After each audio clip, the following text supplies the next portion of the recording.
Woolie, let me ask you a question here. Do you ever see a piece of media that you love so much that you're relieved you didn't see it at a younger, more vulnerable age? I mean, yeah, I think I want to say that was covered recently when we discussed BoJack Horseman in the intermission lounge, because BoJack Horseman requires some stains, it requires some weathering before you can truly appreciate how fucking much that story hurts. Watching that show younger would have probably... It would have damaged, but it also wouldn't have landed, and I would have just not gotten it. Okay. You know? See, where I'm coming at here is nearly the opposite. The piece of media I'm talking about, I think I would have gotten it too much, and I think it would have made things very messy. Over the weekend, Woolie, I watched 1994's The Crow. The original. For the first time. I had never seen it before. Now, are we getting prepared for the remake? Is this homework? No, well, now it is. Now I must consume the remake. Woolie, I just want to be clear here. I am speaking completely unironically. That is one of my favorite movies of all time. Oh my god. I absolutely adored that fucking movie. Every second of that movie is incredible. Like, and it is... So here's what The Crow is. It is a extremely earnest Joker movie without any weird subtext.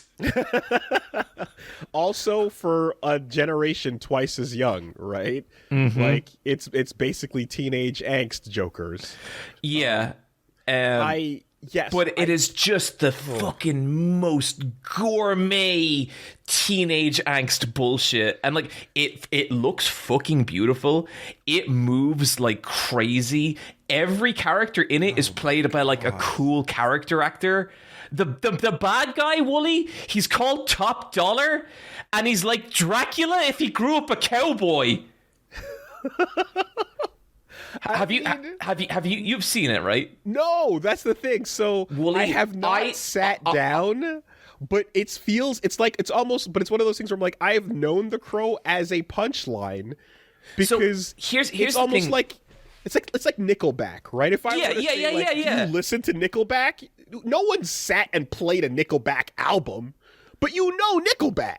This is how you remind me. Yes, of course. So this is what I feel like what you're telling me right here's now. the thing with The Crow, right? I thought I was walking into The Crow, and I thought it was going to be a kind of dull, proto superhero movie with like, you know, an interesting production story about Brandon Lee who kind of died. I was so wrong. It is a fucking romp of an action movie. It is so insane. It is so silly, and it is so dumb. And it's like, Woolie, this is a Commando tier movie. Okay. There's a bit where a little girl asks him, "Are you a clown?" And he looks away from her, and you know what he says, Woolie? Sometimes. It is all right. So fucking good. Okay, Woolie, next time we get together, physically in the same space, please can we watch this? Please can we watch The Crow? Oh my, okay, but if you bring your bag of like face paint and makeup, then I'm out. Okay, because I was actually going to mention that. And okay, here's what I ask, Woolie. Here's what I ask. I'll bring some face paint and makeup, and we watch the film, and then we talk about it. Just put it on the table? I'm not even going to put it on the table, Woolie. I'm going to put it in the corner, and I'm not going to be the one to get the face paint and makeup. That's your choice. Can we just discuss? We can watch, like, it's going to be brought, and we have a discussion, and it will be in the room. Yeah, I kind of see like you looking at me and being like, well, you know, John, the cinematography in this movie is actually quite good, which I wasn't expecting.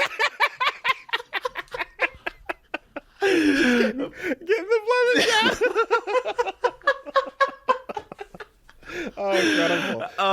Why'd you? What that was like? Yeah, as I'm talking, I'm just like adjusting a ring light. Like, yeah. This top dollar character is really, he is really something. Wow. The reason that I say, Woolie, that like I'm so glad I didn't see it when I was like 14 is because it would have changed some things in what was already an extremely awkward adolescence. Man. Okay, so deep in your soul, are you able to connect the Crow to Sting's origin story? I mean, I always knew there was like a connection between Sting and Crow, but he really just wholesale lifted it. It's almost 1-to-1, right? Woolie, have you ever seen Joker Sting? No. Woolie, in Sting's late TNA run, he became Heath Ledger's the Joker. Oh, yeah. Wow. Okay. I did see I think the last I saw was like Half Mask or so, or like when it, but what, I don't know what happened with the legacy. I am just going to have to link you a little clip here, Woolie. I know we have a ton of shit to cover today, but unfortunately we have stumbled into territory that's just too important. Woolie, the Crow is so good. Woolie, there's multiple shots where we cold cut to him and he's wailing on a guitar on top of a skyscraper. And I like how, like, the least interesting detail, like, you haven't even mentioned that it's like, this is Bruce Lee's son, by the way. That is such a weird part of it. Yeah, and, like, this was going to be the vehicle, right? This was going to be, like, how he became, how he inherited the legacy. What am I looking at? Okay. Sting's bizarre mind games with Immortal. Huh. Late TNA, you said? Mm-hmm. It's Joker Sting! This went on for months, Woolie. What the hell? He's even wearing the suit and... Mm-hmm. Was this was Heath Ledger, or was this Todd Phillips era? This was Heath Ledger. Okay. What is he doing? Did DC's lawyers get in touch? Like... well, I mean, he pulled it off once with the Crow, and this is him doing it again. Again? What? Man... In my day, Sting was just mystery man, silent, hanging out on top of the sign. Mm-hmm. Peering, and then he's got the bat. What is business Sting? Yeah, Joker Sting was a time. I'm getting vibes of, like, business Kane. And that kind of thing. Yeah. Okay. But yeah, so The Crow is like the greatest movie ever made. Got it. And Understood. we have to watch it together. Like, I'm not even going to recommend or diet because I need to, like, I'm going to be standing beside the television like this, just watching you. Okay. That's what I'm going to do. Okay. If the Crow makeup must come out, we will have to ensure that you do not mix up the white and the black face paint, as the outcomes can go horribly wrong if the wrong colors are used. Guys, check it out! It's the reverse Crow! This is my OC.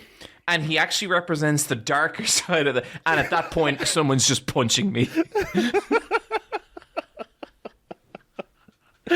Why not Black Crow? Why not Nega Crow? Yeah. Oh, yeah. All right. Well, I mean, I'm Eyepatch Wolf. I'm Woolie Versus. And we are...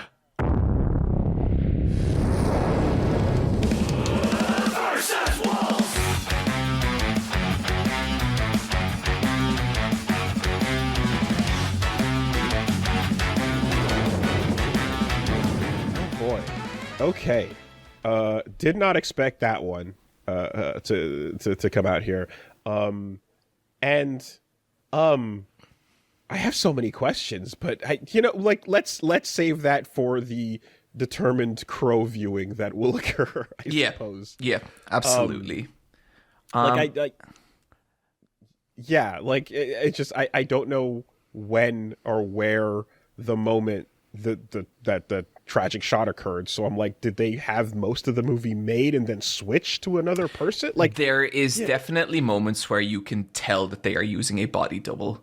And then there's some scenes that like just cut super abruptly, and it's nearly like that they needed to do some pickup shots later and never got to.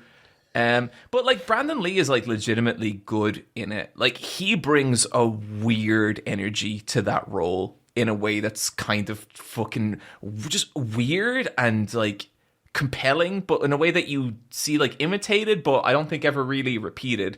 I think that every actor who has played the Joker since then, like, I feel like there's a little bit of that guy in those performances. It's weird, really, to go like, that far. He's really not like the Crow. Like he's very animated and he's very jester-y.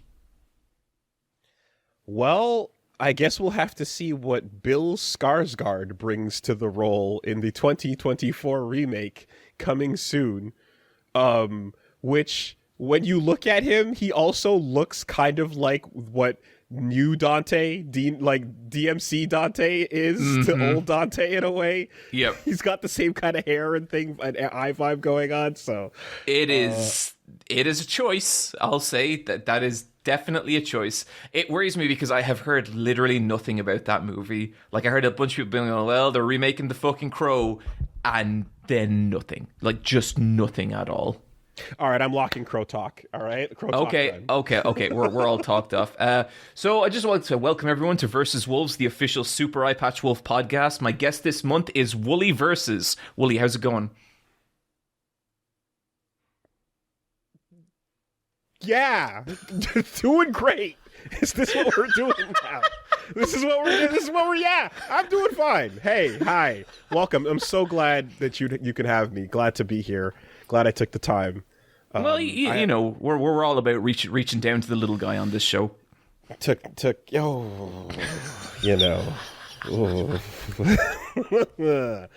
No regrets whatsoever. Hey,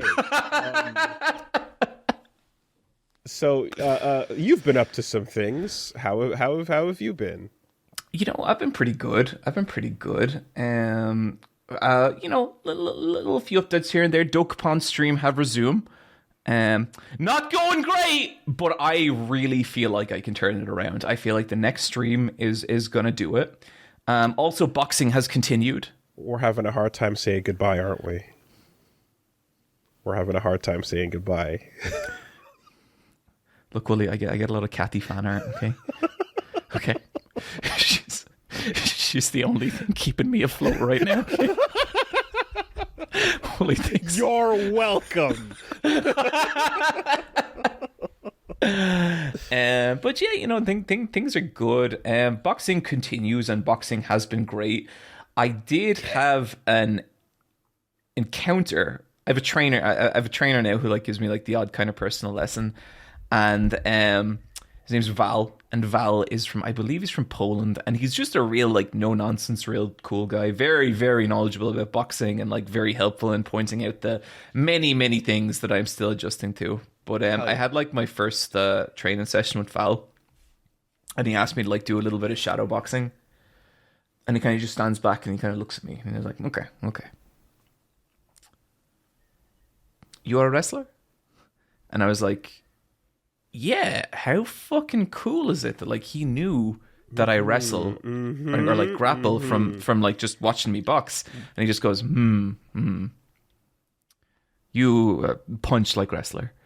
And Woolie, I think that's maybe the most devastating thing anyone has ever said to me. Oh man. Just folder, categorize, there you go. Yeah. Yes. Yeah. It's funny because like I remember like the shit talk that would be made in my gym of like, oh yeah, hey, we got some bodybuilders that came through, you know, and like it's always the same thing. We're just like they look tough getting in there, huge, ready to go, no legs, no stamina, no nothing. It's all just the appearance, and like and there's an overestimation of their ability based on the fact that like they look like athletic, you know, but the numbers underneath, you know, are not they're not peak performance, as you'd say. I think boxing for a bodybuilder is probably the worst thing they could do. Like I think grappling would probably go a little bit better, but even then, like if they can't move, it's tough. Yeah. No, you gotta have that like proper mass and power underneath the appearance, you know. It's interesting because so I talked about, you know, my return to the church basement last time, and what has resulted since then, if I can give a little update, is a catastrophic injury, because going back in the third time, I did some stretches and, you know, was doing some warm-ups, and then I was beginning with a 10-round circuit. Yikes, and that's no joke. And the first thing I did was, get some skipping rope. And that's how you start. And I took a couple jumps and immediately felt my back say, Fuck. Yeah. No, something is wrong. And I remember the last time I felt this way was when I laughed too hard while playing Disco Elysium. Right? I got to a part in Disco Elysium where you take Kim's gun and you put it in your mouth. And you say, "Shut up, you whore, I'll do it." And then I laughed so hard that I blew my back out, and for months I was recovering. And this time around, that was during the pandemic when I was like much heavier and peak like unhealthy. Understandable outcome given couch sitting and you know such. Of course. This time around, trying to be active, trying to be healthy, trying to do the right thing, and it still gives out in the complete opposite direction. Sucks. That's discouraging. It feels bad. Dude, I would say last year was a constant stream of stupid fucking injuries like that. I think what happens is like you wait for a body part to heal and everything else just gets a little soft and a little rusty. And then so it's rough. Like I hate that. Yeah. You know, and so the thing is that it hurt, but it hurt in a way where I'm like, okay, something's off, but like I didn't think it was serious right away. And I'm also like kind of adrenaline's going and I'm like looking to, you know, stay in there. So like I completed the session, right? Yep. Which probably shouldn't have done. And you know, it's hard to describe like sometimes the environment and like what you feel and the like also the pressure to continue and stuff. Like you kind of just don't. Oh, I mean, I've had full on like grappling matches where I feel a twinge 1 minute into a 5 minute match. Complete the round, no problem. Well, not no problem, but like, you know, with a lot of exertion, complete the round, and I'm fine. And then I cool down, and then I can't walk. That's it. Yeah. That's what I'm trying to describe. Yeah, because you know, like in retrospect, you can look at it and be like, "Oh, dude, immediately, why wouldn't you stop?" You know, and you're like, you don't quite fully know right away. And there's times where I've felt twinges, and I've been okay. You know, and I've been used to that. So, in any case, I iced it. You know, and I was like, "Yeah, this is bad. And then got home, and you know, a few hours later, you know, took a nap. And getting out of bed, and I felt like what I would describe as 10 on 10 pain. Shit, I'm sorry, dude. And it's crazy because, you know, there'd be times where there'd be like, what is your, you know, you get asked about like how much something hurts on a scale of 1 to 10, right? And like I've been in that situation where they'd be like, yeah, give us the number. And I'm like, well, it's not a 10 because my guts are still inside my body and I can't see my bone, right? In my brain, I'm like, no, being disemboweled and losing a limb is like a 10. That right? And it's like, no, if you just cannot think or move and you are basically like screaming out in agony, that's probably the upper limit of what you can manage, you know? Yep. I think there's many subtle and creative ways to bring someone to a 10. I don't know that, like, I've never thought of it this way, you know, until this kind of moment.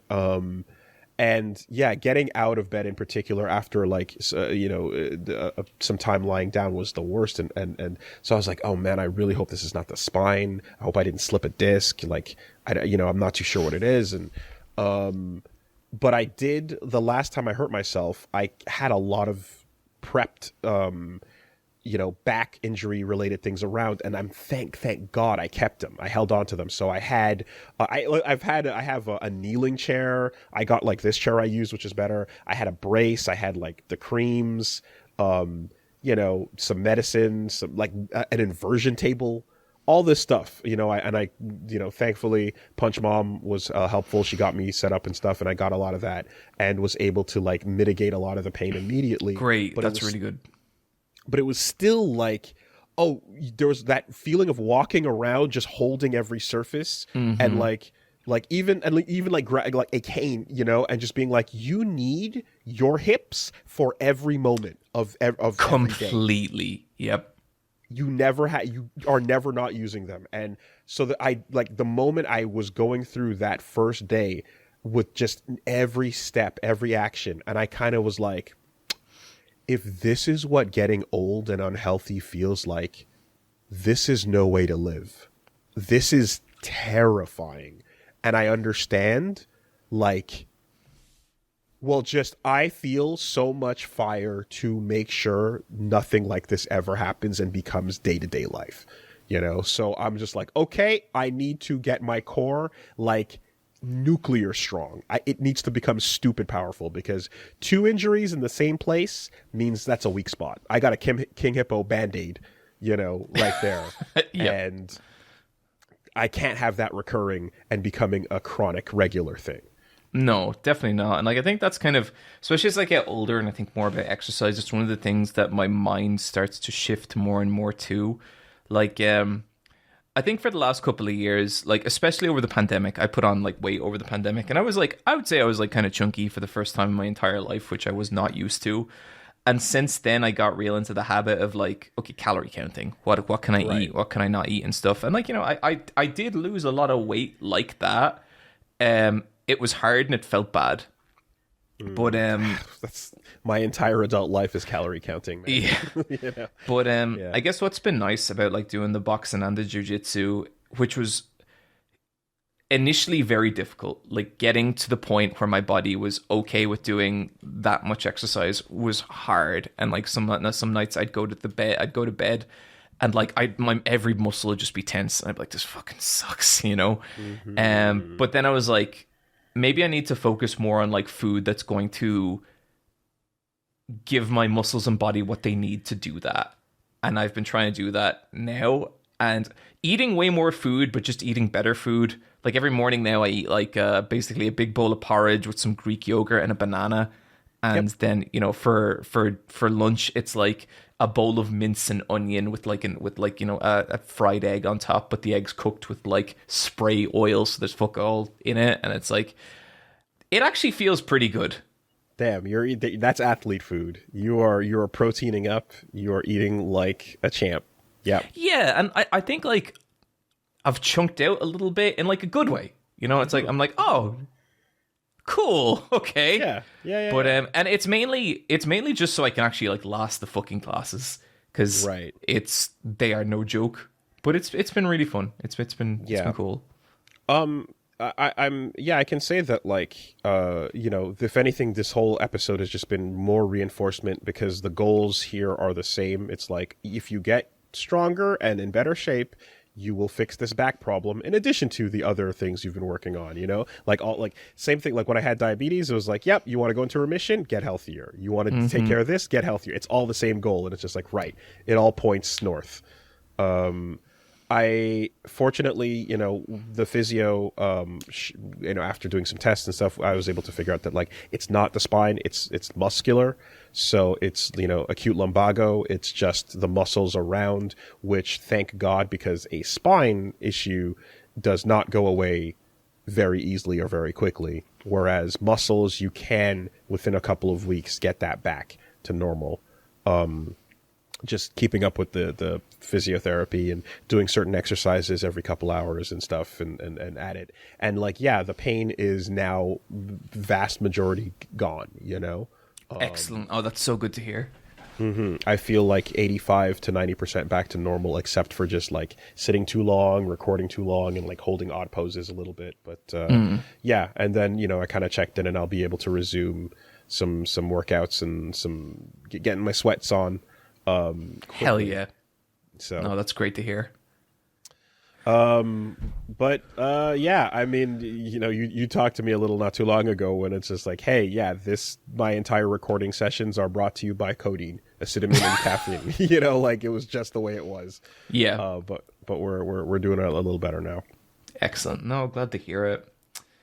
And I'm glad to hear you're doing good for what is about to be a very special episode, Woolie. They said we'd never make it. We said we'd never make it. But here we are. Here we are. The Best Collection 2024. The anniversary of the show. The anniversary of the show. We made it 1 year. We made it 1 year. I have gotten messages from people being like, we had bets on that it would never last a year. I had bets. Might have to parlay, hey, here we are. Here we are. Look, nature finds a way. It does. So that was a exciting way to start things out last time and to kind of summarize our thoughts on the year and everything. And this time around, same kind of thing. Now, I always, and people have known this about me, have been extremely reluctant to list and tier and power things next to each other. And you have had to... As someone who has had to gently take your hand and guide you into this process, I am aware of how reluctant you are.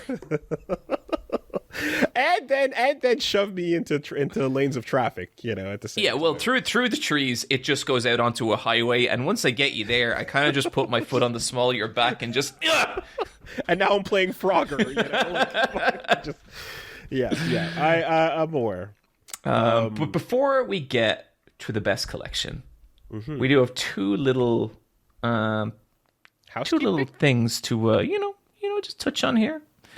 And the first is, of course, our beautiful patrons have left us with a little question to start off this episode, Woolie. Let's do it. And this one comes in from Sparrow. Hello, Woolie and John. What was your first and most memorable experience when you achieved a flow state? Ooh, the flow state. That is the goal. That is when you are in the zone. It has been studied, and it's... now researched and quantifiable when you are achieving a maximum level of efficiency and you just kind of zone out and lock in, right? The kids are calling it locking in. It's the ultimate lock in on your task.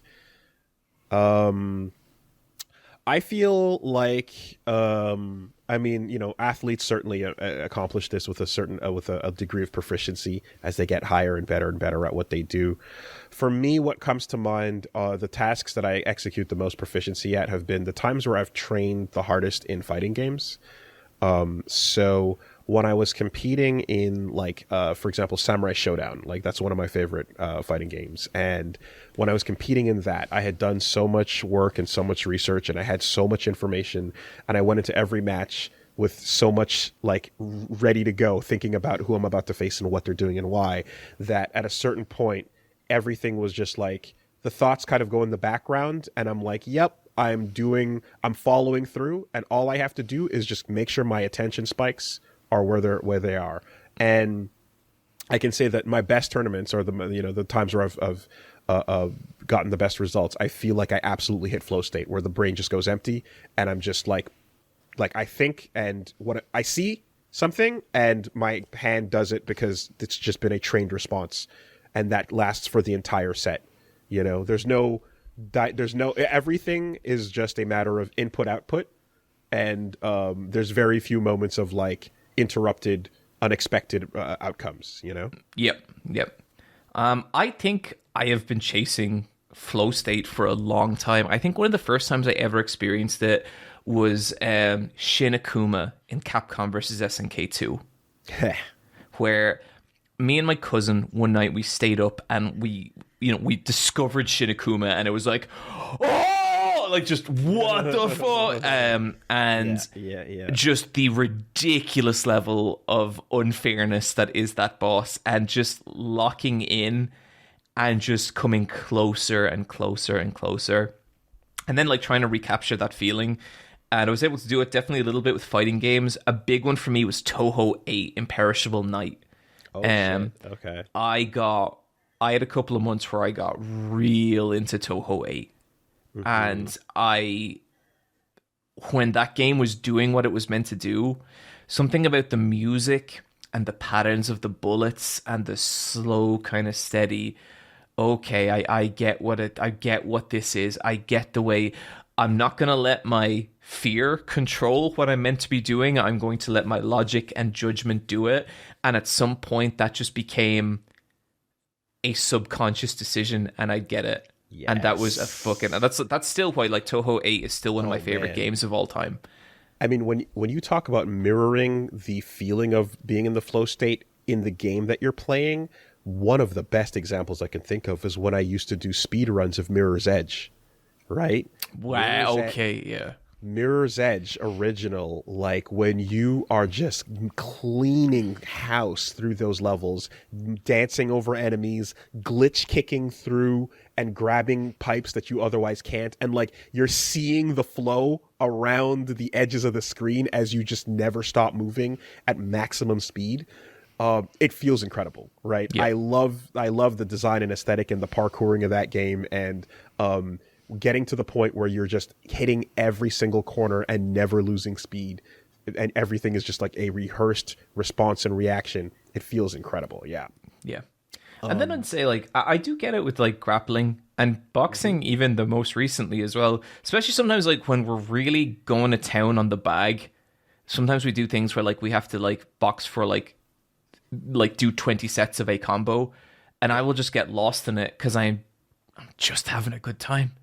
Yep. You know, and I'll forget to switch out nearly, and then I feel like an asshole.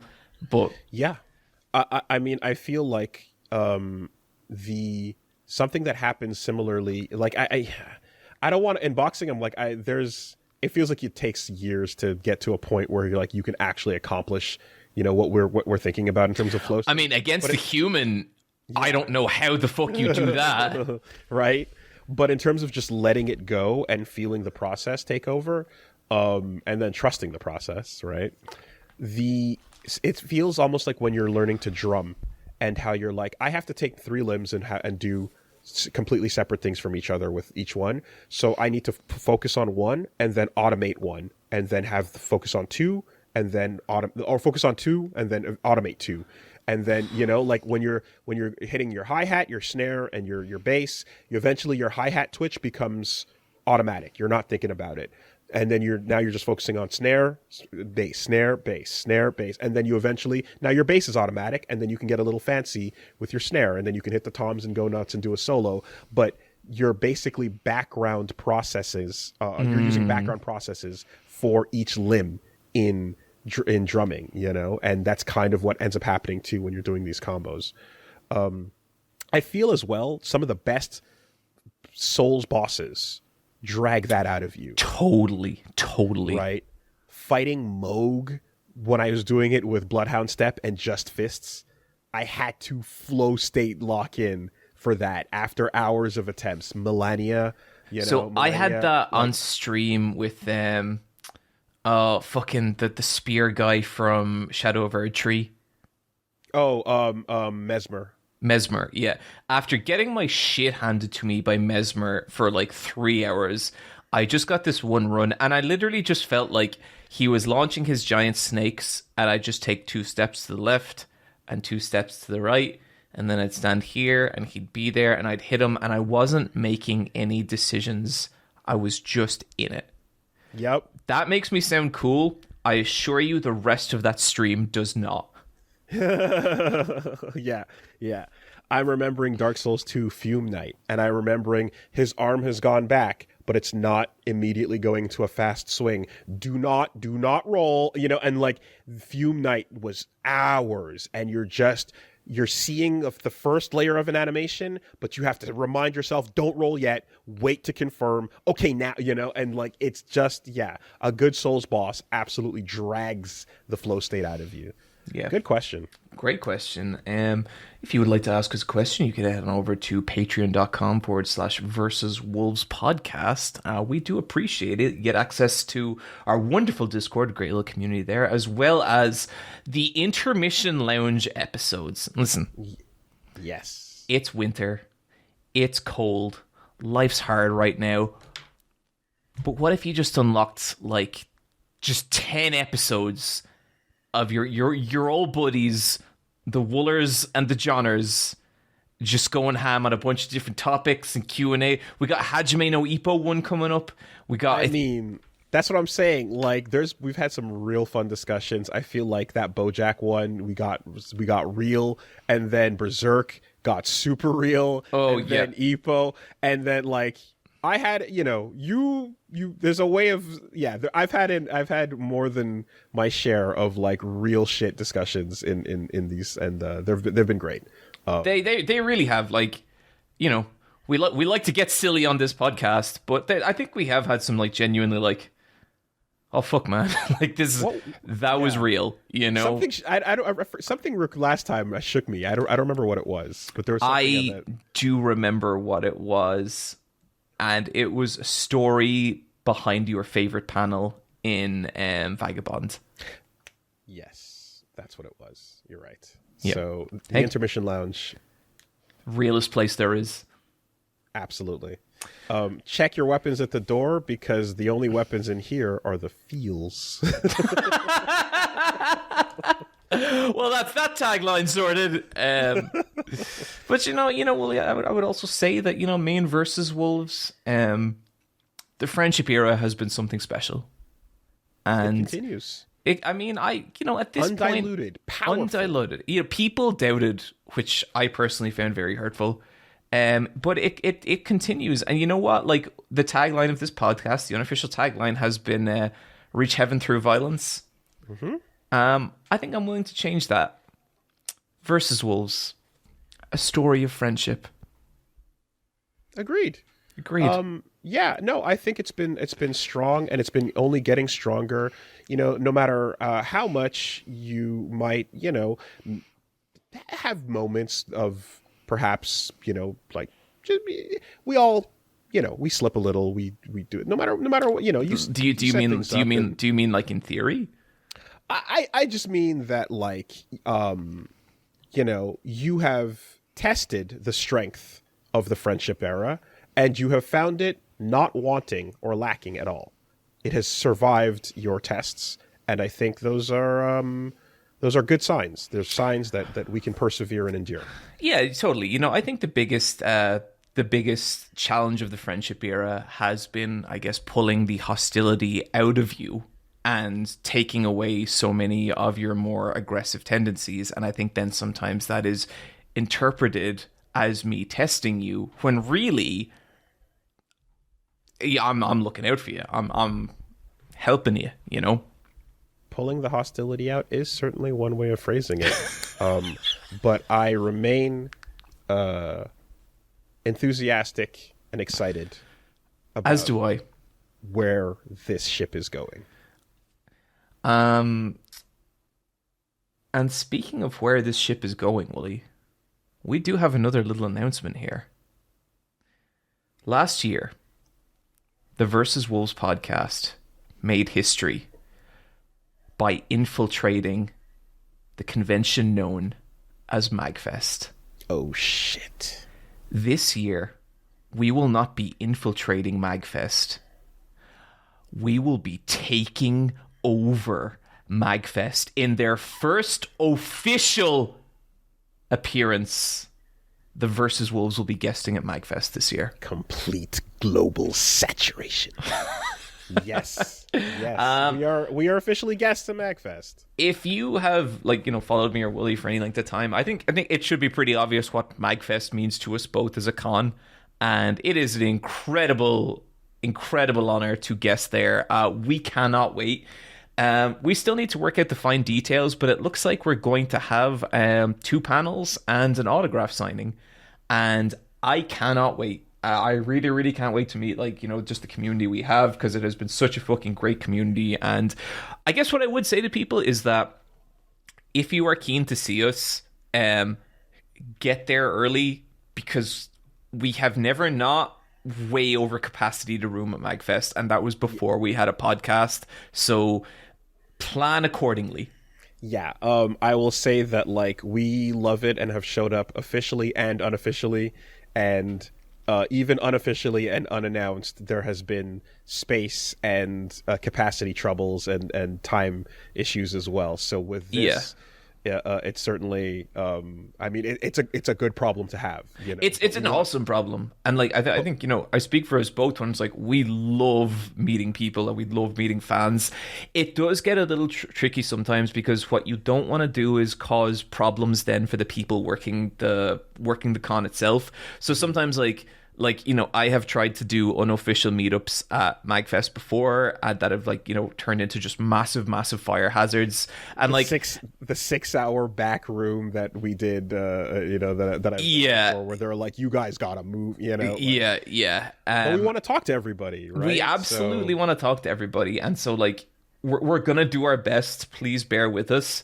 And what I'd say is, if you, me and Woolie plan on hanging around the con and just having a good time, there is no problem at all coming up and saying hi and just whatever. That is why we're there. We will do our best to accommodate everyone, but I guess I'm just cautious to put it out there that as unofficial last-minute attendees to MAGFEST, it's been difficult to get it's come with logistical problems, and I am fully expecting that this year as well. Yeah, hopefully some of it's smoothed out by being official, but it is exciting to be coming and putting on a little show. Oh yeah, for some of y'all. So, and I'm not going to get too specific, but I know this has immediately come with questions about: are we going to do the thing? And the answer, yeah, we'll see. Maybe got to show up to some panels to find out. You just started talking about the Crow, so I guess when you put out there watching that, I think when you put that out there knowing exactly when and how that's going to occur. Nearly like I planned it. But yes, we will be in the same place at the same time. But we'll see what that comes with. It's going to be fun. We haven't seen each other in a year. Yeah, man. Looking forward to it. I think that is a perfect opportunity, as well as the holidays are coming around, and we're moving into this winter time, to take a quick word from our sponsors. Let's do it. So, Woolie, I'm gonna let you lay down the good word here about uncommon goods. I have something to show people. Ooh. I have found, Woolie, the Omni gift. Okay. I have found a gift that will be received well by literally anyone in your life. And if they do not receive it well, that is a fantastic indication that you should cut that person out of your life. Give me one moment. This better not be a copy of The Crow on Blu-ray. That's not yet. Not as far as I know, Uncommon Goods do not stock that, but they do stock plenty of fantastic items. Okay, while he takes care of that, we're going to jump into the this week. Of course, we're sponsored by Uncommon Goods, and Uncommon Goods is legit an awesome place to buy gifts for anyone in your life, be it your partner, be it your family, anyone you're close to, friends. It's a particularly interesting resource. I consider myself a pretty decent gift giver. I feel like I have a lot of fun with that, and I like to find things that people don't expect, and otherwise things that they didn't think they needed. And Uncommon Goods is really dope with that. You can go to the site and just as you browse by category and or by type, by interest, by who you're buying for, you'll see a ton of different types of sections. And so one of the things I've done is Punch Mom has been struggling to grow plants and not murder them with each attempt. And so I've managed to get things like a self-watering plant system, you know, and then that's evolved, and now we have even like a little IV drip for when we go out of town, or a little how dry is the soil around the plants to keep things up and kind of slowly improve and get better at, you know, not murdering every single plant with a thumb of death. So that's been something that's been wonderful. But they've also got like fun stuff as well for cooking, kitchen stuff, and I got a 3D game of tic-tac-toe that I'm a big fan of as well. And yeah, it's just it's a whole lot of fun when you can get something for somebody and they go, I didn't know that existed, but now that I do, I will never be caught without it. Yo! Woolie, check out this fucking cat apron. That is an apron. There are cats on it. Look at the detail on this thing. Look at these fucking cats. That's incredible. I mean, I feel like stains will dream of staining your shirt, but they will never reach it because they will not touch. They will be the bellowing ape screaming at the moon. You will be the moon. That's a cute little apron. It's the perfect gift, Woolie, for anyone in your life. These little fellas, they're just so delightful. Problem solved, everyone. You can thank Uncommon Goods. There you go. Right. So just like they said, you can go to uncommongoods.com to get 15% off your next gift at uncommongoods.com/VSWolves. That's uncommongoods.com/VSWolves for 15% off. Don't miss out on this limited time offer. Uncommon Goods, we're all out of the ordinary. Thanks, Uncommon Goods. Thank you. I really love my apron. Good stuff. Are we in? Is this happening? I think it's time. The Best Collection 2024 begins. And we're going to start off. Okay, so look, the rules here are simple, right? Me and Woolie have each selected our 10 favorite things from 2024. Perhaps more than that. A little bit. We're going to be starting with the honorable mentions. If you think me and Woolie missed out on something, give us your lists in the comments. No being a little art baby. No fucking crying that we didn't do the thing you... All you gotta do is list your top 10 and me and Woolie will browse and appreciate. Okay. Yep. So we're gonna kick things off with our honorable mentions. And you know what, Woolie? I'm gonna start this off. Honorable mention number 1 from me. Lords of Disconia. This is Disconia. You have actually played this, Woolie.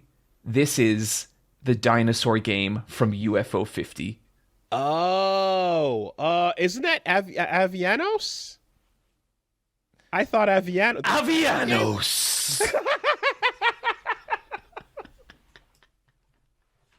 And we're off to a terrific start here on the Versus Wolves Best Collection 2024. Yes, Avianos. Yes. You know, sometimes you can redo stuff on a podcast, but sometimes you just leave it in because the shame is too strong. Good job, Foxcade. Yeah. That's a good one. I appreciated that. Tag. Okay. So yeah, we gave some teasers out, but we're gonna start here. Crow Country. Fuck definitely. Yeah. Definitely worth mentioning here. I love, as someone who's late to a lot of survival horror games, I'm appreciating stepping into this and Signalis and these kind of send-ups to the old genre. it's a particularly fun one that takes expectations from, what you know about survival horror and turns them on their head a little bit, and you get a lot of breadcrumbs, but you don't know what to do with them. And in the last 30 seconds, they lock into place. So that game finishes in a way it finishes with strength I didn't think it could pull off. I mean, on the way you're like, this is interesting, but where's it going? Yeah. And it goes into a fantastic place. Yeah, it nails it. And you know what I love about Crow Country? I feel like there's an element of it where it's like, the save room coziness. Mm-hmm. It's a little bit of that dispersed throughout the entirety of a survival horror, in that it's never really too scary, and it's never really there's moments of freakiness, all right, but it's like a comfy survival horror. Like, there's a coziness to the entire experience, I feel like. It's the art style as well. It's cute. The threatening things can be scary, but you more just don't understand what you're looking at or what's happening. And then ultimately you just get an incredible analogy. You get an incredible story that I love. I love the finale of this thing. Maybe everything will be okay. Maybe it won't. Tag. I have too much shit in my honorable mentions, so I just had to drop these 3 at once. It was a fucking incredible year for anime OPs. Oh, okay. And there are many I could have picked. I've gone with 3 in particular. The new One Piece OP is fucking incredible. Is the new series out? Did that start? Of One Piece? Isn't there a new anime that's being done? No, yes, there is. That is not out. This is current One Piece. Okay. So current One Piece has actually, the quality of it has improved dramatically. Pacing's still not great, but it's a beautiful show to look at. It's gorgeous. Is the new one and the old one going to be running simultaneously? Yes. Because they're not wrapping up the old one. They can't. It's still going. Oh my god, this is so weird. Okay, all right. If you're not a fan of One Piece, it doesn't matter. Check out this OP. It is god tier. The Dan to Dan OP. Fuck, I gotta watch Dan to Dan, yeah. You gotta watch that OP. Mm-hmm. Dan to Dan itself, also very good. It has not ranked on my list just because I've only watched the first 3 episodes and I feel like it's still finding its feet. I hear episode 7 is unbelievable. That's when it really, really kicks in. I'm looking forward to getting there. And then the Ranma half OP. Ranma came back. Ranma came back, and it's gorgeous. It's so lovely. Really just such a great adaptation. Every one of these is a really, really good adaptation. Ranma, that Ranma half OP is just, it's so special. So just a fantastic year for anime OPs, and I wanted to honor them with a little shout out here. Tag, Woolie. Hell yeah. Anime OPs have been one of the coolest things to exist in my life for the last 20 years. That shit's always fun and dope. A little music video. Nightmare Cart. So the Bloodborne cart, but no way. Yes. So shout outs Bunlith, just the creator of Bloodborne PSX, the demake that you could go play of what was originally just going to be a little bit of Bloodborne, first level, and what if it was an old PlayStation 1 game, but then it became this whole project that took on a life of its own and has more and has original content and extra levels and is incredible. Absolutely incredible. I thought they only ever made that a demo. I didn't know that they went beyond. There's so much more. It has more levels. It has new original things, and it finds ways to expand where you drop into the sewers a little bit in the original game. Here the sewers are their own entire zone. Wow. It's fantastic. And so taking that same energy of not stopping, understanding the assignment and exceeding it, Bunlith has made Nightmare Cart, which is legally distinct Bloodborne Cart, because obviously some cease and desists had something to say about that. But it doesn't matter because, hey, you don't worry about Lady Maria. We've got Mistress Marie, right? That's totally different. Don't worry about Mikolash. We've got Nicholas. And I mean, those are barely the same letters at all. Well, the most important part is that Nicholas has a cage on his head. Excellent. I mean, who could make the argument? Yeah. Fantastic little fun kart racer. We don't see them these days, and this one has the ability to whip out your trick weapon, kill beasts as you race, and speed up. So, kind of like collecting coins in the original Mario Kart for Super Nintendo. You fight and slay beasts to go faster while you race. What's the name of the person who made this? Bunlith. Bunlith's interesting because I discovered both Nightmare Car and the Bloodborne remake for my fake video games video, but they had exceeded the assignment too well, and I couldn't talk about them because they were both real. Absolutely. Way too much love and work put into these projects. So, but amazing. Like that's just so great. Okay. You want to tag back in? Tag. This Is Not Your Home. This Is Not Your Home is a 30-minute free horror game that I played over Ghosttober. And it's like a little visual novel with the most unsettling visuals, like just real lo-fi pixel nightmare visuals. And it's simple.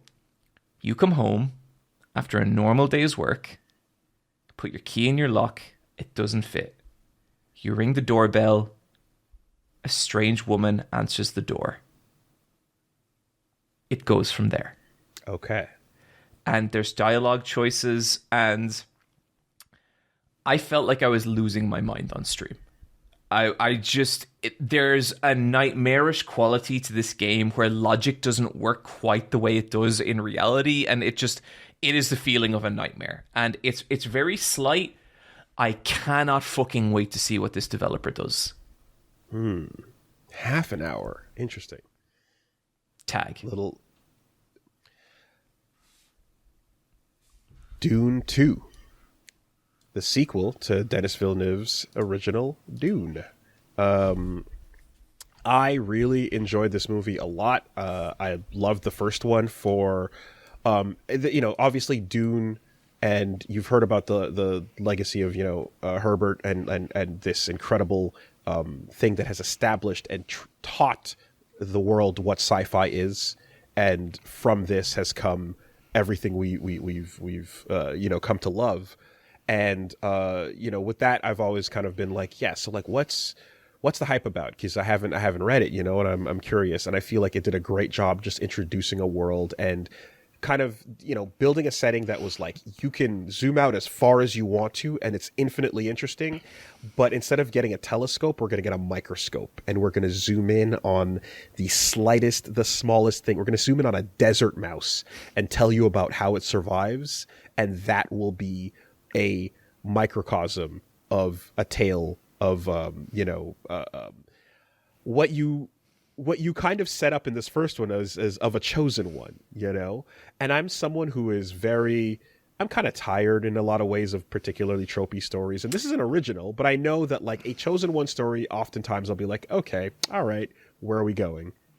And man, this is so good because it's not really just it's a story about a chosen one. It's a story about how you create the myth of a chosen one, Interesting. And about how that entire thing comes to be, how the pieces become the writing on the wall.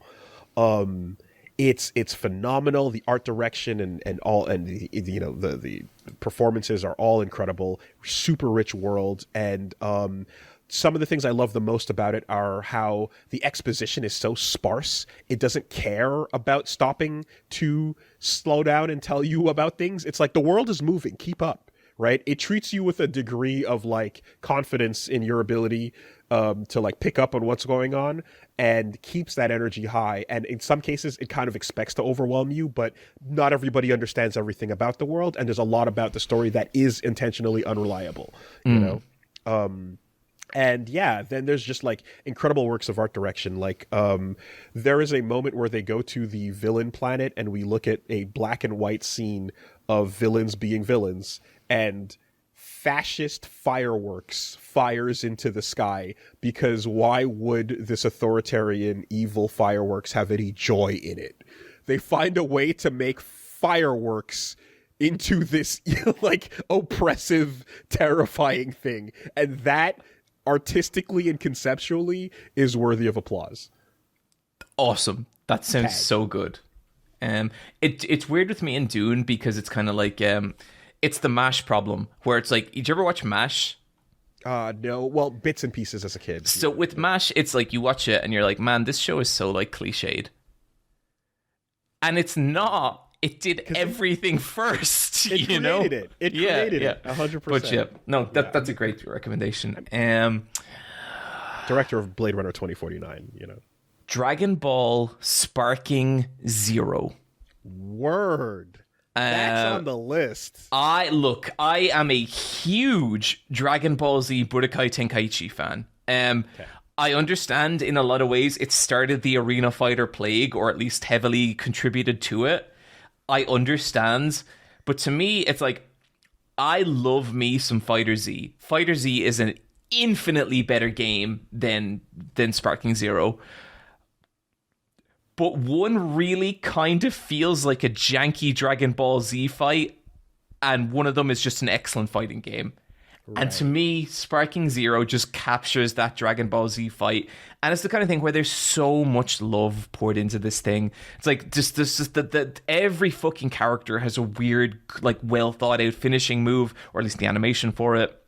And like, you can do all these like what if scenarios. So it's like, if you're Frieza, you can just overwhelm Goku and the others and just finish them right there. And then Frieza just becomes like the king of the universe or whatever. Right, and it's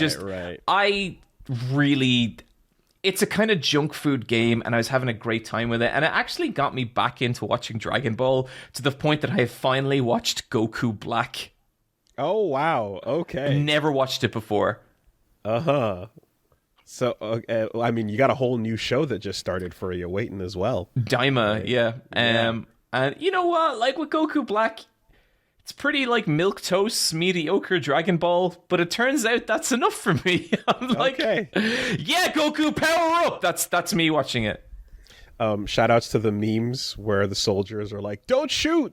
That guy's not black! I really thought that was like a funny dub. No, they're talking about Goku Black. That's just in the show. Don't shoot! This man is not black! Sorry, cool. Can you say that line again? Don't shoot! This man is not black! Yes. Yeah, you're not gonna do nothing with that, right, Woolie? I kind of realize my fate's kind of in your hands here. I swear to God, the internet dropped, and I didn't hear you the first time. I'm not getting you to say that clearly for future isolation purposes. Okay, because between this and the reverse crow face paint from earlier... Well, listen, I really need someone to go to bat for me, okay? Things are not looking good, buddy. Listen, I'll say this for Sparking Zero, because I popped it in, I played it for a bit, and I'm one of those people that when the original Tenkaichi or Budokai series switched over to Tenkaichi, I was not happy because I liked the original fighting game angle, and when it became the looking for your opponent hiding behind the house, I wasn't enjoying that as much. And that first game was really, really rough, but over the years that franchise has gotten a lot better. It's a bit like the JoJo All-Star Battle, like kind of CyberConnect games, where you're like, what you're trading off for in terms of gameplay fidelity and like tight fighting game, you're making up a ton of fan service and love for the franchise. And so that's not lost at all. The fact that you can get fucking Yajirobe. I wanted Yajirobe in Dragon Ball FighterZ, and we never got him, but here he exists and you can use him, and he's busted until they patched him because he can eat senzu beans and heal himself up, you know? Is dope. And I also think that title screen where it's just Goku is hanging out with his friends and family and teleporting around. Each piece of the menu is a new scene, and I'm hanging out with someone else. It's great. It's awesome. Great. Yeah. There's something about the game that just makes me feel warm. Yeah, but I don't suppose you've tried to play it locally, have you? No. By any chance? Okay. Split screen. You go to local versus split screen, you only get the hyperbolic time chamber stage. You do not get to use any other stage locally. Oh, that's appalling. Exactly. And it's like, because offline is now an afterthought. Playing a multiplayer game on your couch with your friends is now no longer the priority or even considered in the design plans. Yeah. It sucks that we live in this world, man. But hey. Yeah. Yeah, that's a bummer, because I have had so many just hype-ass Tenkaichi fights on PlayStation 2 in my day. Right. Yeah. What do you got, Woolie? So you want to talk about getting a preview of something? Marvel Rivals. There was a little demo that dropped. The full thing is not out, but there was a beta that we got hands-on with. And man, as someone who loved... So I originally had a lot of fun with Overwatch, and then it got weird and rough, and then I dropped it, and I don't really give a fuck about where it's at now. I used to have so much fun with my friends, and there was a hole there for that type of team-based gameplay. And I saw this Marvel Rivals thing, and I was like, you're not even pretending. They're using the same Overwatch font. They're using the same icons. There's even the same menu sounds when you highlight things. Holy fuck, that game is fun. It's so fun and polished, and I have to say I was like super wary. I'm like, what is NetEase gonna do here? The game is really, really tight. Wow, that's awesome to hear. Because I kind of looked at that game and I was like, this game will succeed if it is just mediocre. And the fact that it's like, no, they did the work, stellar. Awesome. One thing that stands out high and makes a lot of this praise come together too is the fact that they made a camera shift. The whole game is third person. Every character is played third person. You see yourself the whole time you're playing. I mean, that's big. It feels awesome. It feels incredible. You get to see and do things. And when you're playing as Venom or Spider-Man and you're swinging around like the map fully accurately swinging, that you feel like the character. Imagine swinging in first person as Spider-Man. You'd be vomiting. It's horrible. They also committed and had some really they were brazen about making things like Spider-Man is like one of the hardest characters to play because of the movement and swinging and stuff. You take a super popular character like that and design it in that way is wild. They honestly just there's so much there that is already working out really well. Characters that synergy is baked into some teams because people have team ups that activate a third ability. So if you have Magic and Black Panther on the same team, they get the ability to open up a portal that only they can use between each other. Oh, that's an idea where it's like, well, how it's so simple. How did no one think of that? Right. Rocket Raccoon can reinforce Punisher's weapons and make them way stronger. Thor, Hela, and Loki as the siblings on the field can resurrect each other and help. It's awesome. That's so cool. I had a ton of fun with that little teaser of the game. The final story is going to be about Doctor Doom versus Doom from the future trying to fight each other, and that's also wild and awesome. My only concerns at this point are, what are the microtransactions going to be? What are the mini buys, as we call them? It's a little mini buy. The monetization that didn't exist is going to exist, and I don't know how blatant and horrible they're going to be. But I'm fingers crossed, not the worst thing ever, because that can be really awful sometimes. Also, Hulk doesn't feel like Hulk. He feels a little bit too weak because he's kind of like a heavy, but he can't be too strong. So they're having a hard time figuring out this kid. That is tricky. How do you make Hulk? And is it 5-on-5? Yes. Incredible. Really good so far. Great. Awesome to hear. Tag.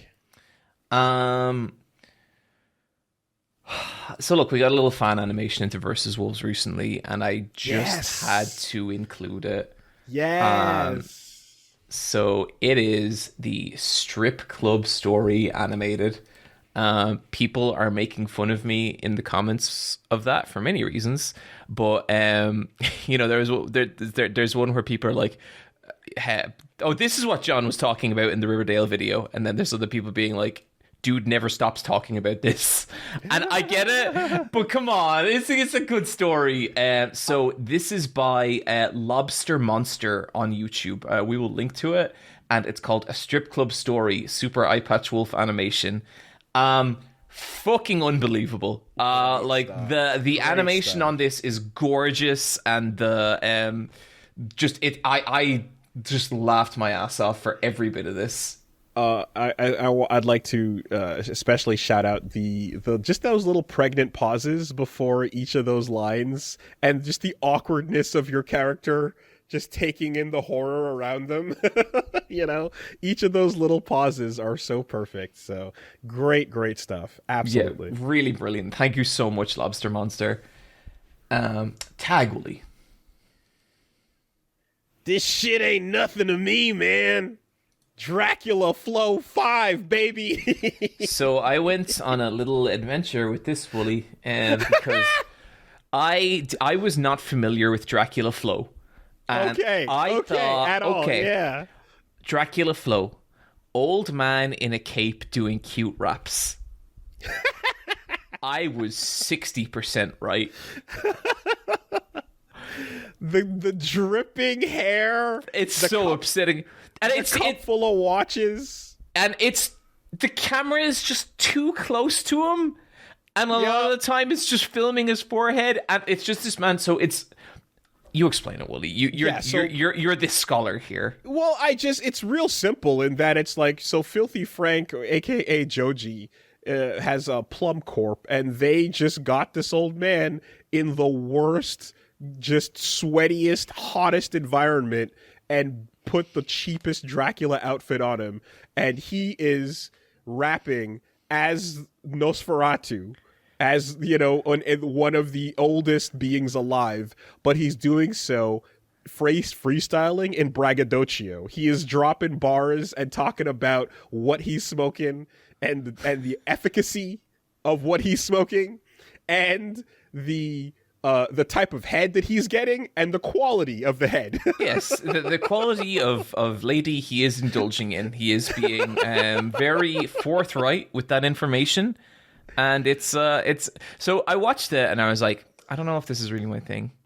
And then I watched you and Reggie watching it, and I was in fucking hysterics. I was dying. Okay, I'm glad. Because I feel like that's the bit, is like, there's a lot of people that were like, I don't understand. And then I had to go, okay, there's a couple layers here, but ultimately, if you don't grab it right away, it's in rap culture, and particularly in beef culture, when you're talking shit and you're throwing out bars, this is what you do. You talk about how fucking unstoppable you are, what you do to the ops, how you move, the way you stay moving, and you hit these points. And the way and the types of points he hits, like it was 1 to 4, and like I had a hard time breathing. And then they came back with part 5 recently, and I just us watching it, I threw the op in the particle collider, watched his ass get pulled apart to 1,000,000 pieces, turned his sorry ass into some data.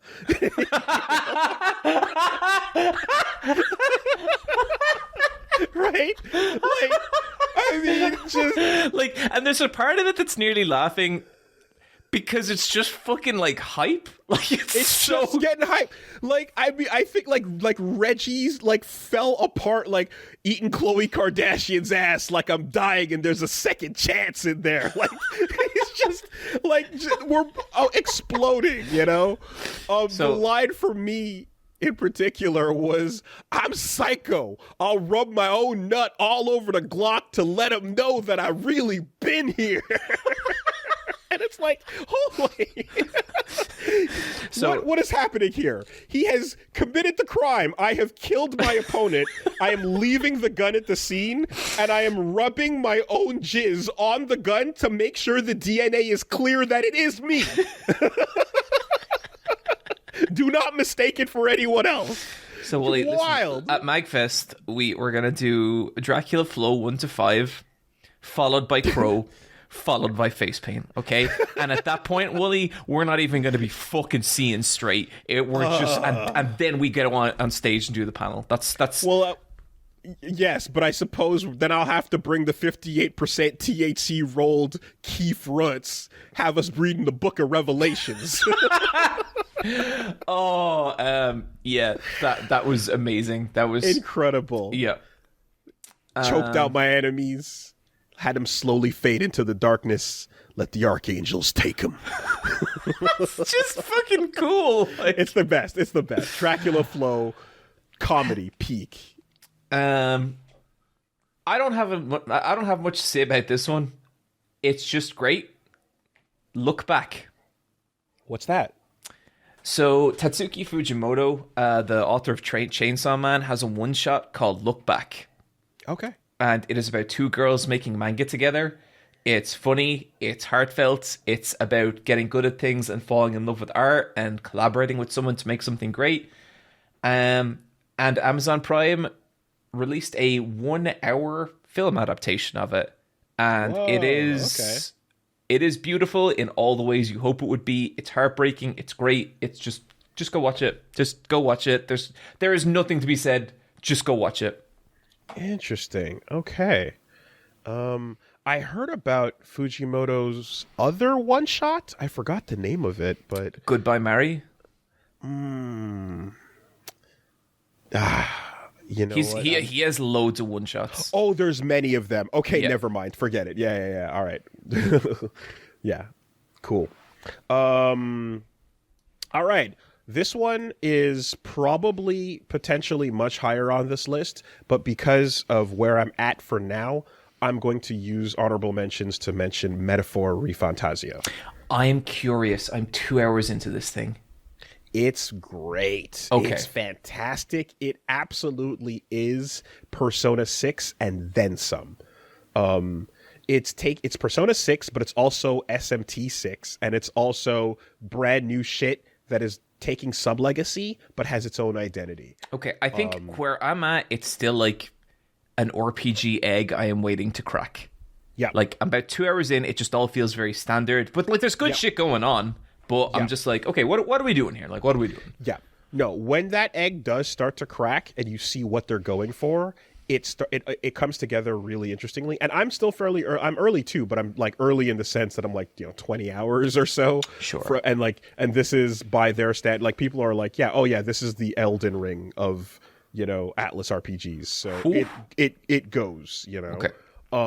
But there's a reason why the setting is a fantasy setting that you're like, oh yeah, fantasy. We got mages, knights, we got elves, and that and alike. You got all of that in place for a reason. And once the hooks and the rules of what's happening here start to come into place, I think it gets infinitely more interesting.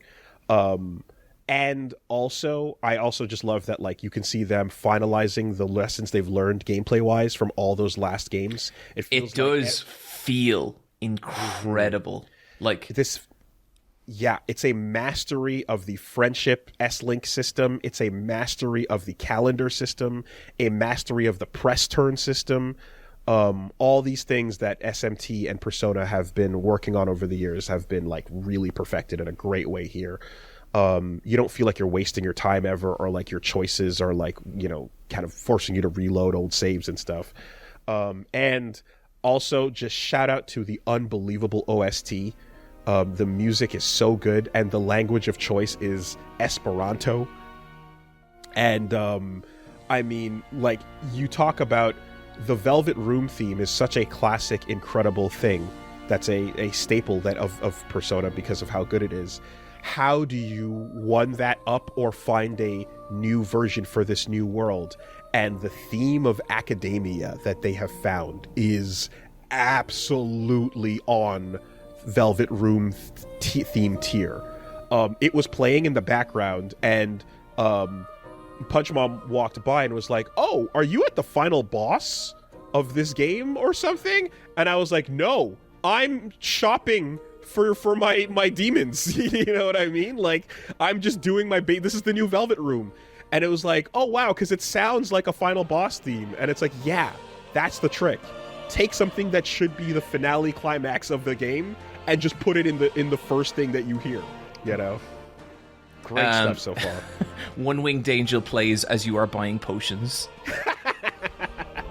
Woolie, can I pause our recommendations here, or our honorable mentions here a little bit? Because I need to bring out into the cold light of day the gambit, the gall that you had on one of the recent intermission lounges. And I partially want to do this because I'm worried she'll miss it.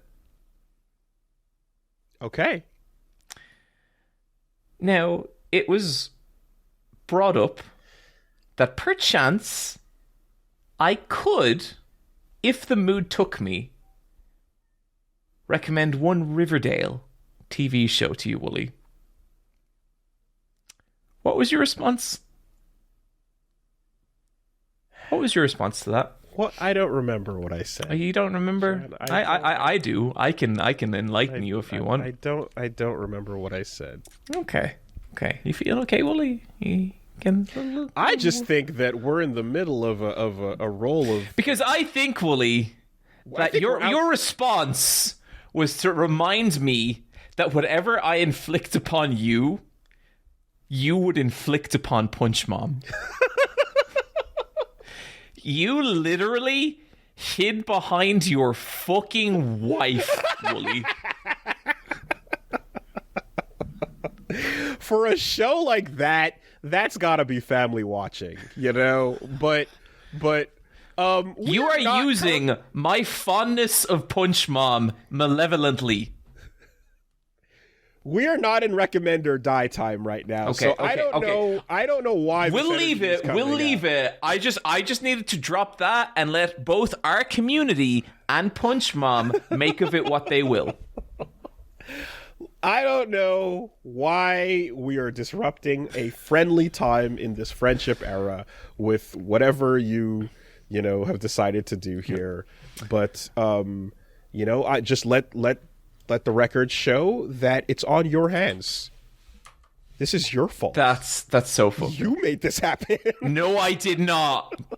Okay, my next pick, Woolie, is a little internet meme that I really got so many laughs of me, called Prime C-3PO was something else. Oh, okay. Are you familiar with this? No, I am not.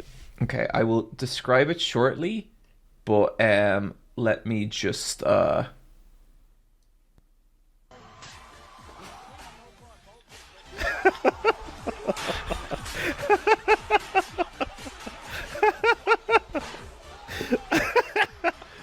Oh my god. So basically someone has animated C-3PO into the UFC. Yes. So there's this meme, like pretty much meme at this point among like MMA circles, where you drop a link to like, I don't know, like Don Fry or like Dan Severn, and just be like, Prime Dan Severn was something else, and you show them like KOing someone, and someone someone has done like the most amazing post-processing of C-3PO in the UFC, and they've just animated him over other fighters. Yes. But I think the thing that really gets me is that whenever he punches someone, all you hear is like clang, and it's just like, it sounds like Combot or like Jack. Yeah, it's so good. That's great. But yeah, just great little meme. I enjoyed it a whole lot. Then he gets his head kicked off. Honorable mention, I just wanted to give a huge shout out to so I went Nujabes, Shingo 2, and OMA. I went to a live performance. I went to a concert where Shingo 2 came to Montreal. And for anyone who's unfamiliar, Shingo 2 is the voice of all the Nujabes rap that you've probably heard. If you've heard the intro to Samurai Champloo, you've heard Shingo 2 rapping over a Nujabes beat. So that is... I am delighted you got to experience that. Yes. So in particular, Nujabes, rest in peace. He passed away, and he left us with one of the most unstoppable, incredible legacies of music. He is the god of lo-fi hip-hop and like jazz rap.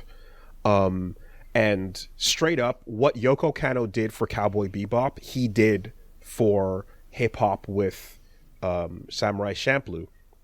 And for 4 albums of just absolute mastery, you know. And so Shingo 2 has been rapping over those for a long time, and they were close and friends. And he had the band OMA, who also performed the music live, you know, in tribute to Nujabes. And it was just a wonderful time, a great concert, you know, going through the legacy and like literally like from one of his closest friends. Like this is like the living legacy of Jun Seba, you know, the DJ that knew Jabez. And at one point, like he you know, there's the story of like there's the lovesick hexology, right? He kind of goes through these different songs, and if you've listened to New Jabez over the years, you kind of recognize a lot of them. But he told the story about like how some of them came to be, and like one of them in particular was the finale of these albums that he described how after Nujabes passed away and like they got rid of all of his things, they held on to just his computer and they gave it to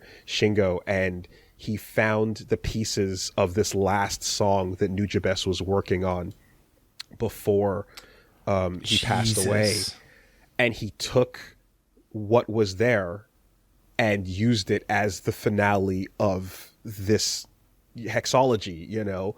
And it's so just knowing that it was already an emotional, powerful, unbelievable song, but just taking that story on top of it and going like, this is how I say goodbye to my friend with the final thing he was working on.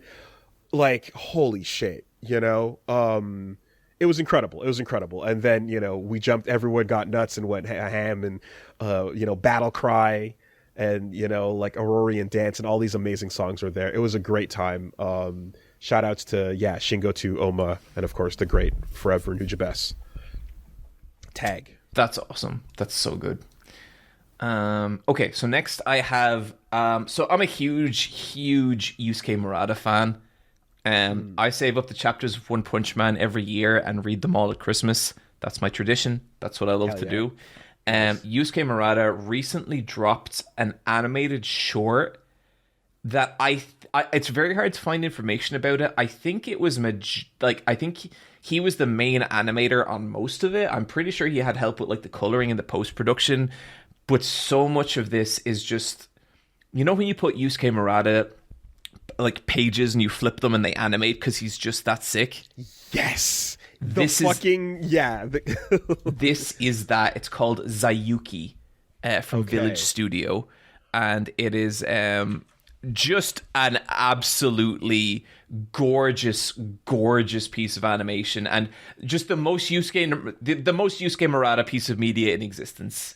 I still can't believe how that original webcomic from One, which was just super goofy and fun and, you know, like simple in its drawings, and then going to what the real final version of One Punch Man, and like how some of those fights are, you are turning the page through storyboards. The forest fight where like the camera rotations are being animated practically by page, phenomenal. So I know exactly what you're talking about, and it's incredible. Yep. And it's just, the drawings are so beautiful, the characters are so weird and fun, and it's great. Tag. Okay. Damn, you're making me, I gotta go back and catch up. Simple one here. For me, this is my final honorable mention. Monster Voices is a board game. And I found out about this going, so shout outs to Austin Eruption out there, putting out his videos on his channel. He puts out some lots of retrospectives on old classic video games and stuff like that. One of my long time favorite YouTubers. There's few things I like to do more than just chill with an Austin Eruption video. Yeah, so I was hanging out with him and Skelly V, the champ. I don't suppose those dudes are coming to MAG, are they? I don't know. I think we're still waiting. The jury's still out. But I'd love to see them again. Yeah, Skelly the BFF. And we are... They introduced me to this game called Monster Voices, and it's a board game, and it's very, very simple. You have cards. On each card is a little doodle of a monster. You ever seen Real Monsters, the old cartoon show by any chance? Nickelodeon? This is so weird. Michelle just downloaded that last night because she wanted to watch it again. No shit. Okay, great timing. Huh, wow. Okay, so yeah, think of those types of weird designs, right? Just weird kind of fuzzy noses and claws in places where they shouldn't be, cute and goofy. Oh, yeah. Yeah. Okay. Right? And so you take a stack of hundreds of these monster designs and you put 9 of them on a table, and then everyone around the table gets assigned one monster in secret, and then one person has to listen as each person has to make the voice for that character. That's so fun. And the guesser has to guess which voice you're doing for which monster on the table. It's fucking fun. It's so great. And you can give it a shot based on their qualities and their traits and be like, oh, that's kind of like, you know, but then you're like, oh, no, wait, that didn't work. And then so like, you got to try it the next time. And like, if you fail the first time, then the second time you try for less points, you know, but you get 2 chances to try to make a voice and have them accurately guess which one you're doing the voice for. And it's been a blast every time I've played it. It's so quick to pick up. It's so fun to play. And it's absolutely worth a shout out. Cool. I'm going to burn through my last couple of recommendations here. One, Kinitsugami. Kinitsugami. Yep, basically a lost Capcom Xbox 360 game. No, not really, but it's what it feels like. It's weird and it's fun, and there is a particular just like idiosyncratic nature to how that game plays. Like, not a whole lot plays like this thing does, to the point that when you start out, there's a real feeling of like, what the fuck am I doing? And I kind of miss that in, like, you know, decently budgeted console games. Like, this is not an over-the-shoulder narrative adventure. It's a weird action strategy mashup, and it's fucking cool, and it looks beautiful, and the soundtrack's great. If you're looking for something a little weirder and a little like a little away from the norm, couldn't recommend it enough.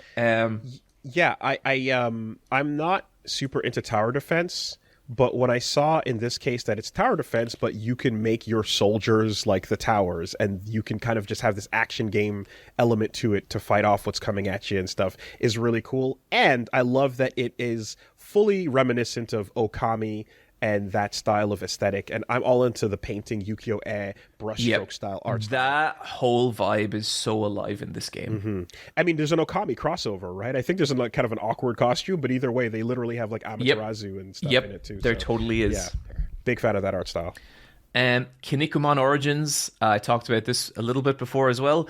This is based on a like sequel manga to the original Kinnikuman.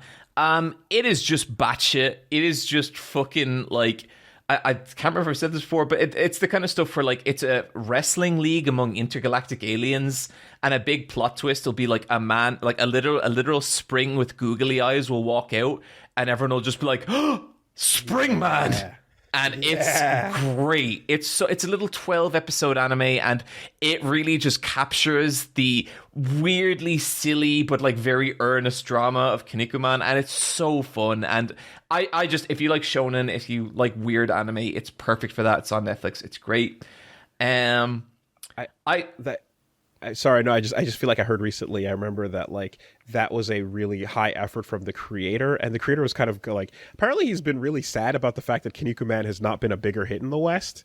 And that there's been some interviews where he's just like, he's feeling really bummed about like it just hasn't picked up, you know. He's been really trying, you know, but I heard that this is really a really fun push for it. Mm-hmm. It's great, and I cannot wait for like the second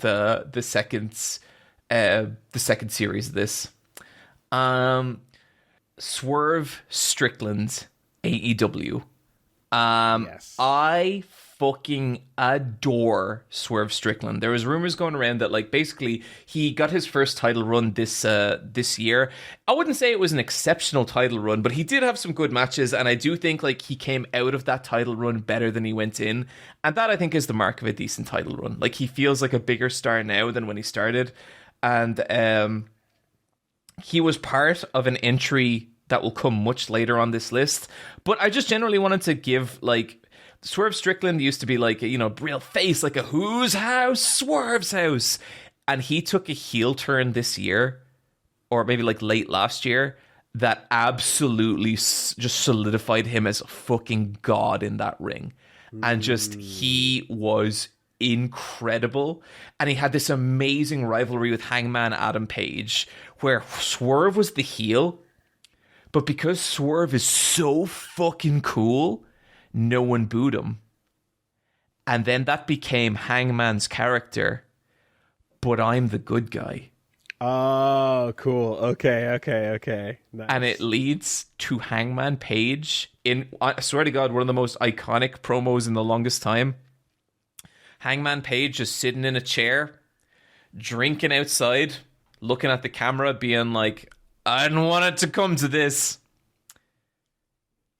He drops a match. Fire follows, but like goes in a stream behind the chair and burns down Swerve Strickland's childhood home. Oh,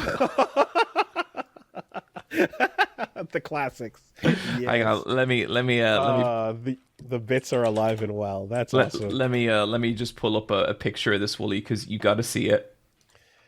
Okay.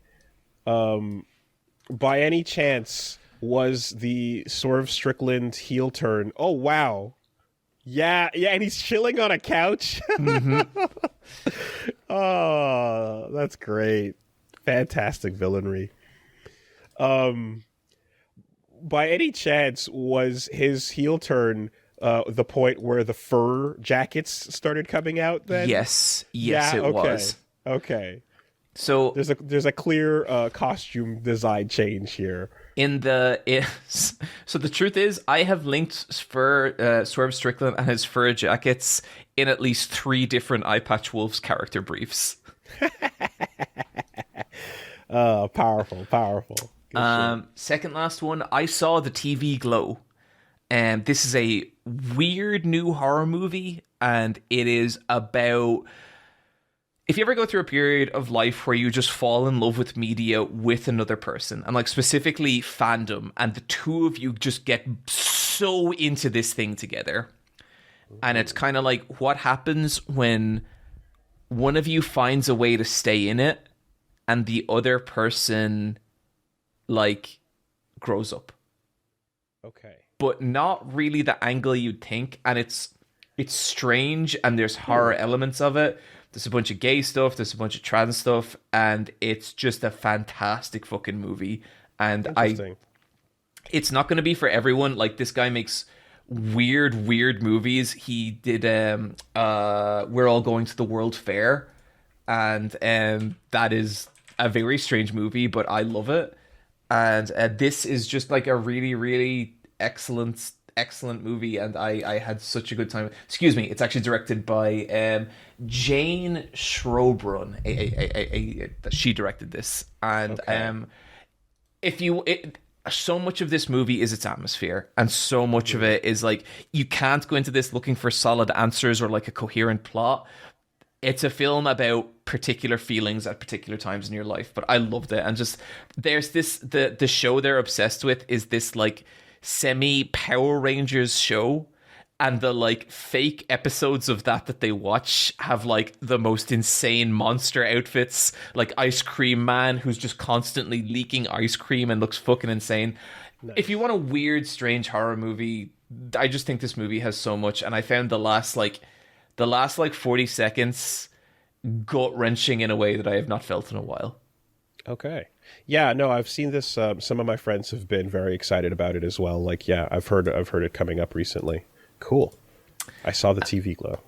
And the last one, bit of an odd one, Blue Sky.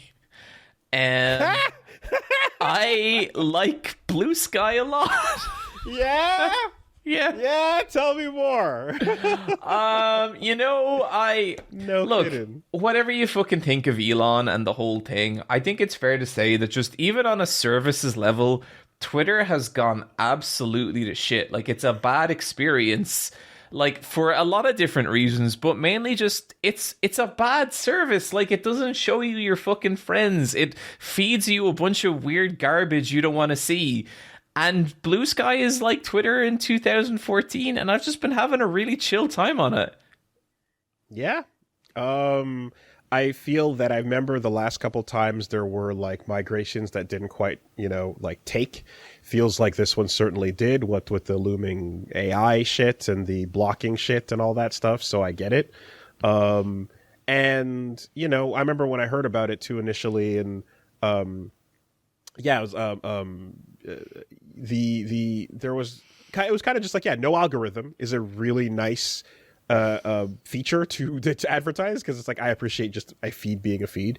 But a friend of mine, she was showing me the part where they were showing me the filters that you could make to actually categorize like feeds in much more precise, specific ways, and creating all these like really, really in-depth lists, and they were they had a bunch of pre-curated ones that were just like friends whose direct posts you want to see, not just replies that don't post very often.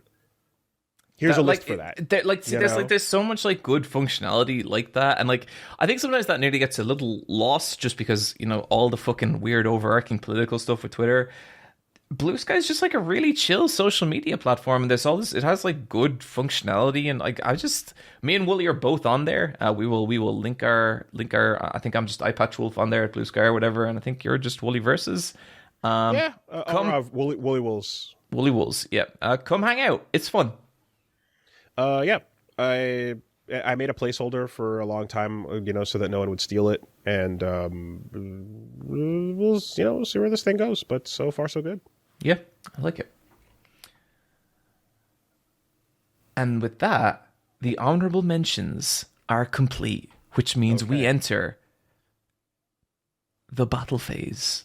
Okay, those are very honorable, all of them. You know what? I gotta say, if those are the honorable mentions, we're looking at a fucking mean list of killers here. Perhaps, for one reason or another. I'm excited to see what they're going to be. Let's do it. It is time to count down the best collection, top 10, but kind of top 20, because there's two lists, because one is mine and one is Woolie's, and there's 20. Yeah, that's we're going to have trouble framing that on the poster, but yeah, that's the title of the section. Nailed it. Thank you. The best collection 2024. We're here. We made it. You made it. It's an occasion of joy. Woolie, would you do me the honor of letting me know your number 10? This is not just media. This is anything. There's stuff on my list that's not media. At the end of the day, I mean, this is a powerful book club, but really, it's about experiences. And so, the 10th best experience I've had this year has been the introduction of the game CROKINOLE. CROKINOLE. That's the right face. That's the one I'm looking for. CROKINOLE. CROKINOLE. A Canadian board game that involves flicking little pellets. Oh, this is another fucking kite thing, isn't it? Yeah, it is. Okay. Okay. Way to start off with a fucking banger, Woolie. Real hype moments here on the podcast. Listen. This is what I would think going into this, because the way I was introduced was I was at the UMAD fighting game tournament, Ultimate Montreal Air Dashers. Shout outs to the group. They're good people. And they had all the fighting games playing, and we were having a good time. This is the same tournament where I met Command Grab James. And I walked over, and we were at Tekken, and he went, "Hey, man, I have a feeling that you're going to get asked about Brazilian Jiu-Jitsu soon. So when that time comes, let me know. And I went, you know what? I think you're right. I will let you know. And I got his contact information. And then I walked to the back of the room. And at the back of the room, I saw my friend Baudet, who was chilling at a table that had board games and stuff on it. And he was responsible for the non-fighting games part of the tournament. And as he put it when he tweeted it out, he's like, I'm sitting back here, relaxed, moisturized, unbothered, have not played a fighting game all weekend. The best tournament of my life. Right? I was like, damn, what's going on back here, you know? And he, on the table, as a massive centerpiece, was this board, CROKINOLE. And it was sprayed and waxed and shiny. And I was like, what's going on here? And yeah, it's what you think it is. You sit down and you take pieces and you use your finger to flick the little piece to try to get into a whole dead center. However, right, what gets my attention is the fact that there's like little, it's more than just a flick. You're seeing someone who knows how to play come in and like use some like dust, a little bit of chalk to like change the friction on their piece a little bit. And I'm like, oh, what's that about? Right? And then someone's taking a look and taking a piece and like spinning it to see how like the friction is on it.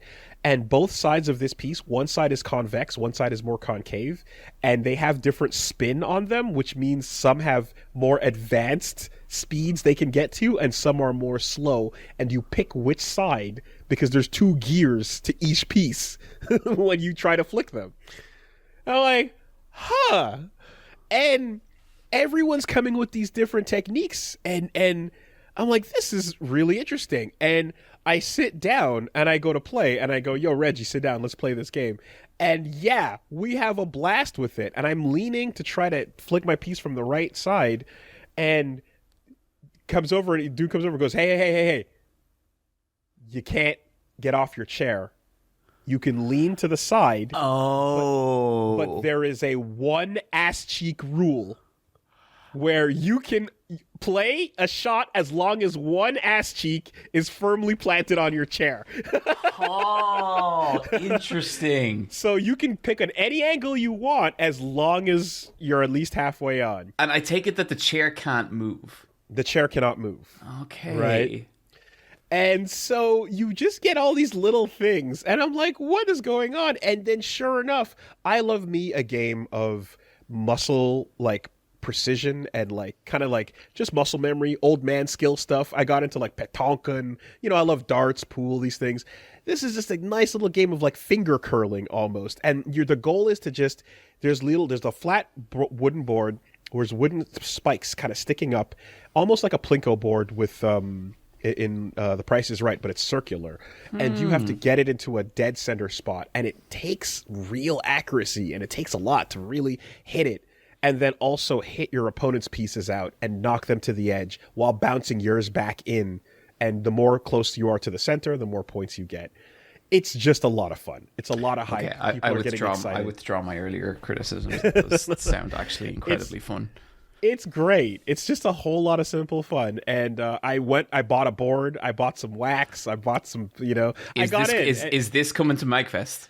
I mean, it's shipping. Like bringing it with me is a bit much. I'm not gonna lie. Okay, that's all right. Woolie, like one of the last times we went to a con together, you bought 4 boxing gloves. So, yeah. Well, this time, I mean, between changes of costume, it might be a bit difficult. But regardless, I do think that. I found me a little thing to care about here. And it's funny because when I bought it, it's like a little family. It's because it was invented in Ontario, which is the province next to Quebec. And it was like just a little family invented it. And when I bought it, it came from this very mom and pop shop. And like, they're like, hey, we're just a little Christian family. And, we hope you enjoy this game. And we would like you to come attend our church. It's a pretty good time. And it came with like a newspaper that's just like, breaking news. Jesus loves you. And the weird thing is that is the S tier gym. That's where the real killers are. After the service lets out, you gotta go sit down and get a real fight to get your chance at one of those badges, you know? It was actually... Sorry. Well, this reminded me of a weird story I had there during the week. I was getting a taxi home last night because it was freezing. And there's like local elections coming up in Ireland and just everything's all in the upheaval. And the taxi driver really starts going on one. And he's like, he just goes, listen, not being misogynistic, all right? I'm not being misogynistic. Love how that starts. Great. Mm-hmm. Women cannot do the same jobs that men can do. They just can't.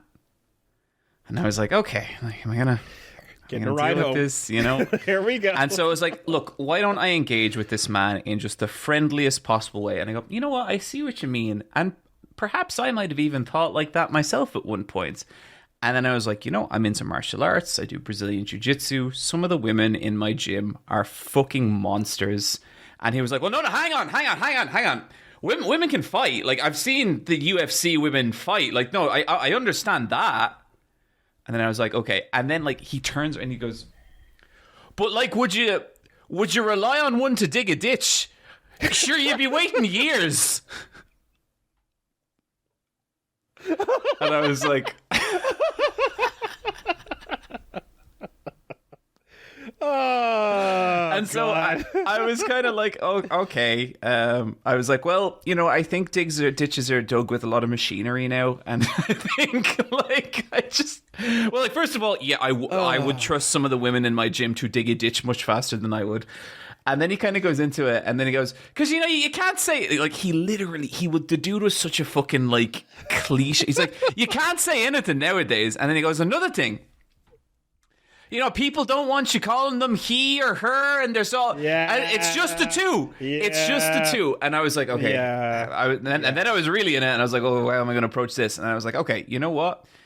And my brother-in-law is actually like trans, and he transitioned a long time ago. And then and again he goes, no, hang on. Yeah. If it's one to the other, that's fine. Oh man, just like part of me wanted to be like, dude, you're like a terrible bigot. Like, you're not good at this. You know, hey, Rory or Finn or Ryan, whichever. Like, dude, like, he's just having a bad day. He's arguing with his wife, I bet you. You know, yeah. And he's taking it out on whatever poor customer sitting in there. That's but you know, incredible. like, I tried to talk him around on as much stuff as I could, and I tried not to just like be pissy with him or whatever, because I was like, look, this might be the only reasonable conversation this man ever has. When I was getting out of the taxi, he shook my hand, and I thought that was good, you know. Yeah. But just when he was like, well, now hang on, one or the other, that's fine. To dig a ditch. I mean, fuck. I told you about the time we went to Vegas for Evo, and the cabbie was basically just like, yeah, man, I'm so tired of these women, though. You know, I've been getting into this MGTOW, y'all. And... You did not tell me about this. Yeah, me and Reggie were in the back of a cab, and we were going, and he's like, yeah, man, just, my girl is being so annoying, you know, just on my ass, and for years, I'm just so sick of this, you know, and shit, and we're like, okay, sure, man. He's like, oh, man, the girls here are crazy, though. You come down to Vegas, it's wild, you know, like, it's a fun place. We're like, yeah, sure, dude, whatever, man. And he's like, yeah, you know, I've been online. Y'all read about this MGTOW? Oh, my fucking you know? God. And we look at each other like, like, pog out. So we got a live one. Here's the thing: the "I'm not a misogynist" came about 4 sentences into the conversation. Yeah. Immediately. Man. Anyway. Woolie, that sounds like a great board game. Yeah, but you know what the fun part about CROKINOLE is? Yeah? The misogyny. No. What's wild is they so the guy who brought it to the event and stuff, they had filmed themselves just kind of like, they had a little tournament, you know, and they filmed some of the matches of people, you know, getting too close to the finals and stuff, and just kind of shoved them online, whatever. And then later, he was telling me, he's like, so he started seeing some comments that popped up, and some from Japan. And basically, he's like, what's going on here? And like some Japanese players found it and were like, they're typing in Japanese, the title says Grand Finals, but why is the level of play so low? Oh. Sometimes I think there is a brutality you can only get through translated words. Jesus. Like, oh no, we're just a group of friends uploading some footage, and they were looking for competitive CROKINOLE, you know? Okay. To which it turns out there is a scene out there, and like there's a following outside of just Canada for it being Canadian. It's become a bit of a board game myth too. You know, and people are kind of internationally in these little pockets. I think what's happened is you have been foreshadowed the season 3 bosses. I mean, fuck, dude. Okay, look, straight up. I'm booking a flight right now. They are not talking shit about us like that. Why is the level of play so low for Grand Finals? Oh, that's such a sad sentence. You know? Damn. Oh. CROKINOLE, 10. CROKINOLE, awesome. Okay. John's number 10. Woolie. There was a certain divine item that came into my life this week, or this year. And in a lot of ways, this was a tough year. House moves are tough, you know. Interpersonal stuff gets tough. You got to deal with a lot of adult shit. You're telling me. But there was one glowing light. A blue light, some might say. No, that didn't quite sound... Cookie Boy's blueberry cheesecake cookie. Okay. The simple things in life. Look, there is a little... I talked about this in the Favorite Things video. There is a little Korean man named Dan. And Dan... I asked him how he got so good at making cookies, and he said, I made a cookie, it was bad, and I didn't like that. So I kept making them until they were good. That is the truest sentence I have. Now, maybe the part he leaves out there is that there was probably, that sentence covered maybe 2 decades. And he is now a fucking cookie master. Editor Foxcade can vouch for this. I took Foxcade for one of these cookies. Mind-blowingly good. And it's like it's this cream cheese blueberry flavored in the center of the softest, sweetest, buttery dough, and just the tartness of the cream cheese versus the sweetness of the dough walls. There's something to this idea of like becoming the best without even looking around you, just for yourself going, I want a better cookie. And then 20 years later, you just kept making it until you're like, oh, I guess that happened, you know? Like, it's Godot. That's I kept swinging the hammer, and I was an old man from Berserk. No culinary training at all. Yep. Unbelievable. That is my number 10. The pure pursuit of a delicious cookie. This Dan is like Guts if it was just cookies. That is wild. Okay. All right. I have a treat to look forward to next time I'm there. And if you ever come over here, I got there's a place. We got some fucking Japanese people whose ass needs kicking at that board game. Just to be clear. There's that. Just to be clear. But I meant a dessert place that I like that's nearby. Okay. Interesting. Apple cheese crumb. Oh, I have a feeling that we'll get to go there.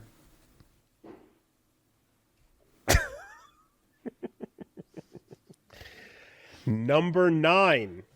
Speaking of places I would like to go and places I have been that bring me joy. John, have you heard of Buc-ee'S convenience store and gas station? I have not. Number 9 of the greatest experiences of this year is Buc-ee's convenience store and gas station. Now, let me tell you, you're sitting there going, Woolie, what the fuck are you doing to this list? Mm-hmm. That's a one-to-one. And I've said this phrase before, so allow me to say it again. And I've not been wrong each time. People out there listening to this that you cannot see right now are popping the fuck off and marking the fuck out. Open up Google. Okay. Type in BUC-EE'S. Buc-ee's. C-E-E-S. And tell me what you see. I'm seeing a little otter character. Yeah. Now you see the top, you see the first thing. What is the description right there? Buc-ee's is an American chain of country stores, gas stations, electric vehicle chargers created and owned by Arch Beaver. Sorry. In the results, just the Buc-ee's home website. Number 1 result. I can read. Ever since our inception in 1982. All right. Fucking. God damn it, John. All right. What do you fucking want me to do here? The first thing is spend $100 on gift cards online, get $20 gift cards free. The top result should be Buc-ee's, and it says a chain of travel centers known for clean bathrooms and many fueling positions. Buc-ee's. That is result number 3. Okay, well, damn it, Google, you fucking shit. It has failed. It is top result for me. Buc-ee's is the ultimate consumer experience. And what does that mean? When you go to Japan challenges you to hike up this mountain and go to a shrine and enjoy the view as you take in the accomplishment. When you go to America challenges you to go to Buc-ee's. It is a gas station, it is a convenience store, but it's fucking everything. From the moment you walk in, I don't know if you still have it open, but you can take a look at the image search. The moment you walk in, it is a giant, humongous, just thing. It's like 50 pumps, first of all, lined up. Insane amounts of people going in and out getting their gas stuff. In the store itself, they have every single item you can imagine, all Buc-ee's branded with this beaver. Why doesn't this store have a horizon line? It does not. It vanishes into the distance, and it's a gas station. Something about this is upsetting, Woolie. They have walls of their own jerky, which they make in-house right in front of you, and there's like 50 flavors of it. I have located a picture of someone making jerky in Buc-ee's.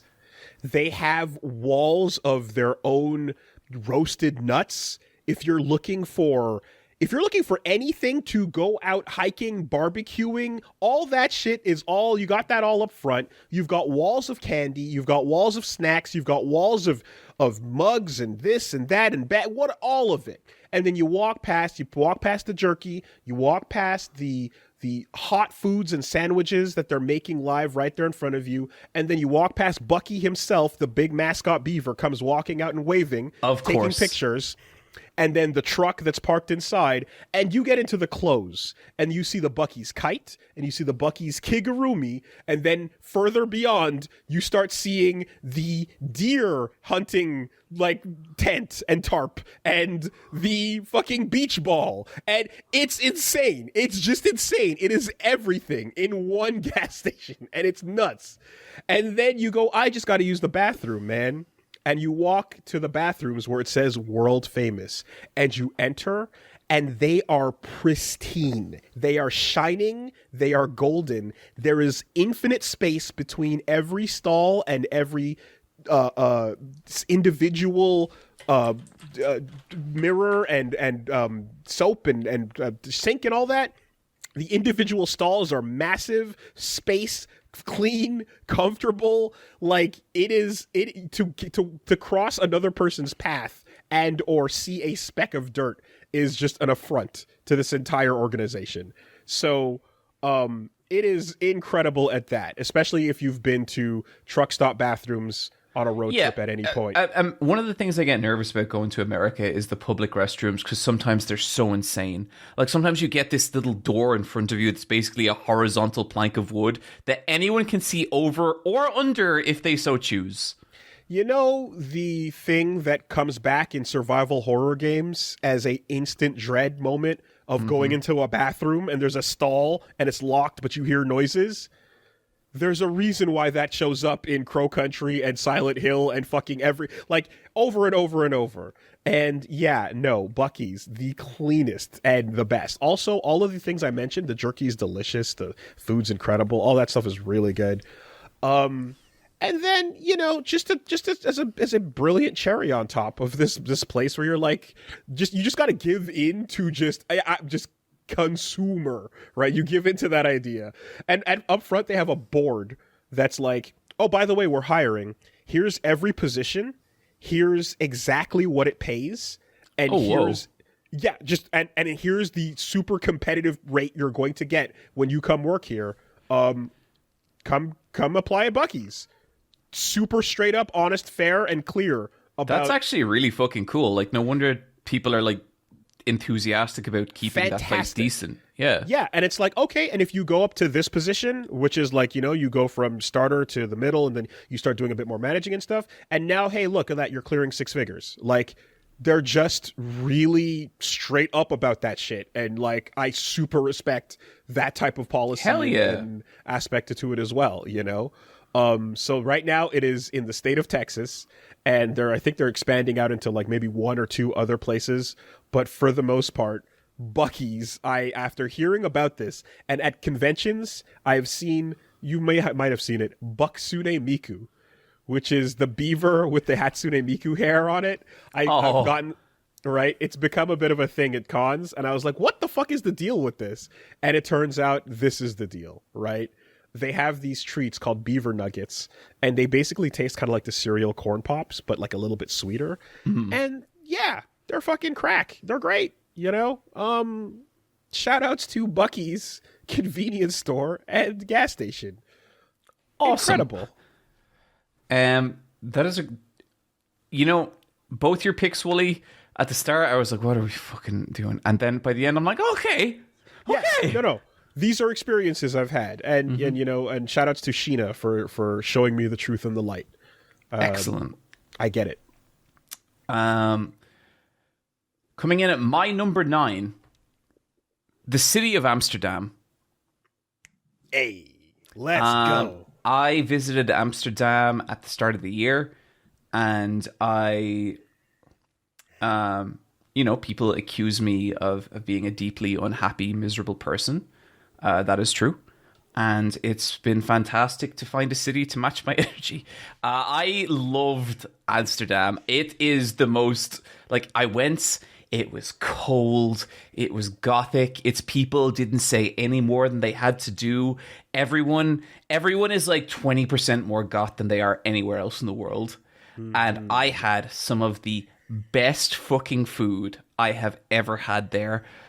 The Dutch know their fucking eggs, and it was beautiful. I learned about Dutch Muay Thai. I just had, it was, of all the cities I've ever been, it felt maybe 4 bad days away from Bloodborne happening, but in the best way possible. Yes. I was about to say, like, when we, you know, so I went there with Punch Mom a few years ago. Oh, really?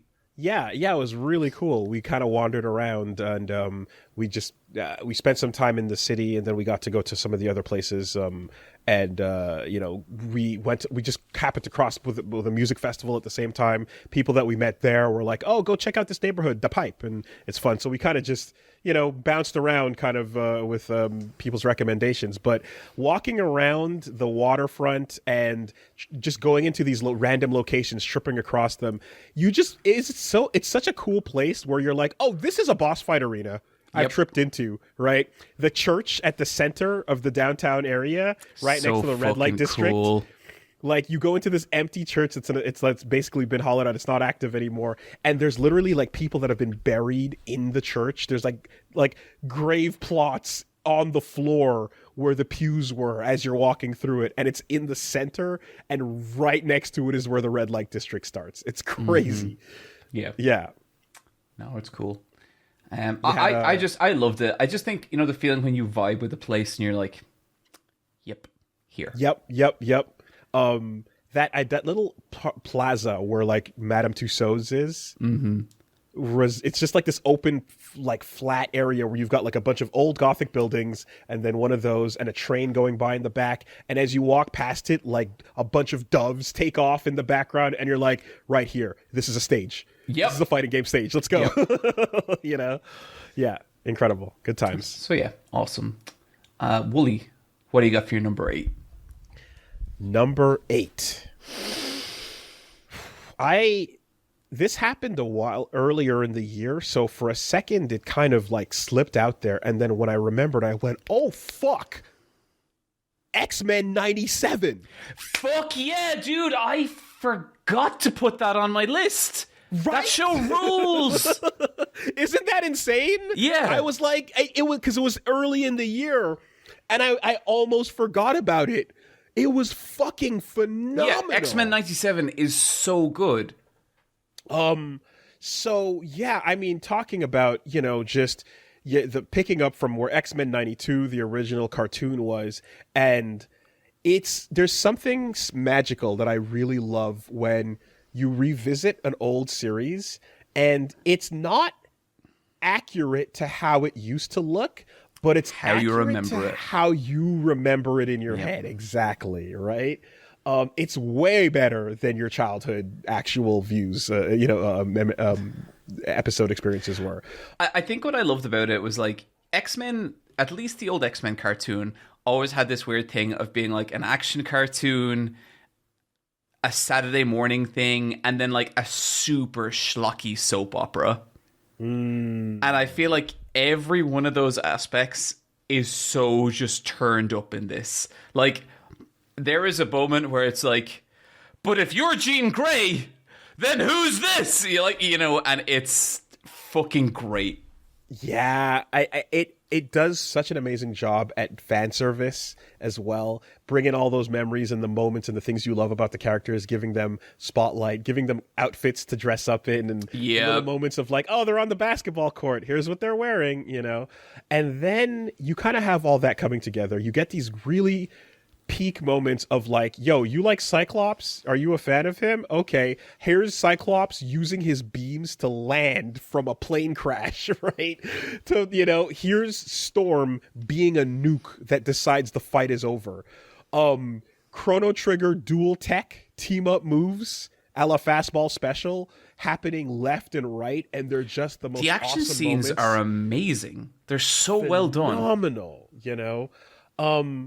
And again, you go through it and you're like, okay, you know what? Especially you go about 4 episodes in and you're like, yeah, they understand the assignment. They got it. They nailed it. This is the spirit of what it was, and it's so much fun to revisit it. And then episode 5. Oh my fucking God, if that's not one of the best half hours of television I've ever seen. Incredible. The Genosha shit. I mean, and then you have this moment where they go, we're not just bringing the old thing back and giving you a remember when. We're elevating this beyond into one of the strongest X-Men entries. The Genosha episode is, it is a masterclass in pacing because it's 30 minutes. You don't get an hour here. You get a half hour, and everything it sets up Genosha Island. It sets up the Magneto, Gambit, Rose love triangle, which is so fun. That whole thing. You get the dance club scene where Rogue comes out, and they have that whole romantic moment. And you have the tragedy and the explosion and the fight and the action, and all of that gets time to breathe. Right? The politics of Genosha, everything, nothing feels rushed. No. They give every scene that they select the exact moments it needs and the lines to hold and pause and put weight on everything. Yeah, and the villain was fantastic as well, I thought. I just, and like when you're talking about your moments, I mean, when Genosha is just fucking burning, dude, and like the statue of Xavier, you want to talk, and like that tilts over, and you're like, this show pulls no punches. It's fucking brutal and incredible and meaningful when it wants to be. And like I find out after the fact, that like that scene, the way that Genosha whole thing played out, part of that was because the writer had people that were friends that were in the Pulse nightclub shooting, and were relaying those same feelings into these moments in the middle of the season, so I'm like, holy shit, okay. You have things like Morph, who comes in as an excuse to just get cameos for other characters that are not in the show, and then Nightcrawler, POV, Bamf, and whatnot. And then there's just these moments in particular. I mean, like, yeah, Storm gets like a henshin into her costume. That's great. But there's two things that happen beyond episode 5 as well, where things just go nuts. Bastion gets introduced. Yeah, you get the villain. Two things. One is Trask is a villain. He's setting up this whole thing with the Sentinels. And after everything that goes down with Genosha, you get this moment where Rogue goes, fuck this dude, and drops him, right? And yeah, I mean, well, hey, so we're obviously talking full spoilers on X-Men 97 for, in this conversation here, but she fucking kills that guy. And there's a moment where old cartoons would have had him stop and then turn and become a monster or go crazy, and then you go, oh, she almost did a bad thing, but before any consequences happened, she was saved and it turned around and she's okay. We don't have to think any differently about it because now the real villain has appeared, right? But the show doesn't do that. She drops the dude who's responsible for the massacre of everyone at Genosha off a fucking building, and you hear him fall. And you hear the crush of like the ground, and you see the X-Men behind her all have to realize what just happened and go, oh shit, is this what we are now? And some people are like, this is horrible, this is not what we're doing. And others, like Wolverine, are like, let's fucking go. Finally. And you're like, oh God, they have to confront it. They have to confront this whole moment. And then he activates as a robot and gets back up, and they're like, we got to stop the villain, But that little pause of, oh, yeah, is so real and incredible, man. And then of course you get the buildup from everything that goes to the finale of that the scariest thing about Genosha wasn't the death or the chaos. It was a thought. The only thought you could have when being chased by giant robots built to crush you. Magneto was right.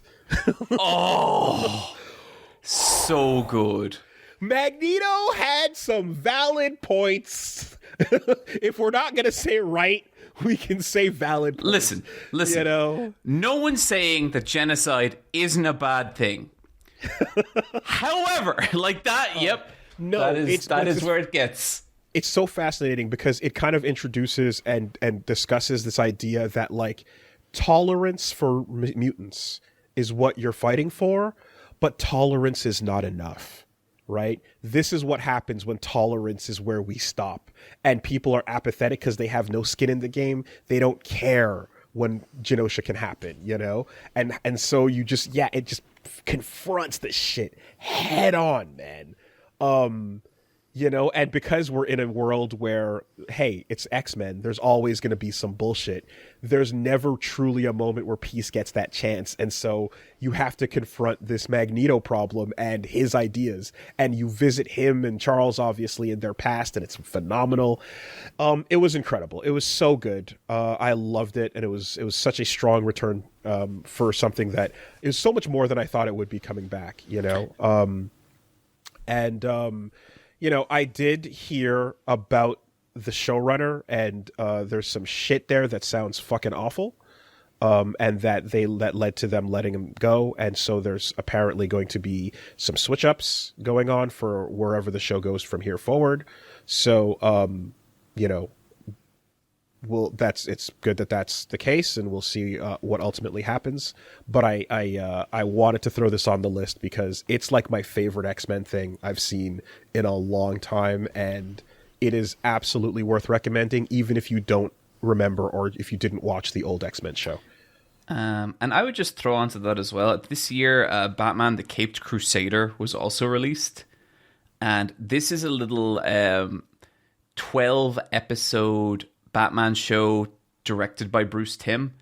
Nice. In the style of the old Bruce Timm cartoon. Let's go. So I would say that old Bruce Timm cartoon actually does hold up pretty good. At least a lot of episodes of it. We studied it in animation class. Yep. And this is just a fantastic reimagining of that. It is just great. It features my favorite Harley Quinn of all time. The actual Jester outfit. The Jester outfit, but no Joker.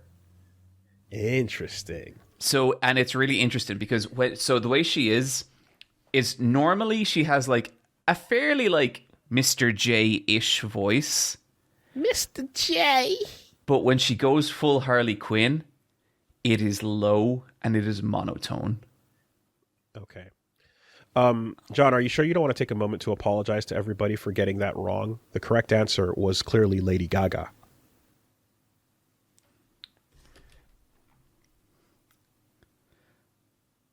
I didn't hate that movie. I didn't watch it. I haven't seen it. Look. Here's what I'd say about it. It is a dreary, dull-ass movie. Like, I don't know how you make a musical that lifeless. When you stand back and look at it, it's like, well, I guess that's kind of interesting. It's not enjoyable, but I was kind of like, I don't hate this. People walked out of it when I was there. Yeah, no, I'm curious enough that I'm down to like form an opinion, but I have not yet done so. Walking out though, no, I'd want to see it through. I think you'll hate it. I don't think you will find. I don't think you'll see much of value in it. To me, It's like there's a bit where, Joker is in the company of some people who are his fans, and they're so into him, and he's kind of looking at them, and he's like, "Oh fuck," and it's like that's Todd Phillips. Okay. He's like, "Oh."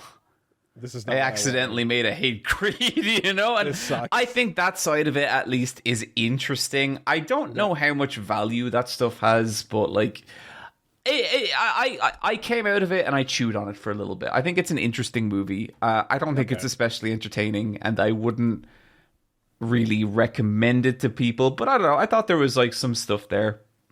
Only thing I'd want to know is, given the original, which I really liked, do you think this needs to exist, or is it warranted? In a weird way, yeah, I do. Okay. I think this film is such a response to the original. I also think it's kind of an attack on the people who really loved the original. Like, which was meant to be misunderstood, quite frankly. I mean, I don't know how. It's such a different conversation, but like, I think the kind of people who get like Joaquin Phoenix Joker tattoos would fucking hate this movie, and I get it. Like, I understand why. Fight Club, Patrick Bateman. We do this dance every decade. Every decade. There's always one. Mm-hmm. Homelander, the protagonist of The Boys. Actually, fucking I love Homelander so much. I don't think he's a nice person, but I love that actor. Speaking of liking things that you really, really, really, really didn't think you would, my number 8, Woolie, it's doing a podcast with you. Oh! No, it's not, Woolie. It's the Silent Hill 2 remake. This doesn't work anymore. I'm done. You used that same bit one too many times. And I've done it once, Woolie. This time last year, exactly. You need to fucking stop. All right? It's getting and old. You bit twice. It's getting old. I'll see you next year.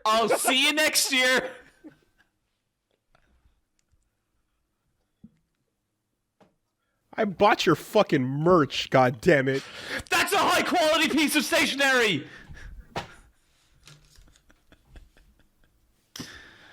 I really like doing the podcast with you, Woolie. My number 8, the Silent Hill 2 remake. And then the second question is, why is that only number 8? Anyway. Oh, we can talk about it. No, I meant the proposed fake number 8. You faked the friendship of the podcast, and you said it was coming in at number 8. I mean, this. I'm just being real here, Woolie. Like, you're not better than this sort of stuff. How prepared were you to hate this? Primed. Fucking, I am a grenade. My pin is gone. Knives sharpened. Yeah. Just doing my little dance of, oh, here we go. I was trying to be really conscious of okay, I don't want, because I do think if I go into this trying to hate it, I'm a fucking asshole. And then, whatever I say about it to my audience isn't me being genuine. So I really was trying to go in to give it a fair shot. To give it, no, let's actually try and enjoy this thing. And it turns out I didn't have to do that because this is a great video game. That's what I've heard. Yep. It is just a extremely good survival horror game. And what's more, I would say there are moments where this is an excellent game. Just really great. Now, the parts that were excellent for me, the combat in this game is enjoyable. There is a Last of Us light element to how the combat in this game works, in that sometimes you have 3 bullets, 1 shotgun shell, and a health drink, and that diner over there is filled with 2 nurses, a lying figure, and a mannequin. How are you going to spend those resources? Mm-hmm. And I enjoyed that side of it a lot. In general, I thought the actors, for the most part, were very good. But the thing that really got me about this game is there is just some locations in it, and the sense of place I got from them was just absolutely fucking incredible. And my favorite part of this entire game, there is a point where you hit the Lakeview Hotel. Mm-hmm. And it's expanded a lot. It's expanded a lot. So first of all, it's the hotel from The Shining, not the Stanley Kubrick version, but the actual hotel that I have been to.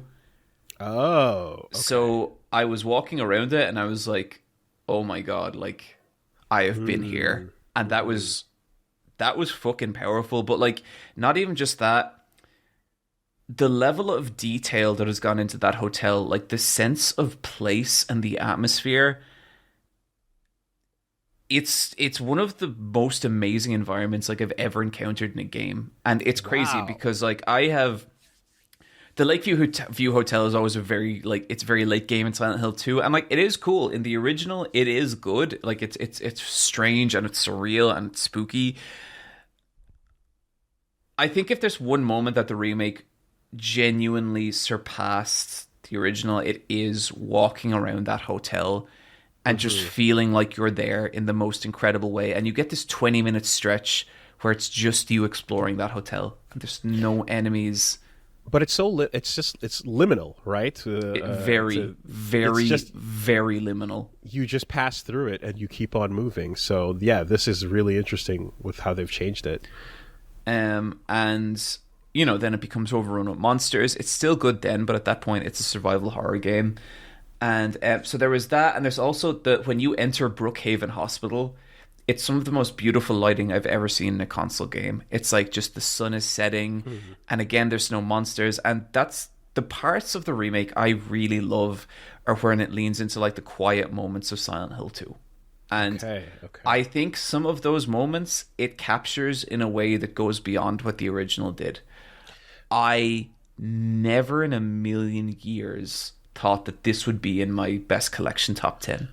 So yeah, I've heard that like some of the stuff with in particular how James's screams are visceral and you know, like his horror is so like real, and things like grabbing a syringe for your healing and stuff is just, it just gets to you, and like that's all really incredible.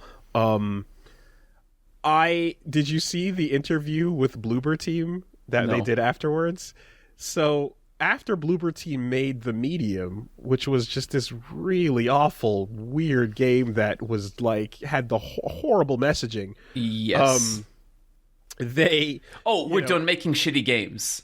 Yeah, exactly. So that's it, right? Like, no one expected this to be anything because the team that made it made bad shit. And to that, in the interview, they announced their new game, and then this came out, and they're like, yeah, we're done. Our shitty game phase is over. Yeah. That's wild. Yeah, and there's other parts of it as well. Like, Angela's voice actor is phenomenal. And like the damage she brings to that character, unbelievable. Like so good. So in finality, the only question is, how does the letter stack up to the original letter? It doesn't. It can't. It couldn't possibly. Unfortunately, I think the actor who did Maria's voice acting, I think she's a good voice actor and I think she's talented.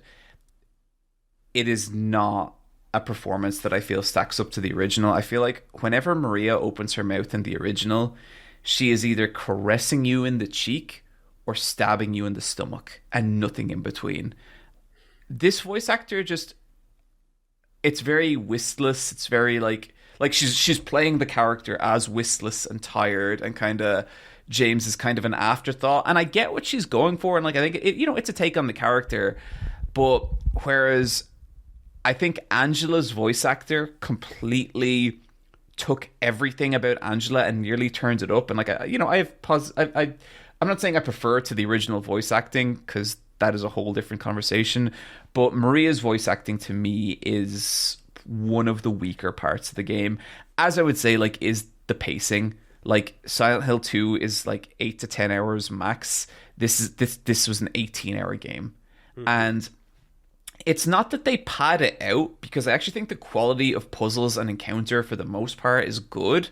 There's just too much of it. Like, it's just you spend so long in these environments, and after a while, like, the context of the hospital or the apartments or the pit, like, it kind of just goes away, and you're in a dungeon killing monsters. Okay. Yeah. What I would say is, like,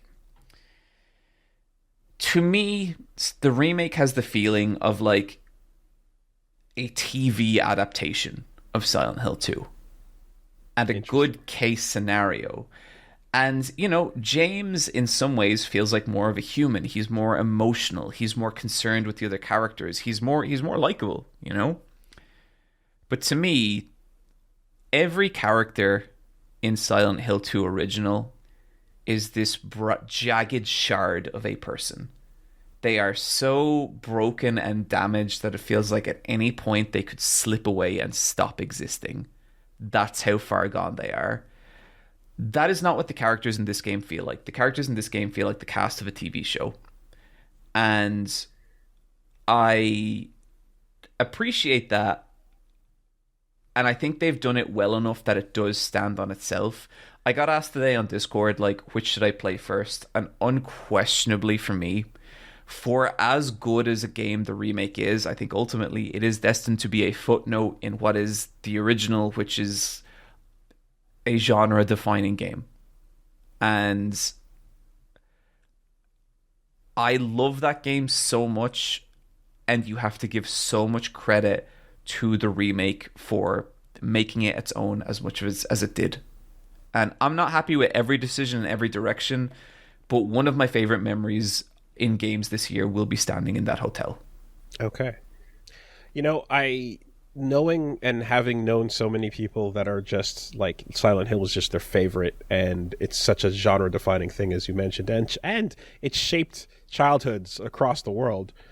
This could have gone wrong in so many ways, so it's ultimately really nice to hear that it did not, you know? No, like the people did an incredible job, and I would really say like that is very clearly many people in Blooper Team who understand what was so special about that original. And given, you know, the other recent Silent Hill entries and things, it's just hope was not particularly high. Pretty low. Pretty low. So that's great. I'm really happy about that. Yeah. Woolie, number 7. What do you got? Number 7 is the nation of Greece. Fuck yeah. Okay. So we have, yes, I'm glad from last year we've established that countries themselves can be on this list. And absolutely, I went to Greece because my favorite food is Greek food, and in search of the perfect souvlaki, in search of the perfect gyro, and some pretty mean spanakopoulos, I went out and I got on a plane and flew around the world and landed in the old world, you know? So interesting to kind of like, living in Montreal, I've always said is like, it is true. It's the most European city in North America, you know? Small, tight cobblestone streets and, you know, like, just old buildings and architecture. It's so I've always, in coming and actually visiting Europe and such and going to those countries, I'm always like, oh yeah, it's kind of like that back home, you know, there's a vibe to that. Greece is, you're out there, you're right next to Africa, and you're seeing the desert sand affecting the color of the sky, you know, you're seeing civilization built on top of civilization so many layers deep that like you can't fully wrap your brain around it when you go to a place like Akrotiri, and it's like, yeah, the city you're standing in is from 5000 BC. 5,000 back from the 2 that we're at to Jesus, you know? Like, for like it's wild. Yeah, further, it's crazy. Further away from 0 than we are, you know. And then to also, you know, kind of contrast all that with things that you see, like, like the Roman Empire, like takes its influences from and copies and goes through, and all the history and the fact that this country has been like all these things where historically it's like, okay, there's the Romans, and then there was like the Ottoman Empire, and then at one point there were Nazis, and it's all everyone that's passed through like and took their toll on it, you know. You see the markings and the lingering pieces of all that behind, and it's very storied and just interesting, like, because like in the way that I'm going to Ireland and seeing like, oh yeah, there's like a castle that way and a castle that way, and we're not too plus, you know, we're not that interested in it. It just takes up space in a way. You're walking by pillars that are like, it's in a park that's next to a corner store and like a public bathroom, and then a fucking, like, you know, a McDonald's, you know, like it's all just right there, and it's a wild vibe. And that's in Athens, you know. What was awesome and wild too is I just kind of was like, hey, I'm around the world. Let's see what's going on. There should be a fighting game community a little bit of everywhere. So I reached out and I said, hey, Greece, where's your FGC at? I'm coming through. And sure enough, they reached out, and shout out to Tasso and Steve, who were they run the FGC over there, and a Tekken tournament was happening the day that I landed. So I was like, let me just go check it out. Why the fuck not? And I walk in, meet these people, and you know, say what's up to some people, some of the people that know me from Greece as well, and everything. And that was cool to meet some audience members there. And at the Tekken tournament, I see an American player I know, KDZ, is just running sets playing Tekken. And I'm like, what the fuck are you doing here? That is one of my favorite feelings in the world, when you just encounter someone on a continent and you weren't expecting them. It's crazy, you know? Yeah, and he's like, I love that. I was like, I'm on a cruise with my family. I'm like, no shit. Okay, well, what's good? You want to run some sets? Yeah, sure. And we just played some fucking Tekken. That's so awesome, dude. That's great. It was so just wild, but we had a great time. And you know, and then we also like planned it so that Punch Mom and I, after we left Athens, we checked out the Acropolis. We went to a couple different islands as well. We went to Paros. That was a really nice, out of the way, cool place that people who live there recommend and go check out as well. Great beaches, white sands, all that beautiful stuff that's like Cammy's stage in Street Fighter Alpha 3 with the white roofs and the blue and then the perfect. Oh, yeah, I know the one. Amazing. Of course, there's like Santorini, which is another one where they're like, okay, so like Mykonos, they're like, just don't go. It's not even, it's like the Vegas of Greece. It's not really, it's at all. So I'm like, yeah, fair enough. Santorini, a bit like that, but not as much, but still an incredible view despite the over commercialized part of it. And yes, it is incredible because it's a caldera. So the whole island is basically what's left over of a volcano that erupted and sunk into the ocean, and then created a donut of water, and then what hardened sticks out and forms into like a strong sediment that they built the that's so cool. So you stare at the sunset, you look out at a perfect sunset on a surrounded sunken volcano into the ocean. Beautiful, incredible. So yeah, shout outs to them and shout outs to, of course, just, the food was fantastic, the some of the best iced coffee like ever. That they have their particular style of doing it. Greek coffee is really, really good. And the one of the takeaways is my favorite new liqueur is called Mastika, and it is a type of alcohol that is from a mastic tree. So it's kind of like pine flavored resin in a little alcohol. And it's so like, it's very like sweet, but the flavoring is you can use it with a lot of things, it feels like a base, just delicious kind of sweet alcohol flavor. You don't really get any of the kind of like the potato that you might get, or the wheat or the barley with your vodkas and your whiskeys and stuff.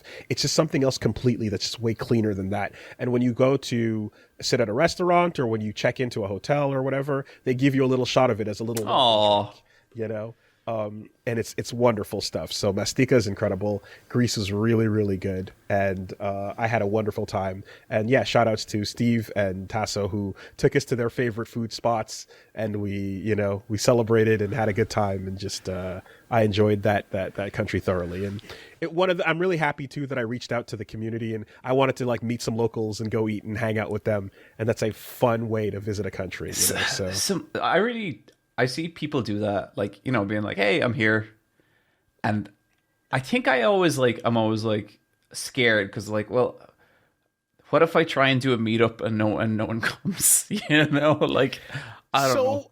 I did that in Amsterdam. That was the first time I tried it. Right. When I landed, I said, hey guys, I'm in Amsterdam and I'm going to be at this bar if anyone wants to come say what's up. And when we first got there, I ran into somebody who recognized me and said hey, what's up? Why are you here? Yeah. I was like, oh shit, there's really people out here, And yeah, like a group of 30 or so people just came out. We all chatted, had a good time at this bar, and they gave me some of the best recommendations from where to go and where to eat and where to chill. So, it's valuable in that you're getting from the people that live there the experiences that are worth having. I think, when you're on the internet long enough and you have a following and people who are into you, but you also have that voice that's no one actually likes you. I'm like, what are you doing? And I just, because sometimes I'm I'm going to this place. I should just show up at a bar and be like, hey, I'm here and see what happens. And I don't know. I think that's something I need to sit with. maybe, consider maybe. Depends where, depends when. But it is ultimately an afternoon's commitment too. Like, you do have to like lock down a day of your trip and dedicate it to that kind of thing. And you're going to be very tired afterwards too. But for sure. I thoroughly enjoyed it. So yamas, and I picked up I studied a little Helleniki in college, and I picked up a little more. So good shit. Greece was a lot of fun. Awesome. My number 7, Wooly. I think this one's going to be controversial. Uzumaki, episode 1. Episode 1. Strictly episode 1. Okay. Yep. So you listed this last. Yeah. You listed this last time on the previews, and I went and I did my homework just to make sure I was ready for it. Okay. What did you think of Uzumaki episode 1? Phenomenal. One of the most unbelievable pieces of animation I've ever seen. And the fact that it was bringing Junji Ito to life, who I fucking adore. Yeah. Like, so I feel like a lot of things get adapted, and a lot of things get adapted in a way where you go, all right, concessions, but what else are you going to do, right? Like, and we still appreciate them. We talked about like how One Piece was pretty fun, and all these things kind of come in, and you have different visions of it. But it very rarely, but once in a while, you get adaptations like Sin City when that was put to film by Rodriguez, right? And it's like, oh, this is a slavish love letter that wants to take the comic and animate it. It is panel by panel lit and shot the way the original was, with the exception of 1 or 2 original scenes, right?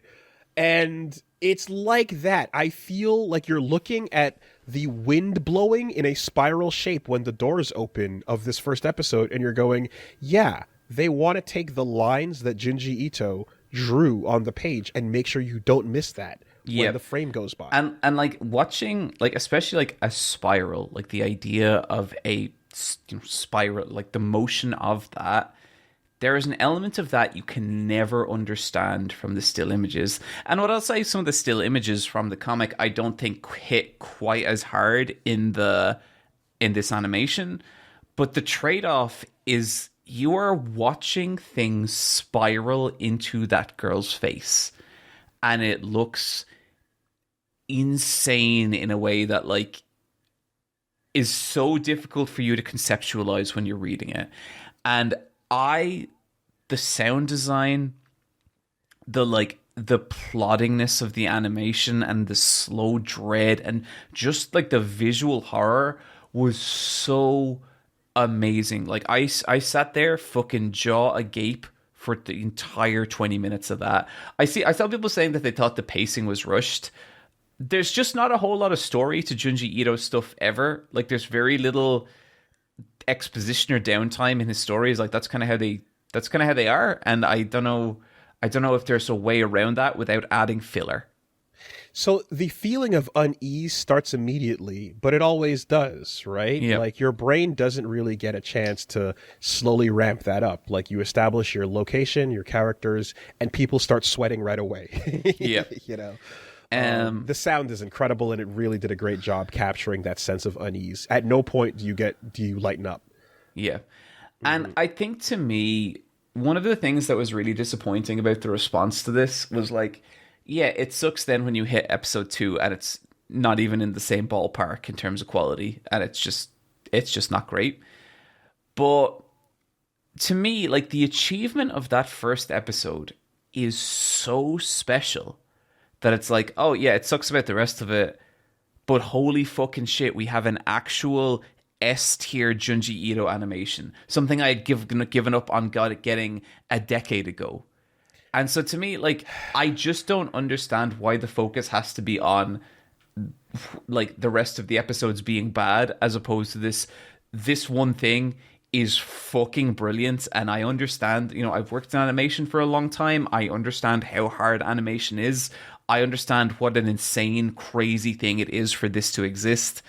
And to me, the fact that everything after this is bad does not take away from how good this is. If you're asking me to consider it as a whole, yeah, it's not great, but I love this thing so much.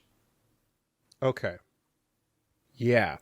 If I can, though, I would want to challenge a little bit. Go for it. Just that I totally agree that I think I'm someone who appreciates when like it's like the miracle of something existing as opposed to it not existing should be remembered, and like we need to and keep and like cherish that, keep that in mind. Holy fuck, look how incredible this is, look at what's possible.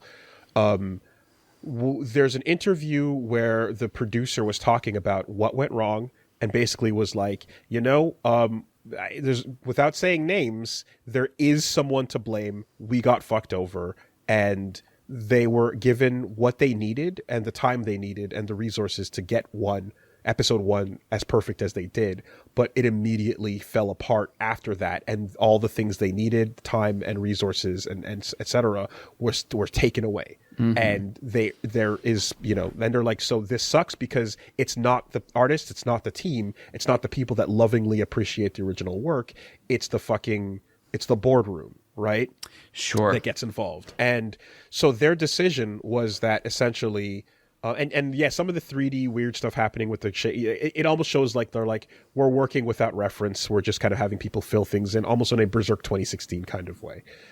When he told that, in that interview, when he described that, he said, so what happened is we've decided that it wouldn't be fair to let all the work that went into these other episodes be put to waste, and we don't want to let one person's fuck up like result in this never seeing the light of day. I don't know if that's the right choice, but this is what we've decided to do, because your choices are just publish episode 1, put out or put the whole thing out, warts and all, and or cancel the series entirely.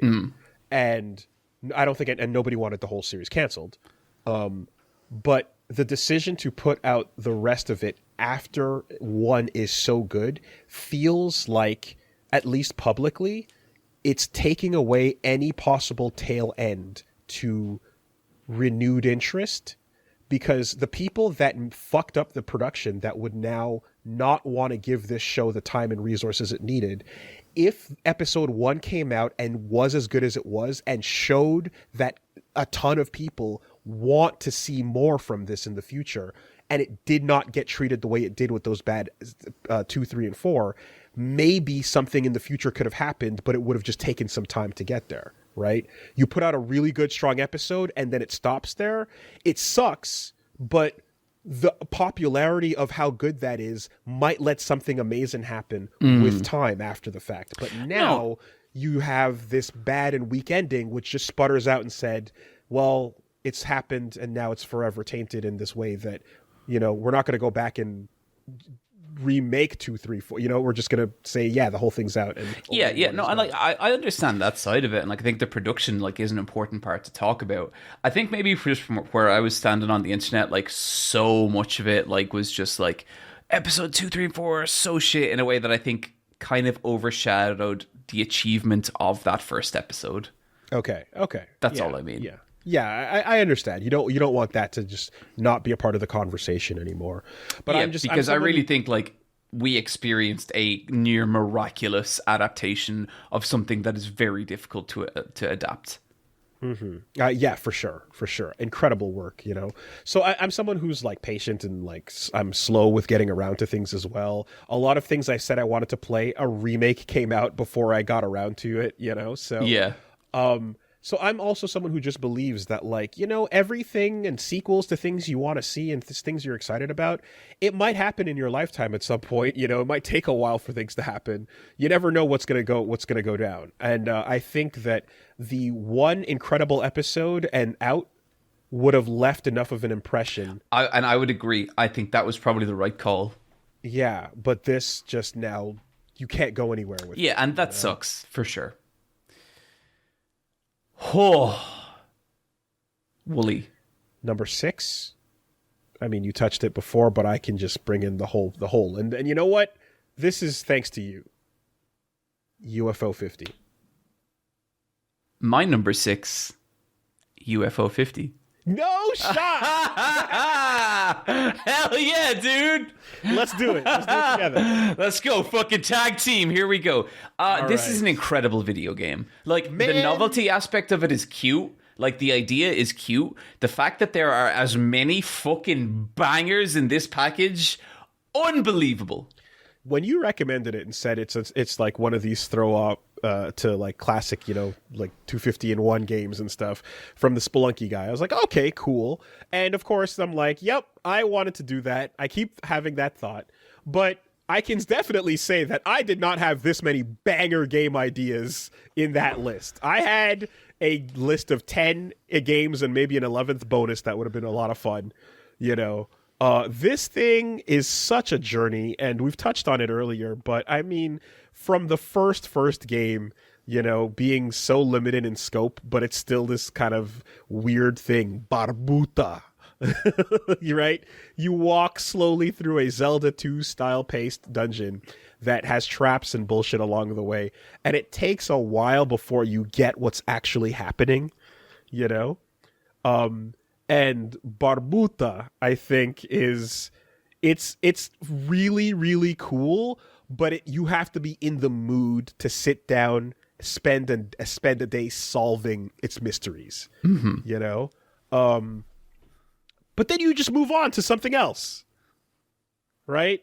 I think I've actually talked to people, and they're like, the fact that there are so many good games is kind of paralyzing, and I get it, because you kind of want to see everything, but I think there's so many of these games, you do need to sit down and take a little bit, because I remember like the first time I looked at the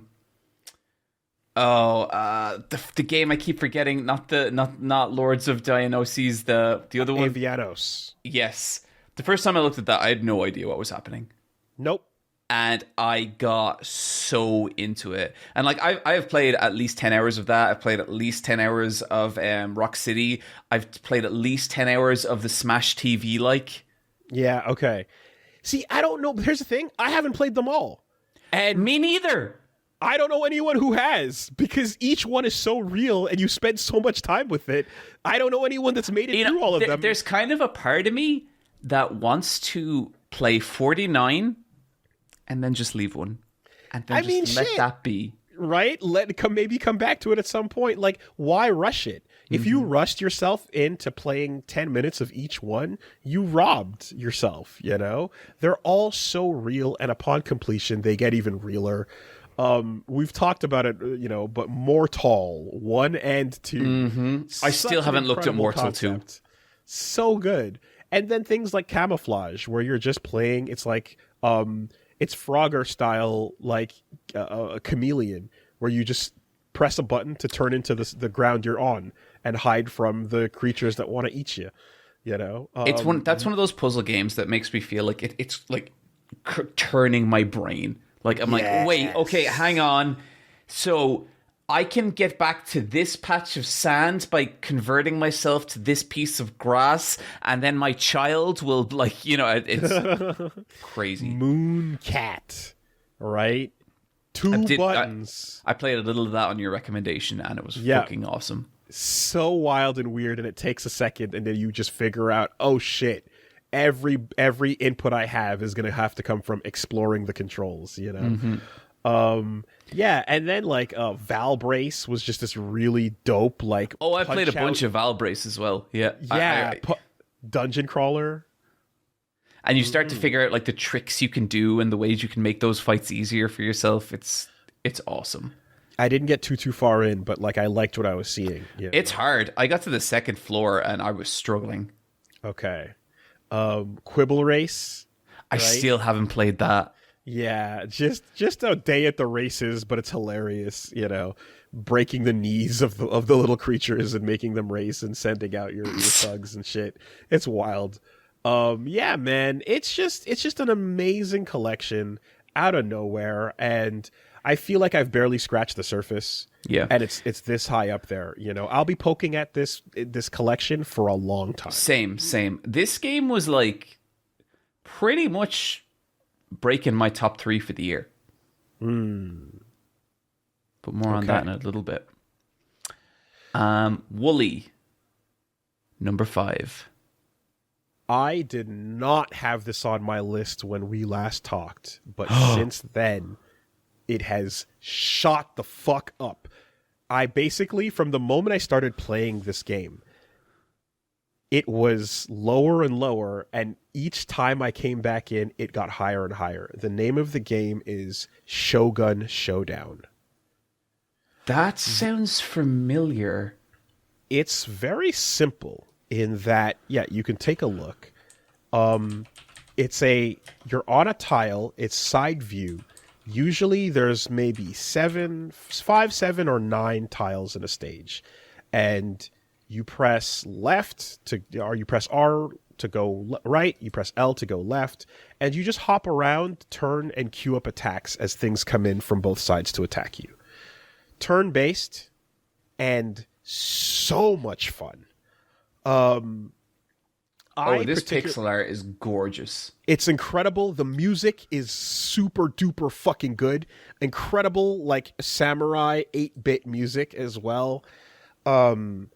It is something, one of my favorite things, a genre that has come to the forefront for me, is perfect information puzzle games, right? So say you're like, Into the Breach. Into the Breach, right? Yes, exactly. Okay.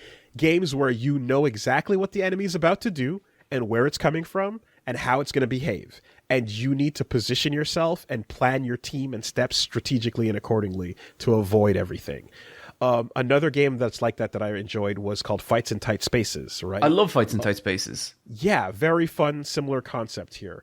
So this ends up being a lot like those, but I would say that, like, the way weapons and queuing up works is most similar to Slay the Spire. Right, okay. But you get to position yourself before doing those attacks, and it's humongous, you know?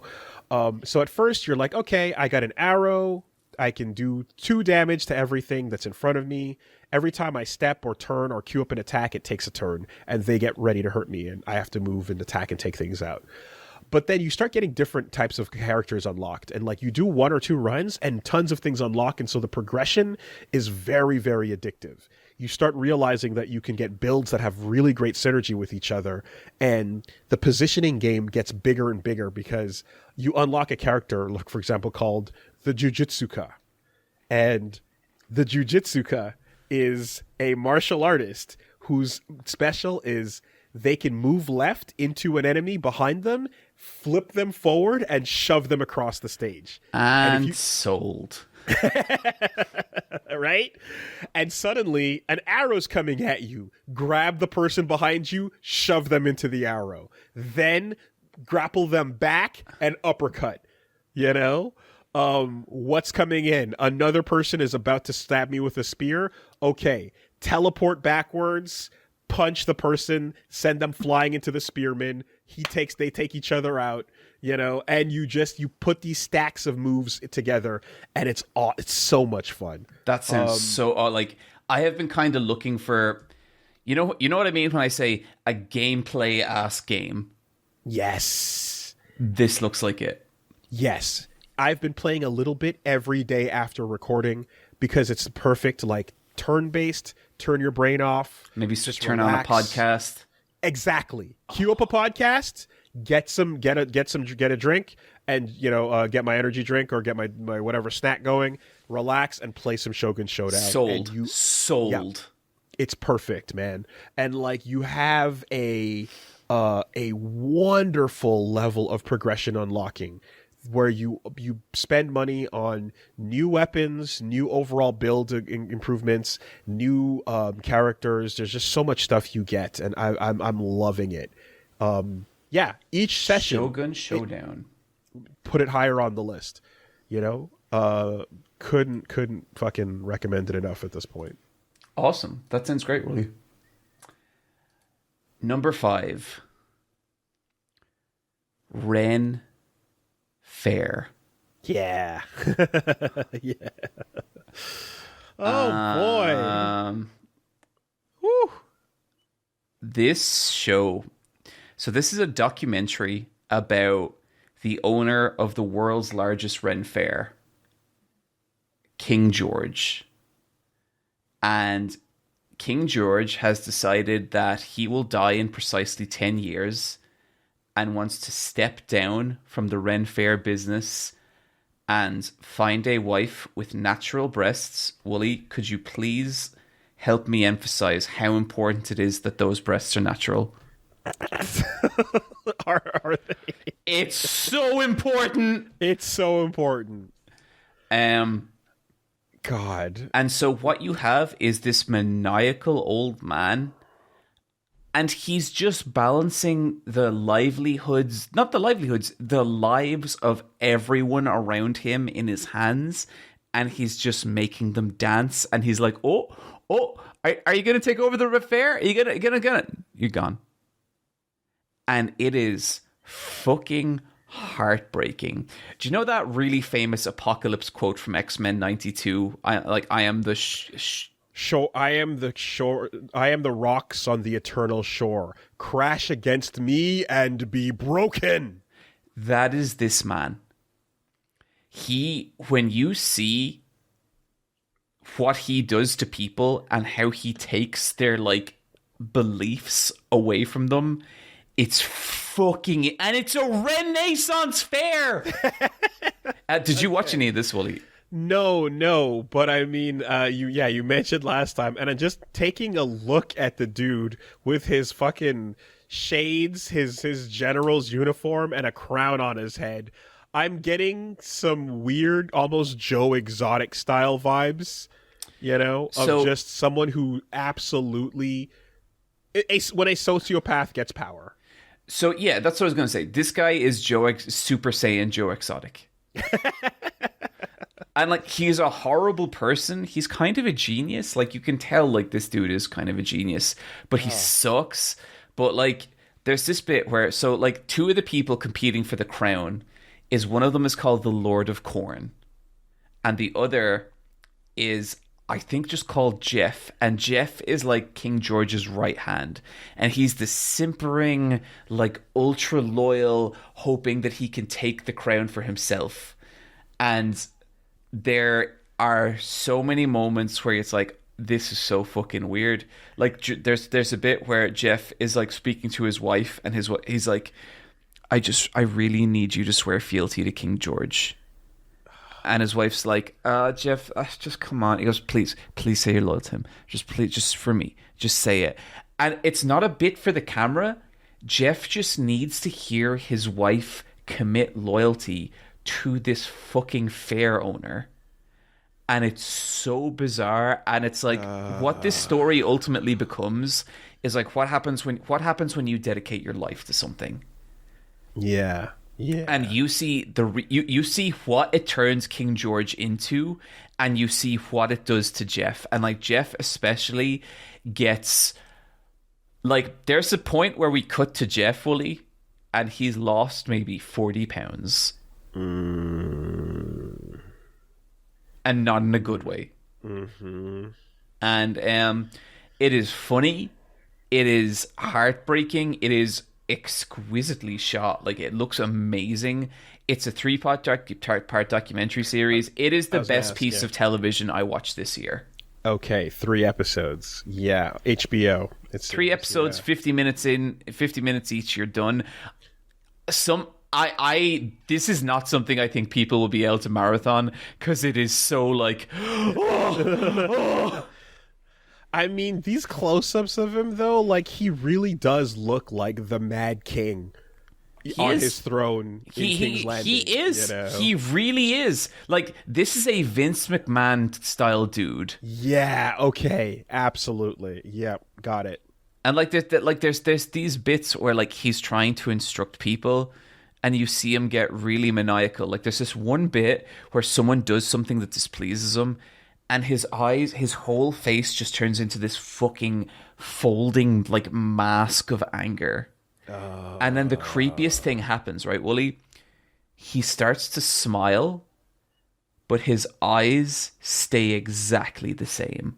Yeah, okay. His lazy eye off to the side. Yeah. But like his eyes are still furious, but he's smiling. And it's like, what the fuck? versus Wolves faithful, I cannot recommend this enough. It is such an excellent piece of television. Man, yeah, I mean, you're describing that type of you smile, but your eyes are full of hatred is there's I don't know if you've seen the Kenneth Copeland, this preacher who like whatever, like he makes tons of money off of his congregation, and like he gets cornered by a reporter going, "Hey, how about all these reports that you're like using all this money to like fly a private jet around or whatever?" And he's just like, "Hey, now you have a pretty dress you're wearing there. You caught me off guard. There are demons on those planes," and just like his eyes are the wrath of hell. Yeah, I know the exact clip you're talking about. King George has an element of that. Incredible. And it's amazing. And then you also get these very silly scenes of King George trying to find like a 24-year-old wife. Naturally, of course, as you do. Yeah. Oh, man. I just thought I could find some fun leather straps and a cool armor battle, like, sword thing, you know, at a Ren fair. And Woolie, I just really need you to swear fealty to King George. Okay? It would just mean a lot to me. All right. Okay. Number 4. At the last minute, at the buzzer, another one that I didn't know until a couple days ago. I played Mouthwashing. Woolie, Mouthwashing is also on my list. Shall we hold off till we reach Mouthwashing on my list? Let's hold off till we reach Mouthwashing on your list. Okay. What a fucking game. We'll get to it. Number 4 for me. Jin Kazama versus Kazuya Mishima, Tekken 8. Okay. Story mode. Look, people say that fighting games don't have good stories. I disagree with that. I think they actually do have good stories. That's maybe a conversation for a different day. That said, I'll take that fight. we can take that another time. Another time. Ryu lost everything, Woolie. He got to the end of his journey. He looked at Ken's family, and he was like, "What was the point? What was the point?" Anyway, it's fine. It's fine. I'm not saying that it. Look, there have been many attempts. Some have landed, some have not. And you know what? When I buy a game, if the story mode doesn't quite stir anything inside, that's okay, because it's usually not what I'm looking for. But I can't pretend that when that shit pops on and I hear the lyrics, "So remember, just remember, this is our time, baby." I'm like, yeah, I'm getting hyped for it. You know, I'm there. I follow along. Jin is a horrible person and a murderer. He was trying to kill an Egyptian god. He slaughtered a fraction of the planet overnight for his reasons. He thought they were the right ones. Turned out they were wrong, but not really. And it also turns out that Heihachi, God, might as well call him that. Kazuya Harada, the director and the team and Tekken project team had disagreements over the years as to whether or not Jin should be a protagonist or an antagonist, and that's why it's so bipolar. Right. You know? Okay. So look, here's what it is. I think first of all, that fight, the way it's choreographed, the cinematography and everything behind it, it is like beyond Yakuza level. I think it is just fucking brilliant. Mm-hmm. But there is an emotional gut punch in the fight that genuinely like hit me so hard. And it's when, you know, they're fighting, they go Super Saiyan, they become devils, they nuke each other into the sky, they crash back down to Earth, both their devil's powers deactivate, and they just fight with martial arts. And Jin has this moment where in Tekken 4, Jin discards his entire fighting style. And to me, that's like kind of powerful. Like there's something about that, because how do you interact with the world through a fighting game, through someone's fighting style? He changes everything about himself because he despises like his Mishima style so much. Jin unlearning his style is the hypest peak that has ever happened in Tekken, and I think they have, like, I don't know that they'll ever top it. It's the coolest concept ever. It's like, literally, yeah, he's so disgusted at his bloodline that he unlearns it. Yeah. And like, so you main Tekken Jin in Tekken 3, and then you pick him up in Tekken 4, and he's completely different, because that's how dramatic a change this character has gone through. Now, the actual character himself, I don't find that interesting, but that way of telling that story, I think, is fucking awesome. And like, you know, Jin is the combination of Kazuya and Jun, and his fighting style is a combination of both their fighting styles. But he so despises his bloodline, he destroys that fighting style and everything Heihachi has taught him. But then, fucking 20 years later, Tekken 8, you have this moment where he realizes he can't beat Kazuya with his old fight, with his new fighting style. He just can't do it. Kazuya is too aggressive. Kazuya is too strong. And so he fucking... and he takes up the Mishima fighting style. And you're fighting as old Jin Kazama. And it's like, oh, fuck, man. I've been playing Tekken a really long time, haven't I? I've been playing Tekken. And then you start counting it back. You're like, pretty much my whole fucking life at this point, nearly, you know. But he still can't beat him. Also, the music changes, and he starts playing Tekken 3 music just in case you didn't catch on. And then he's like, he still can't beat Kazuya, and takes Jun's stance. Yeah. And that moment to me, Woolie, blew me fucking back through 20 years. And it really, like, it genuinely hit me, like I'm dead serious in like an emotional way, where it's like, wow, Tekken has been a part of my life for so long. It was the first fighting game I love, and it led to so much. And they have just conveyed that through this character. And the fact that, so remember, it kicks in at that moment. That is one of my favorite moments of any game ever. And I loved it so much. If it takes forever, now or never. Whoa. This is my last stand. Our time is now. Yeah, I mean, so do we come out to Last Stand or You Are My Special for our panels? Oh God, you can't drop You Are My Special. I'm gonna lose my mind, bro. Okay, we'll do one of each. We'll do one of each.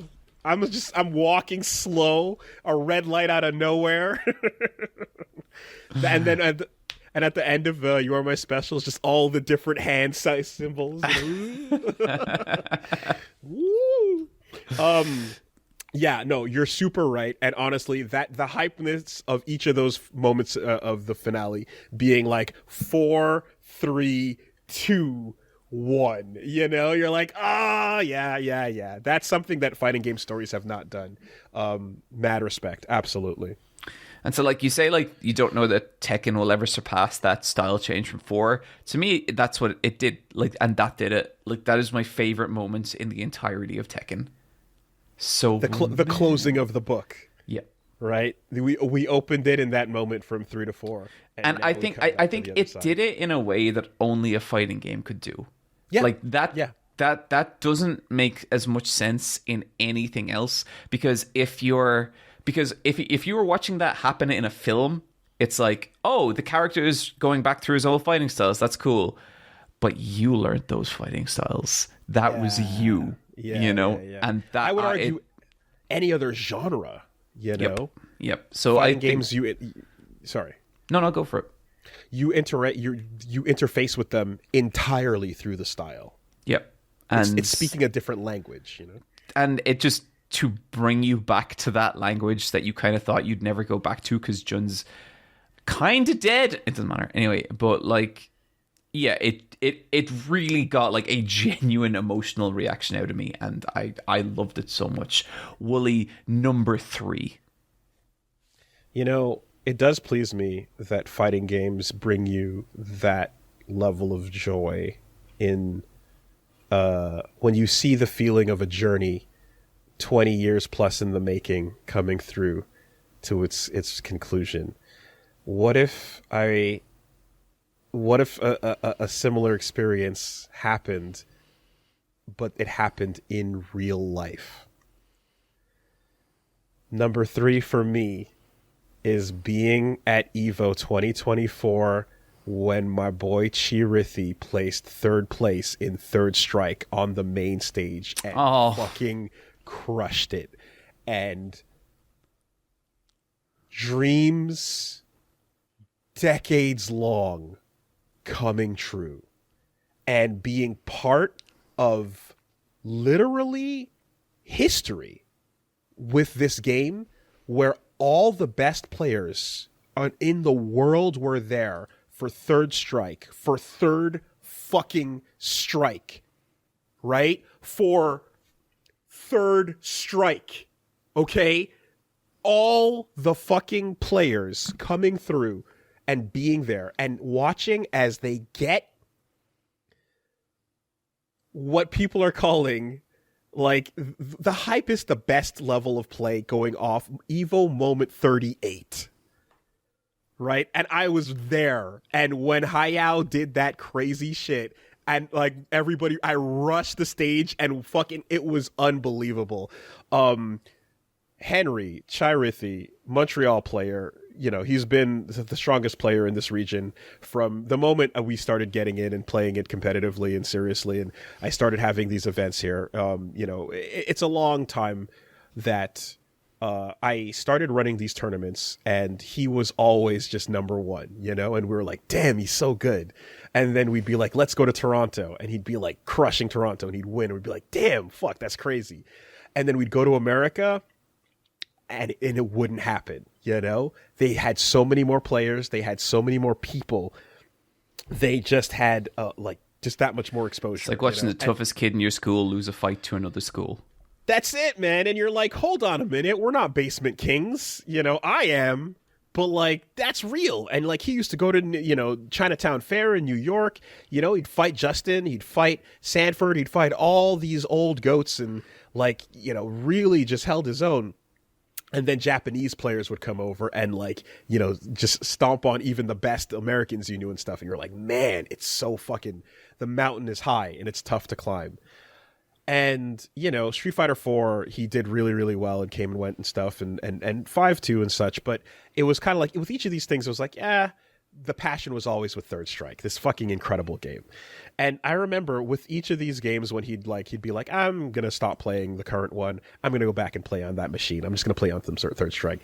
And then it was like, oh, they're having a big tournament in France, you know? And he's like, yeah, let's go, you know? And just got some of the crew together, and shout outs to UNES as well, who like traveled with him and helped set up these places, set up the arrangements to where to stay, and, you know, meeting people in rooms, crashing couches, whatever the case is, and just becoming a world warrior and traveling and fighting against the best and playing Third Strike internationally, and eventually getting a chance to, you know, then go play in Japan and compete in Japan and fight against all the best and the legends and the people that you grew up hearing about, and getting good enough to beat them, you know?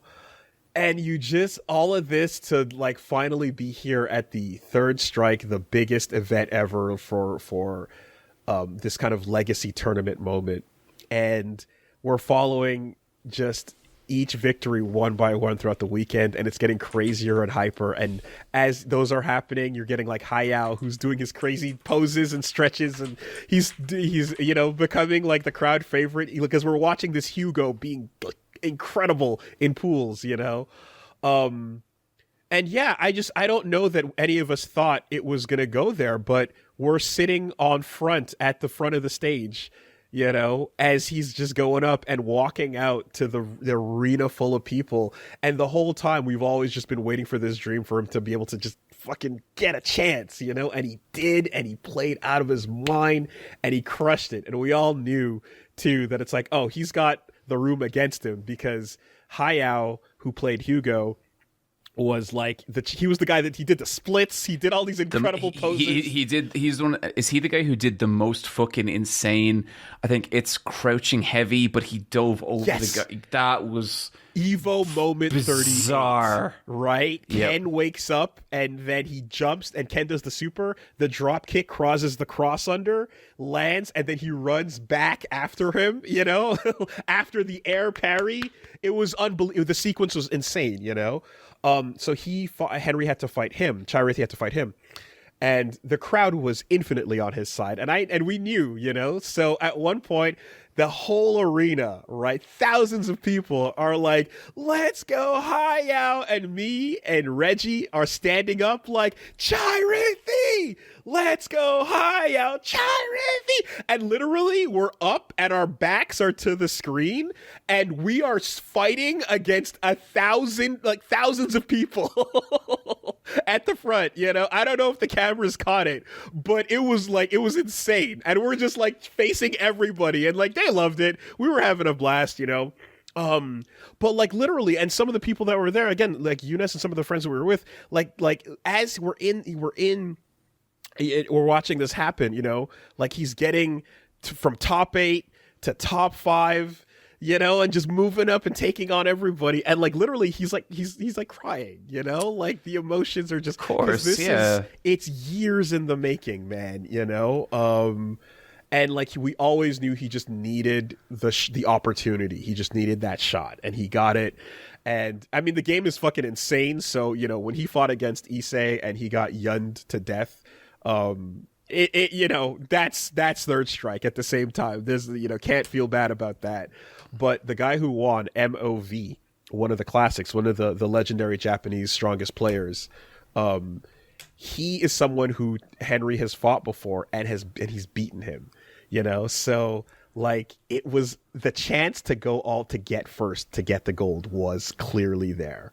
But yeah, it's one of the best Evo experiences, if not the best experience I've had. You know, just celebrating and just like we always yell MTL for Montreal, and it feels like again the end of a journey, you know.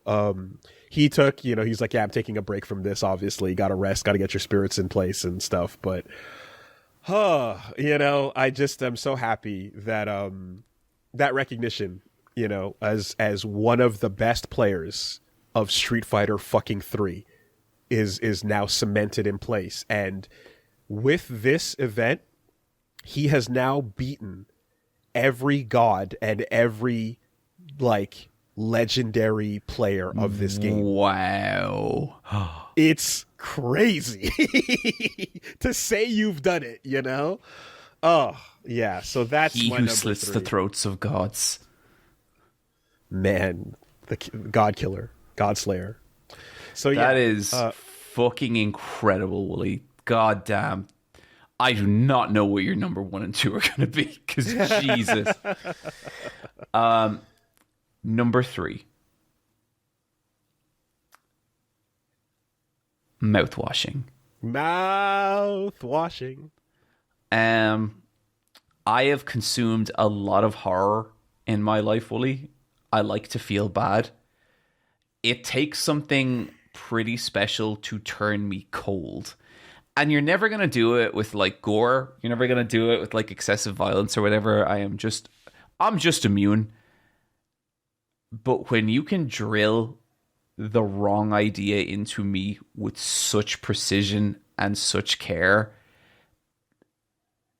that is what this game did. And I have not stopped talking about it or thinking about it since I played it. You're on a spaceship. Things have gone poorly. Full spoilers for Mouthwashing. Full spoilers. Let's do it. It's a short game.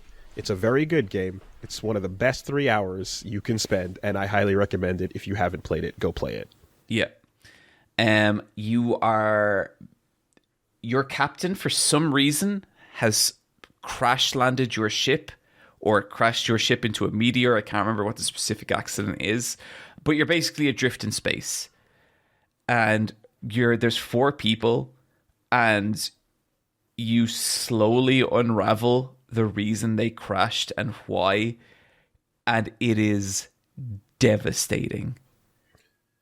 So, for a 3.5 to 4 hour game, out of nowhere, dropped on Halloween or so, I had no idea what to expect, except I saw a trailer and I saw a really cool art style and transition, and I went, oh, that's dope. Okay, leave it alone. Sure, that was the same as me. I was like, this looks fun. Right, look at that, the awesome little bleed out effect. Oh, look at this spooky little bandage man. That's weird. Okay. Here's how I start this. Griffith, Joffrey from Game of Thrones, Jimmy.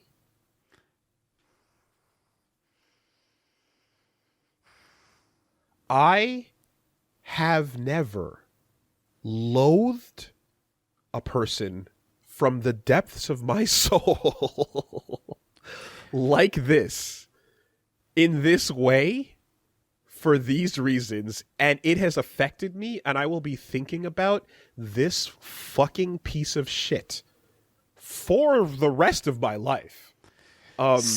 Yeah, and I think, like, so I guess just to drop like a little content warning for here, for people who are sensitive to this stuff, like sexual assault is like a full-on part of what happens in the story of this game. Yes.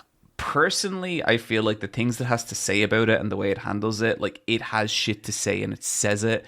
And it's a lot about looking at the mindset and mentality and the systems in place that let someone who would commit something like that continue. And it's fucking awful, but I also think, like, it does not shy away from the devastation it has on the victim. It shows, like, the kind of and it doesn't shy away from showing what a piece of shit someone is for letting it happen. Yes. And for not taking care of it. And, like, that's what the game is about. And I think there's look, if we will leave a timestamp if people just, like, don't want to deal with that stuff. For sure.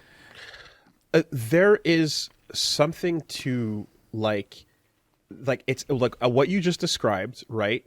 And while you're in a lot of cases narratively, you wait for a story to take a moment to spend some time with the victims and, like, just give that breathing room, right?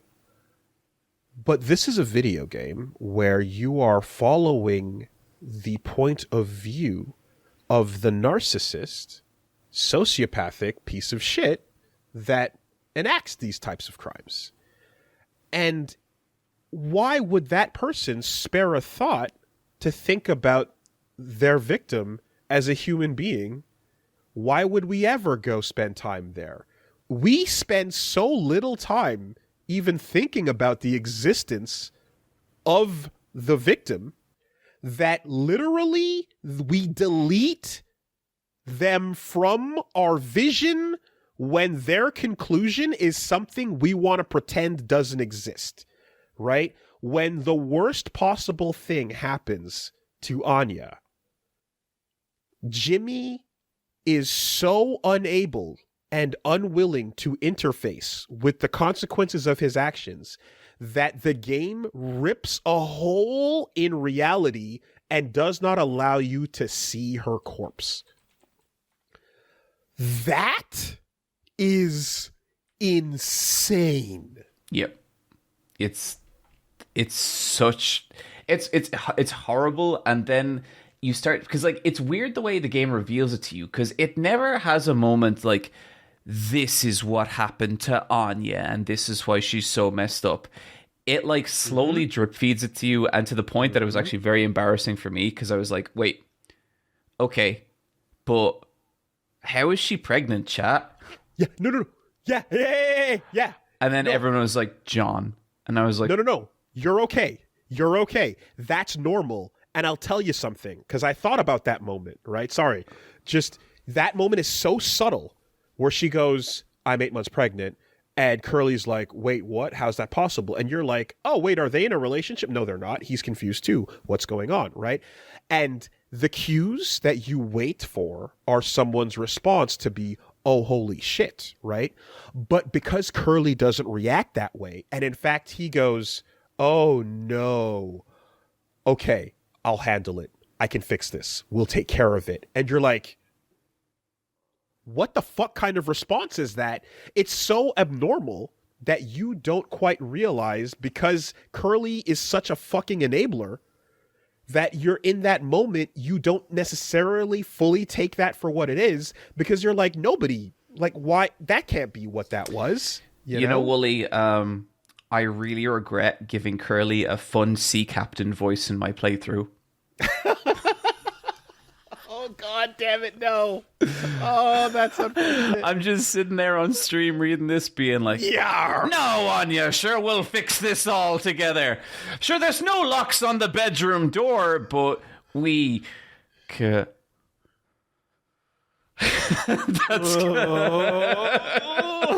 yeah. No. But so, like, and it's...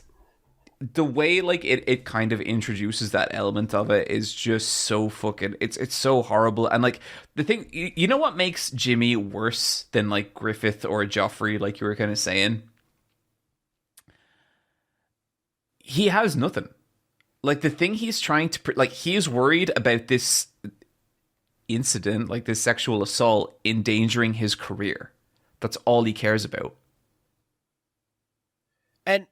and ultimately, like, and it's also just, it's the type of person that runs from reality, and when reality closes the distance, they swerve the fucking train off the tracks. Literally, in this case, the ship, you know, and say, nah, I'd rather destroy it all, but don't worry, I can fix it. We can fix it. We're not going to let it take place, and people don't matter, and definitely women especially. You're barely a human being, but I can fix it. And you know, and he's got this weird hatred and admiration for Curly, who the writing is so strong, right? Because the things he says, where it's like the lowest rung on your ladder is the highest on ours, is a fucking bar where you're like, oh, that's the way you see things, you know? And it's so great because he's there. This just cannot accept responsibility, and Swansea, the ornery old boomer asshole on the who ship, you start off by going, fuck this guy, is actually an example of somebody who is and was a Jimmy and took control of their shit and never quite became a nicer person, but got sober and owned up to it and realized what you need to do to be a better person.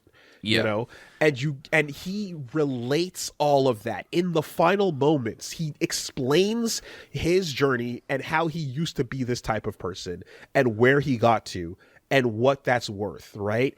And it's such a fucking scathing, incredible monologue about what his life has been. There's a line in that monologue, and it hit me like a fucking dump truck in the, like, I think you can just watch my soul leave my body during that stream, where he says, people get smarter in worse ways. And it's like, fuck. Everything he says is a bar. It's crazy how much Swansea is spitting, you know? And he finishes it, and you just watch as it just washes over the narcissist, the terrified toddler-brained child that just doesn't want to hear it, and reality will not bend to his will. And he just fucking means nothing. In one ear, it's gone. And then Swansea just gives him the deepest, purest from the fucking soul. Fuck you. You know? And that's the end of it. And you're like, man, here's why it gets to me. And here's what, like, shook me to the core and made this such a memorable thing. Jimmy. So other you know, horror stories and thrillers and stuff throughout the years have introduced these different types of villains and megalomaniacs and maniacal people. And I feel almost like you think about like Scream from the 90s and think about some dumb college kid from the 90s, you know, like that's the villain, you know, just like apropos of the time, right? And then you get this dude who, admittedly, when they're like, what's his psychological exam? Attracted to cartoon horses, you say. Huh, interesting. Fascinating bit, that. You know, whatever do you mean? Which then it turns out they were saying it wasn't a Brony reference. They were just making fun of and they were like acknowledging like Polly, the horse or whatever. But the point was that I'm like, oh, this is some kind of fucking, I took it as like, this is a weird online kid, you know? Mm-hmm. Jimmy is so fucking unbelievable to me because he is exactly a person in my life. And for a lot of people, it's a person in their life. There's a lot of people who know a Jimmy, who've lived with a Jimmy, who've befriended a Jimmy. And like the one in my mind, the one that I know is someone who is so much of a Jimmy that me cutting them out was because they are capable of the things that Jimmy actually did in this game. And I am reminded of how unbelievably infuriating it is to watch an adult create all the worst outcomes out of a childish, selfish, I just want the feeling of being in charge. I just want to feel right. I want to Darvo, deny, attack, reverse, victim, and offender. I want all those things. And if I have to see an ounce of responsibility, if I have to face up to any of the shit I've done, I am running, I am screaming, I am kicking, I am shitting myself, right? I will never, ever, ever face what I've done. I love this movie Shutter Island so much because it touches on the idea of like confronting somebody who can't accept reality with the fact that reality is unrelenting and seeing what happens, you know? I think sometimes, like, especially like when it becomes like more of a thing, I think, when you become an adult, but you do see the kind of person, and it's like they've looked what they would need to do to become, like, you know, a real genuine person and like get out of their own shit. They have got to the point where they step right up and they look it in the eye. They look into like, okay, this is all my damage. This is all the shit that's wrong with me. And then they just go, nah. And they turn away. And the moment they turn away, it doesn't exist anymore. And I think it's the kind of person where, like, making them see even the same reality that everyone else is experiencing is a constant fucking struggle. Yep. And this game is the purest depiction of that I have ever seen in a piece of media. Perfection. It's just brilliant. And so important to that is the Captain Curly, who's right next to him, who just watches it happen and lets it go by. And Curly is cool, and Curly is nice, and Curly is funny, and Curly is the exact kind of fucking coward who just lets that happen. And that's the problem. It's so crucial that you have somebody like him standing next to and vouching for Jimmy, you know? Because the two of them are like, oh, we have such a good record, you know, we're so good. Like, you know, we've been on so many jobs and all this kind of, and it's like, that's the pathetic thing you want to protect. I vouched for him, you know, and like, I mean, you have those moments of the god awful like swallowing horror and the force feeding and all that shit. But it's like Jimmy can't even be bothered now that he's captain, quote unquote, to just help with something as simple as that, which is the result of his own actions. He's annoyed at the idea of that, even, you know. There's that moment where Curly and Anya are talking about the screen with the sky. And she's like, yeah, it's a shame about the dead pixel on the virtual sky because it's all I can see. And Curly's like, huh, really? Oh, I guess I never really noticed it. All I could see was the big picture. And it's like, yeah, that's who does that. That's Curly. That's it. Yep. Can't see the little detail. Can't see the dead pixel. Even if you, like, haven't played this game and have like listened to this entire discussion, go play this game. It's fucking. This is my game of the year. Like, that is my favorite game I played this year. Just such a phenomenal treatment of the material again, and touching on this in such a way, and yeah, you just walk away thinking of all of that, you know.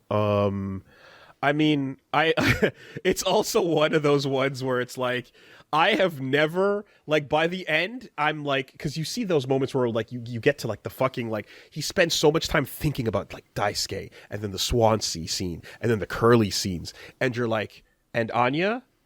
And Anya? And Anya? And, like, no. And I'm getting pissed at the game, right? I'm like, why the fuck is this slow denouement just absolutely ignoring, she's not a person. We don't think about it. Yeah. No, and what you do get is that fucking super unsettling, like, ultrasound scene where it's like, this is what you are, is a womb and a problem. And I don't want to think about this. It's just a shitty problem, a walking fucking bio, factory that I just need to run away from it. And, like, you come out that, and then he's just feeling so sorry for himself talking to the horse that you're like, holy fuck, I can't believe he's still going through it. And you're like, yeah, but this is what a narcissist does. This is how they think. And by the point he's crawling away and putting Curly in the thing, and you're like, I've never, like, you're waiting for him to go grab the gun, and I've never fucking, like, listening out for the shot, like, kabang! Hey! Man. I've never listened so long for a shot in my life, man. It's all, like, yeah, that is all, like, excellent points about that game. I'd also say it's a game that an incredible fan community has kind of formed around as well. Really? There is so much gorgeous Anya fan art. And it's so nice because it's like, in a weird way, it's like the fandom is giving her what the story very intentionally didn't. Yeah. Yeah, but yeah, it's brilliant. Woolie, we got 4 more entries on this list. What is your number 2? Is trying to strike a chord, and it's probably A minor. Okay.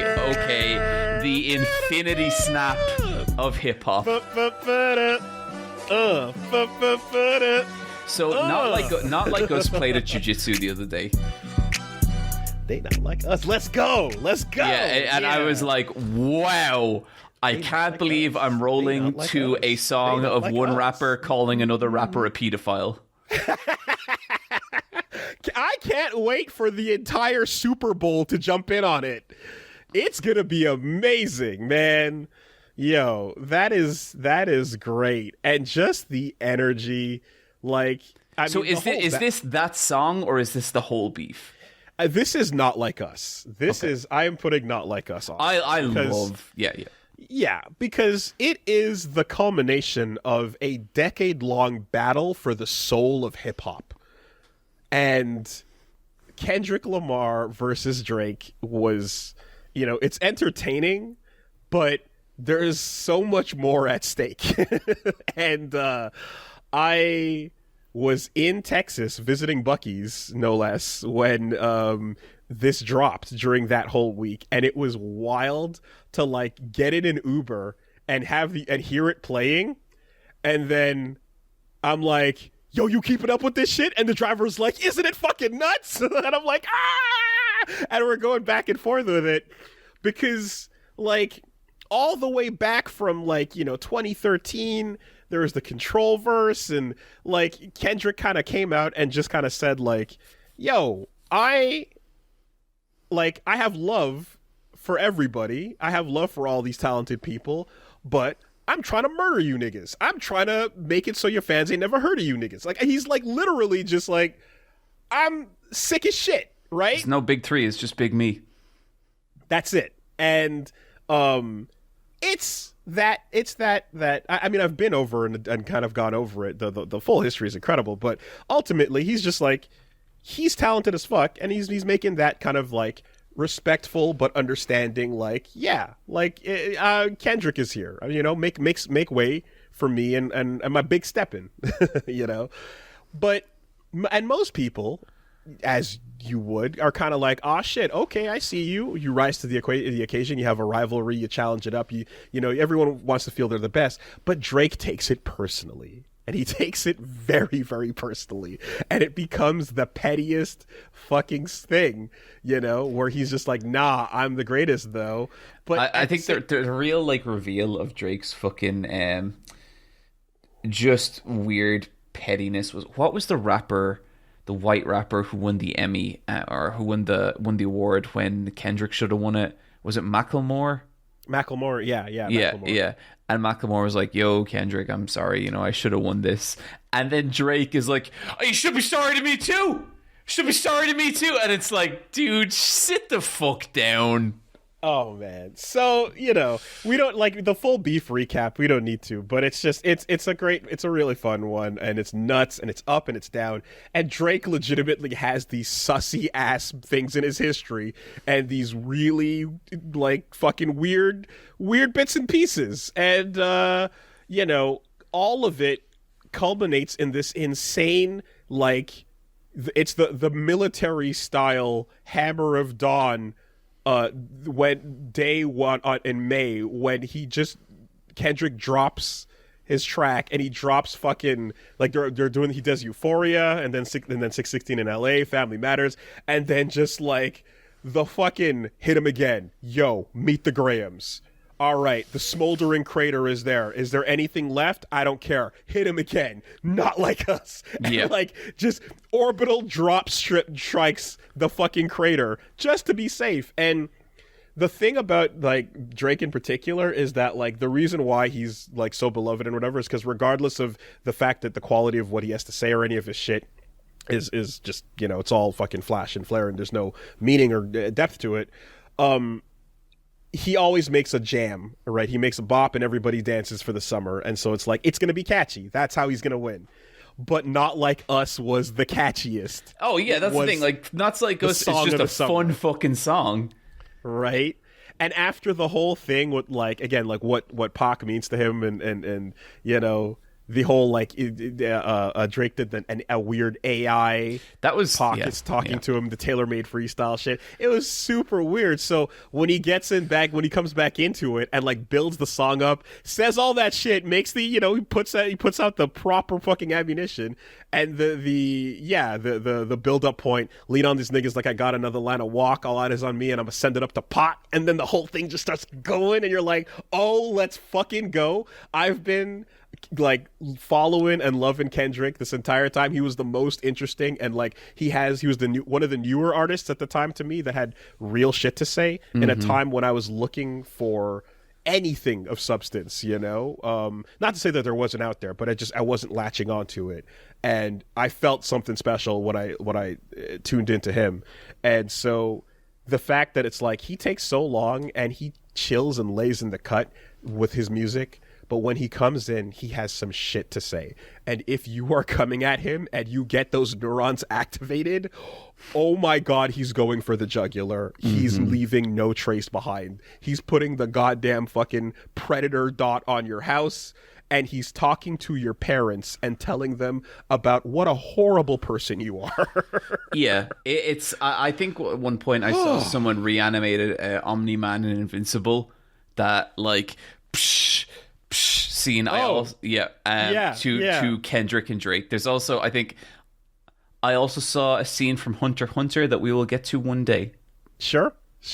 There's a lot of edits. I mean, there's a bunch of incredible ones of just, like, Kendrick with the crown of thorns and the rawest, angriest look and the fear in Drake's eyes as nothing is working, you know, and he's running, he's crawling away, and then this dude is just floating at it. Like, it's nuts, you know. And all of that then with the live performance as well, when he had, you know, like, he had an actual fucking stage show, right? Like sometimes you got to pop out and show niggas. He had a show where like he got a whole bunch of people together. He got a lot of just like gang members and people that otherwise like warring. Like it was a moment of like, yo, we're gonna all just chill and like celebrate as we shit on this fucking dude, you know? And one of the funniest things was when that was popping off, like I, with a Canadian passport, was at like Combo Breaker and I was at these different events and people would be talking about it and I'd be like, I am a Canadian. We do not claim him. Fuck that dude. Like, no, not interested. Fuck Drake. Nah. So, Not Like Us. Incredible. Shape the Summer. What an incredible thing. And yeah, you know, a hip hop beef doesn't always have these types of, you know, nuclear conclusions, right? You have your moments throughout history. You have your ethers and your no Vaseline. I think this was Mike Tyson knocking out Jake Paul in the first round. The correct timeline. Yeah, it's the way you wanted to see it go. The correct timeline, indeed. Yeah. Sometimes you get Eminem rapping Machine Gun Kelly out of the genre. Like, you know, he literally just erased his existence and had to recreate his career. But this is something special for the moment, and we were here to witness it. You know, a touchstone for our generation. God bless. Not Like Us, baby. Number 2. Oh. No, I was just going to say, like, the footnote is hilarious because there was a response, but nobody even remembers. I that's the first time hearing of this, so you're completely right. I thought Not Like Us was the conclusion. Yeah, no, it wasn't. There was the Heart Part 6 that came out afterwards, and it was so weak and lame and sad and, like, it was Jimmy-like. It was Yimby. Remember Yimby, the little poster on the wall? Is that the bit where at the end Drake's going, like, yeah, good fight, yeah. Yeah, light work. Yeah, got some practice. Yep, that was great. Good fight. Yep. I still won, though. Totally crushed it. Yeah. You know? And he used the name of Kendrick's song. I'm like, man, I can't wait for the next album to come out and just for him to just release a song called The Heart Part 6 so that it just erases from existence the entirety of that final bit. You know. Anyway. That's it. K-Dot. Okay. Swolly, you're probably wondering, wow, John sure has a complete lack of wrestling in his list so far. That's not true. You said wrestling earlier. Well, I mean, that was not on the official list. We're in wrestle country now, baby. Let's go. Bryan Danielson. Wow. The arc. Let me hear the arc of the story. So Bryan Danielson goes over to AEW, and he's basically wrestling like he has wanted to wrestle his entire life. He's having tight, hard matches against like a lot of people, and he spends like Yes. See, he's trying not to do the yes because he doesn't want to stamp on like.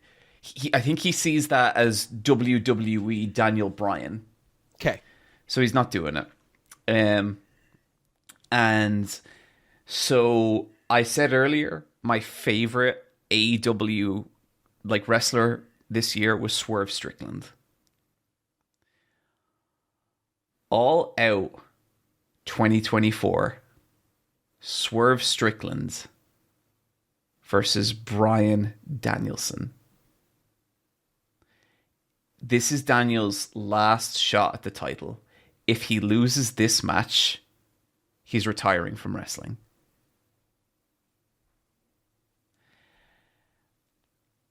There's a moment where Swerve Strickland starts to get ahead and he starts to feel like this insurmountable fucking behemoth that Danielson, this old beat up Danielson, is never going to beat. And then there's this part where like it builds and it builds and it builds, and then finally Bryan starts to mount the comeback, and you're like at this point I'm watching this and I'm like, I think this is Bryan's last match. Like they're making me believe this is Bryan's last match.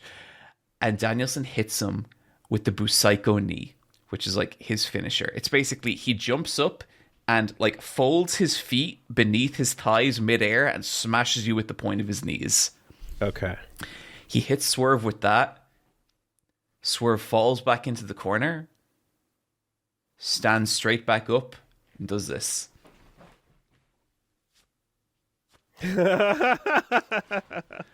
No sell. And it is the closest to Dragon Ball Z Frieza a wrestler has ever felt to me.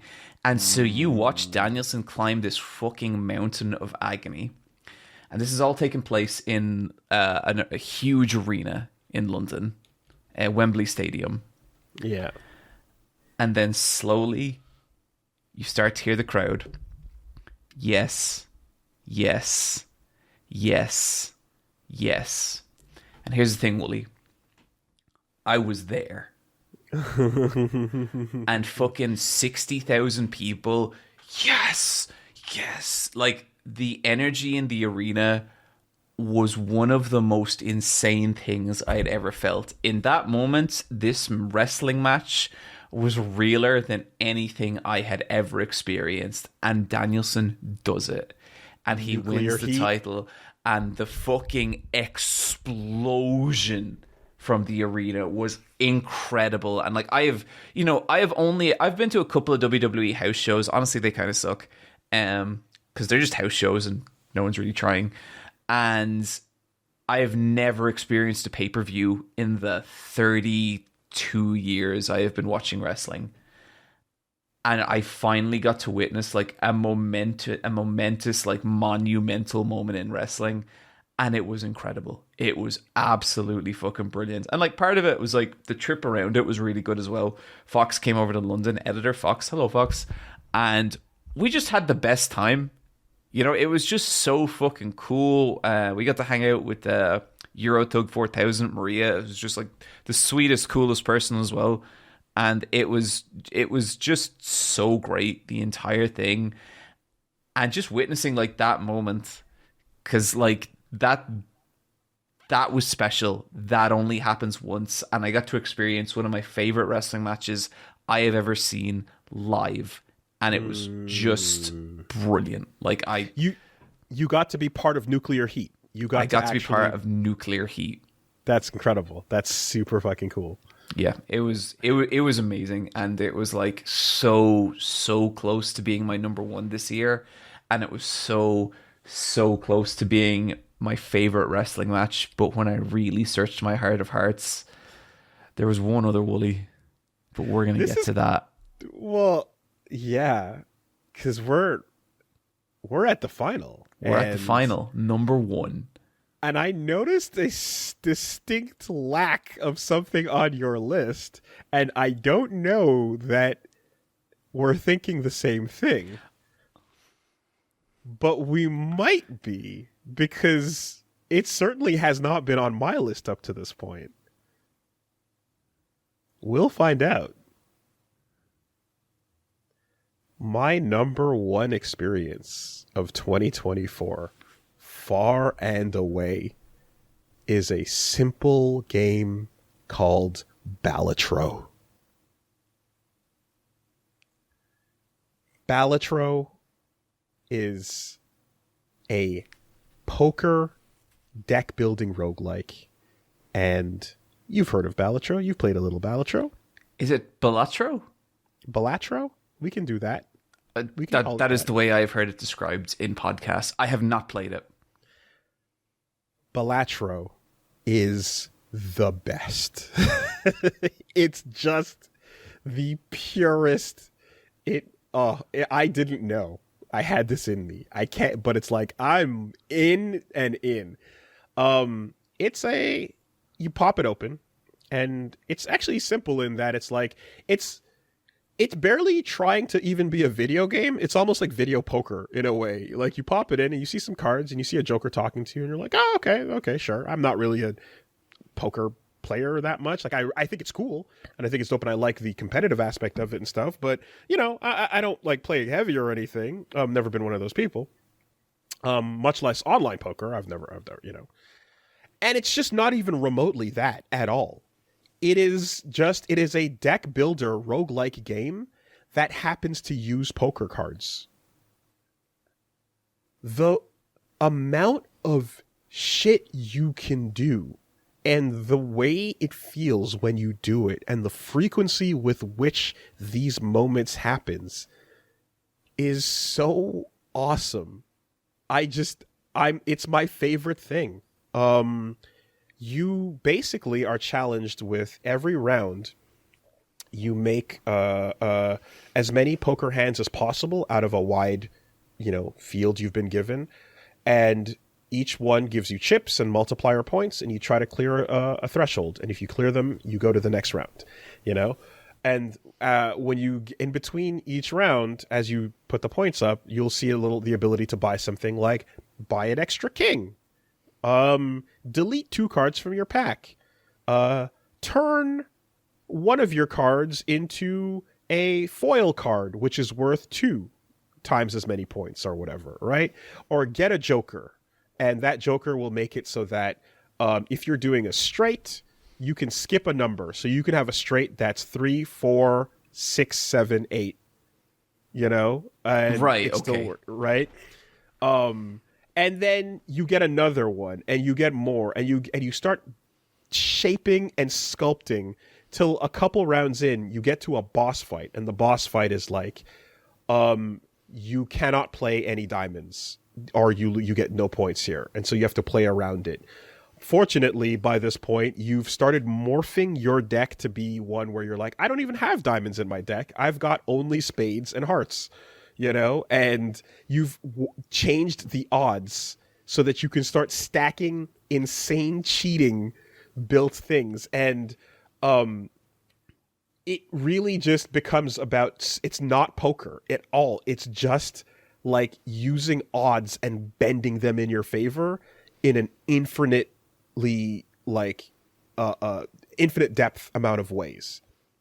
And so as the stakes increase and as things get harder and the challenges increase, you have to come up with different ways to break the deck, break the game, break the system. And you successfully find every time you succeed, you found a different way to cheat, basically using the game's rules against itself, and it encourages a lot of those. So everything I've heard about this game sounds like pure, unfettered gameplay dopamine. The way I describe it to, I remember I was showing my cousin, who was like, oh yeah, he is into poker and these games and stuff and whatnot. And he's like, oh yeah, this looks all right, I guess, let me just take a look here. And then I remember he did a couple hands or so, and then he had a thing where it's like, oh yeah, duplicates the effects of a card, and then, stacks that in with his multiplier, and then suddenly his 4 of a kind became a 5 of a kind, or a royal flush became a flush house. And he played that, and then when you do something like that, you see all the cards go and then they light on fire, and then the score goes, and you see all the little dopamine receptors, everything, the neurons start activating. And he literally said, oh no, you can't show me this, dude. He's yep. He's like, I have work. You can't do this to me. See, this, okay. You're saying you're curious why this hasn't been on my list. That is a little bit why, because I've looked at footage of this game and I'm like, that looks cool. I know I'm never going to make content out of this. I know that it's not going to inspire anything in Eyepatch Wolves. And I know that I'm going to get addicted to it. So a part of me looked at this and was like, I think I had best avoid this. Interesting. That is why I have not played it. Okay. It's funny because it has that appearance, and it's how Vampire Survivors looks like a scummy gacha game that's meant to steal your money and microtransaction you into hell. But it turns out it's the most value ever because it's a $4 game that has hours and hours of great gameplay.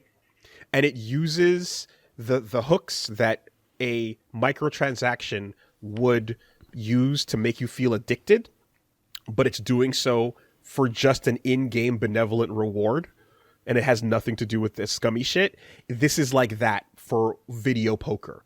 It looks and has the aesthetic as if you were playing a degenerate, addicted online gambling poker thing, but it's not. It's just a really fun video game, and it's so much that. But the aesthetics are, it doesn't go hard into looking video game-y. You know, and part of that is interesting in the sense that like your dad could play it and probably be like, oh yeah, I like that game. That's a lot of fun. You know, it comes in very subtle on a lot of those things. I didn't think I would have as much fun with it as I did. It's the furthest thing from my wheelhouse. But sure enough, I've put so many hours in, and the strategies and the tech and the way that the possibilities come together. You know, people are still kind of coming up with builds and discussing them and everything, but it really is just, it scratches all the itches for, you know, synergy, planning, tactical builds, warping the odds in your favor. It absolutely seems like the kind of game where you go away from it, shit starts to sink in, and then you're like, you know what I need to try next time I play it. A million %, you know, and sometimes it works and sometimes it doesn't. And with each failure, you're like, all right, yeah, let me try a different approach. Yeah.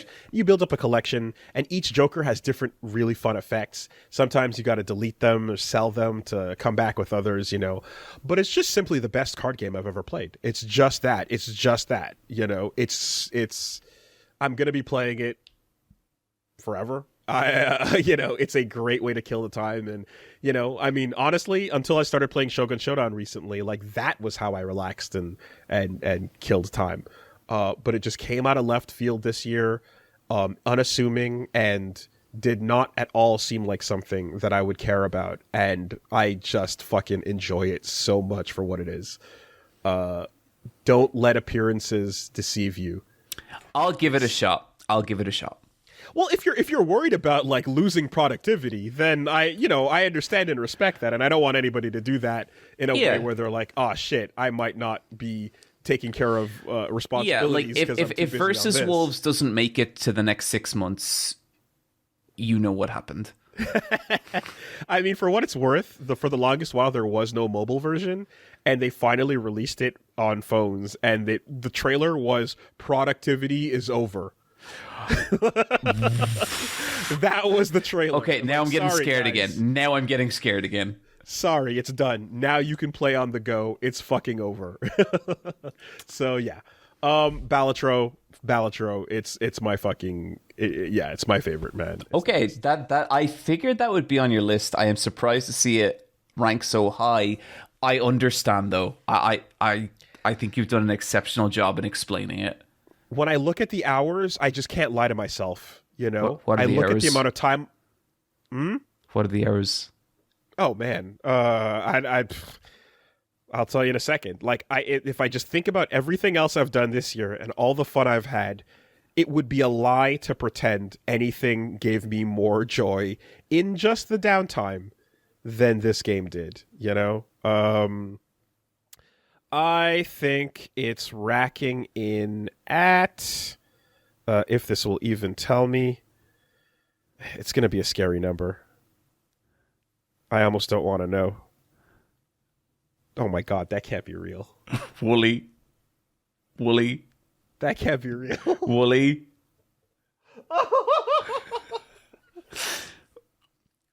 Only through purity and clarity can we cleanse, Woolie. Is this going to be blurry? How is this going to work? Oh, this is the anticipation here. Oh. 462 hours? Yeah, that's goofy. Is this why you say so little in your messages? Because just there fucking playing Balatro. Listen, surely some of that is just leaving the game on when I walk away sometimes, like... Woolie, half of that could be leaving the game on when you walk away, and that's still appalling.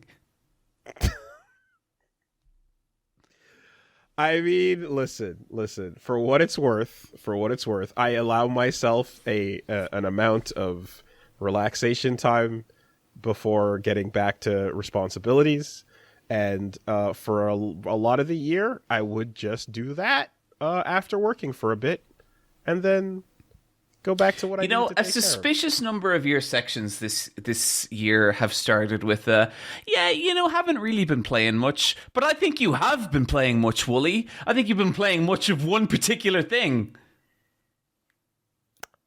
Yeah, listen, life is hard. we need to take the small pleasures where we find them. I mean... Yeah. Look, I'm just teasing. I'm glad that this thing brings you so much joy. It's very good. It's very fun. If you do feel if you need to reach out to an addiction crisis helpline, call the number below. No. That's it. It's an excellent fucking game, man. Were you about to say if you do feel like you want to give it a go? Is that what you're saying? No. Okay. I said if you feel the need to reach out to an addiction crisis helpline, call the number below. I was because right now I feel like that whole section to me nearly felt like you're like this. Oh, did you want some? Yeah, I might have deflated my build-up with that number, but regardless, I think it's a very good game. And like I said, I'd be lying if I pretended that it wasn't the most fun I've been having. So, okay, good shit. I really struggled to come up with like a number one this year, just because like there was a couple of things that were really in close contention, and even within this list has been reordered, even in the last hour. But now that I'm here, I think there was one thing that was absolutely my favorite this year. And it too was the conclusion of a story. Let's go. The best thing in modern pro wrestling has been Roman Reigns. The complete storyline of Roman Reigns is something going back 10 years more at this point. And I made a full, like, near 2-hour video on this. That might be my favorite video I've made, not because I think it was good, but because I loved making it. The problem with that video is that the story wasn't complete. Roman's title reign had not ended. This year, the main event of WrestleMania, Roman's title reign ended in the most devastating and beautiful way possible. This all starts... Roman Reigns basically... This kind of started with like the implosion of the Shield. So the Shield was Seth Rollins, Dean Ambrose, and Roman Reigns. 3 good dudes who were like the best of friends fighting on all comers. And it ended when Seth Rollins attacked Roman from behind with a chair and smashed him in the back. That spirals Roman's career, both in the storyline of wrestling and in real life, into this nightmare where WWE keep trying to push him as the face, and everyone hates him. He gets booed. He's meant to be the big hero. He's meant to be Austin. He's meant to be Rock. He's meant to be Cena. He is booed relentlessly for years. And then one night on Raw, he comes out. Turns out Roman Reigns has leukemia in real life. And everyone feels like a fucking asshole. And he goes away. He tries to make a comeback. It doesn't work because COVID happens and he's especially at risk. Another year goes by. No sign of Roman Reigns. And then he comes back. but the dude's fucking different. Whatever it is about his walk, whatever it is about like just the look in his eyes, this is a different character. And I really like, genuinely, I've been watching wrestling for 3 decades, you know? I genuinely think that I have a pretty good shot of telling how good a wrestler is from the moment they come out in the curtain, through the curtain. I can look at them and be like, that person has it, that person does not have it. I'm not always right, but I have a pretty good feeling about this stuff. Roman Reigns comes out through that curtain, and for the first time, I'm like, oh my fucking God, he has it. And he becomes the tribal chief, Roman Reigns. He collects all his family members and corrals them into this invincible faction called the Bloodline. And he is maniacal, he's toxic, he's fucked up, but he's really gentle and he's really kind as well. So he'll go off at someone, and then next episode, I need to be a better leader to you, and I need you to know I'm sorry. And it is the most unhinged soap opera you've ever seen, but it's incredible. And Roman beats everyone. He retires The Undertaker. He beats John Cena. He beats Brock Lesnar. He beats Cody Rhodes. He beats absolutely everyone. And it becomes this insane story of a king sitting on a burning throne in a castle of flame. That's what this becomes. And slowly everyone he knows is turning against him, and all his old allies. And he just wants to retain this championship because he's the guy. He's the head of the company. He's the head of the table. Because remember when he wasn't? Remember when everyone fucking hated him and his life was a nightmare? And he can never go back to that. Yeah. WrestleMania main event this year. His opponent for the second time, Cody Rhodes. And the match is absolute fucking chaos. And it's a match that all Roman's ghosts come back to haunt him. Sami Zayn, Seth Rollins, The Undertaker. All these, like, and from like a technical wrestling standpoint of view, it's complete schmoz. It's like just chaos, but it's kind of, there's a beautiful, like, everything is coming back on him. So it's the final moment of the match, and Roman has a chair in hands, and Cody Rhodes is getting up in the center of the ring.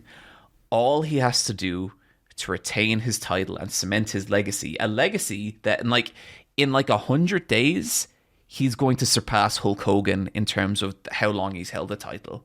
That's how big this is. And all he has to do is crack Cody with the chair and do it. But to his left is Seth Rollins, the person who betrayed him all those years ago, the person whose action cast Roman into this pit of fucking despair and misery. The original Shield. And he can't let it go. He can't let go of his past, and he can't let go of everything that happened to him. And he smashes Seth and turns around right into a triple crossroads and loses the title. And it was just this absolutely amazing moment in professional wrestling that just said, like, as clearly as any medium could ever say, if you can't let go of the past, it will destroy you. And that is my number one, Woolie. That is the number one experience I had this year. Oh, man. And I watched this airtight. I watched this with Michelle, and Michelle has always been a Roman Reigns fan. Even when people hated Roman Reigns, Michelle liked Roman Reigns. And getting to experience that entire journey with her was like, that's like going to be one of our most special memories ever. Hell yeah. And hell yeah. It was just like, look, I'll say it here. Next year, I'm going to recut the Roman Reigns video to include the end of the story because it means that much. And it is my number one thing that happened this year.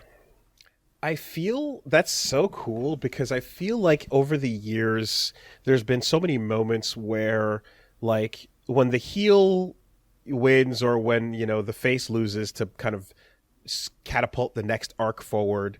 There are times where it felt certainly just like, well, that made no sense, and that's not the energy that anyone was expecting, and that narratively didn't really come together in any way, but it sure got a whole lot of people mad, so I guess we're going to tune in on Monday to see what's next. Yeah. But there's nothing to be said about the moment, So to hear with this type of thing where you're like, oh, it is poetry. It's actually closing the book in the way it's supposed to go. Mm-hmm. That's fucking awesome. When it means something. And like the other part of it is like with Cody, in a lot of the ways it was like Cody trying to put the past behind him as well. Because this is a guy 10 years ago, he was Stardust. He was Goldust's little brother. Goldust's son, yeah. Oh, yeah, brother, yeah, rather, yeah. And there's a big age difference between them. But yeah, that's what it was. That is my number one. Yeah, sorry, no, I remember when I first saw that, and because he was so much older, that Cody's so much older than Goldust, like I was like, I thought that Dusty was his grandfather, mm-hmm. but that isn't the case. Yeah, so anyway, fucking wow, that's great, man. That's super cool. You got double wrestling in there at the buzzer. Yep. Oh, I always do. Oh, Woolie, we've been podcasting for 5 hours. 5 hours. I'm going to say we jump straight to the recommend or die here. Let's do it. That's a hell of a list. That's a hell of a 2024. Send one off.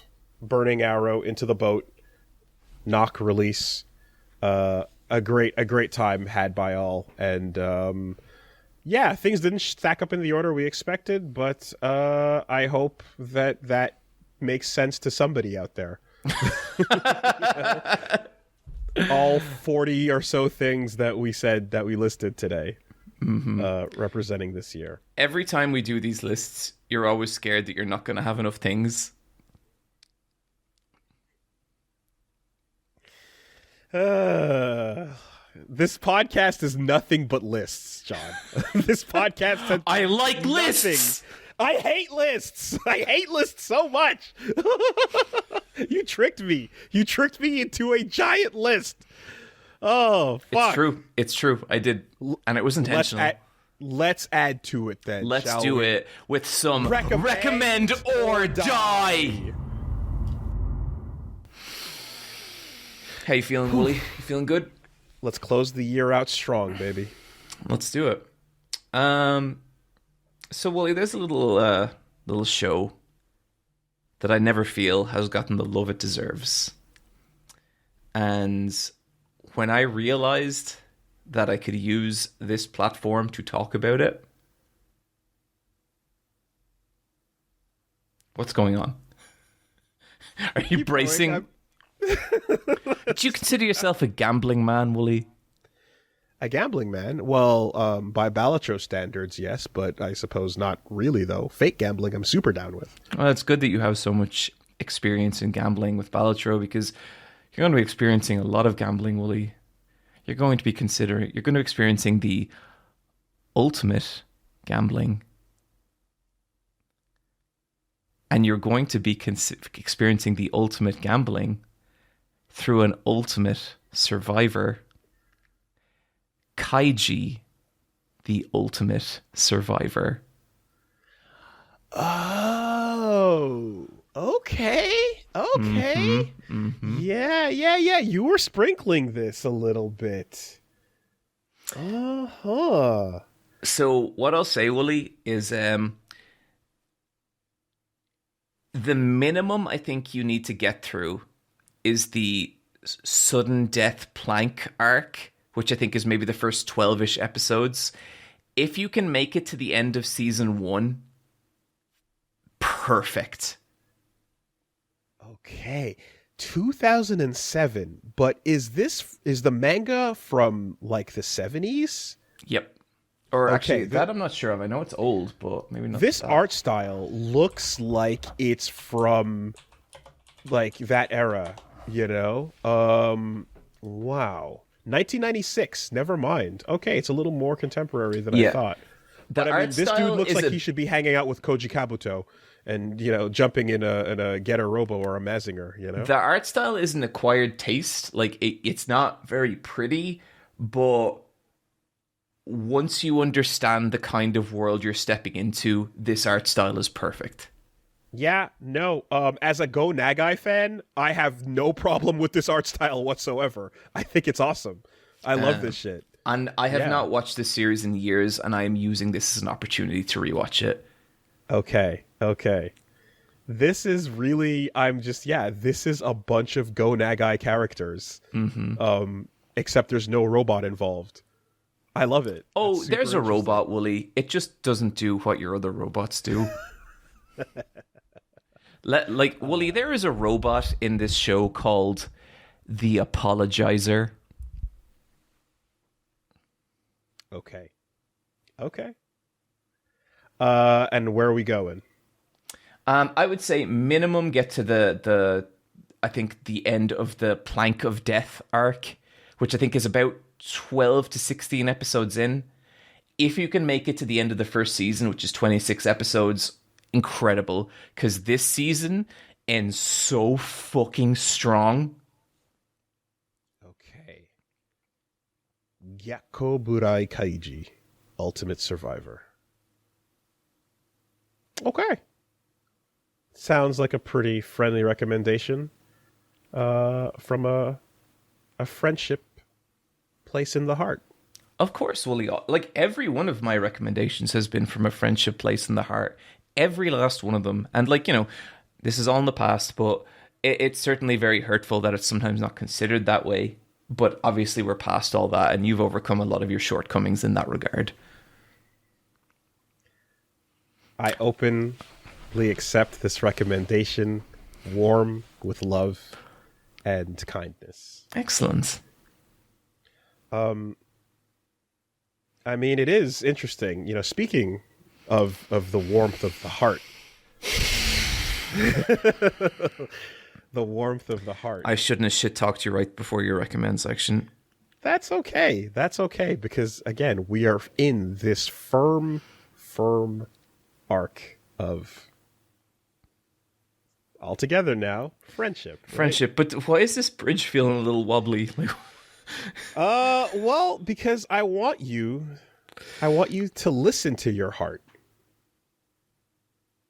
You're going to need to listen to your heart. You're going to need to listen to The Heart, Part 1, Part 2, Part 3, Part 4, Part 5.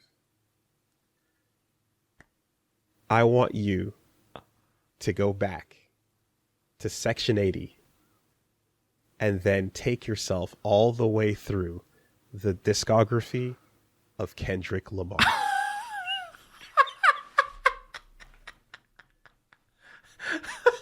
I want you to take a detour over to a mad city.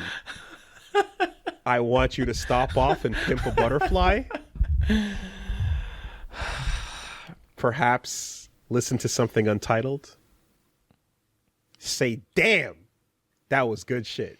I've listened to a lot of these albums. And then take a big step towards Mr. Morale. I mean, that's one of my favorite albums of all time. So I guess technically... No, I'm not gonna. Oh, do you feel like breaking Kendrick Lamar? No, I'm not gonna combo break Kendrick Lamar. There's something... I don't know, something about the pairing of Kaiji, Ultimate Survivor, and Kendrick Lamar feels like the most absurd combination that we have done. Now, make no mistake, I knowing a little bit about you and your tastes and the things you appreciate and the things you enjoy, I knew for certain that you've listened to some Kendrick. And I also know that we've talked a little bit about it. We have. I've certainly dropped my fondness for it. But I thought there would be a fun opportunity to visit the entire discography of this dude and of K-Dot. And I don't think that you've done the entire thing. Oh, no, I haven't. And I have definitely not done enough to warrant any kind of counter. So I accept this. Awesome. And I also think it's fun to introduce the concept of music to the list and to put that on the table. So we're going everywhere, baby. We got dude, I arts. hope you like Limp Bizkit. I've broken stuff. Hell yeah, dude. Flavored water.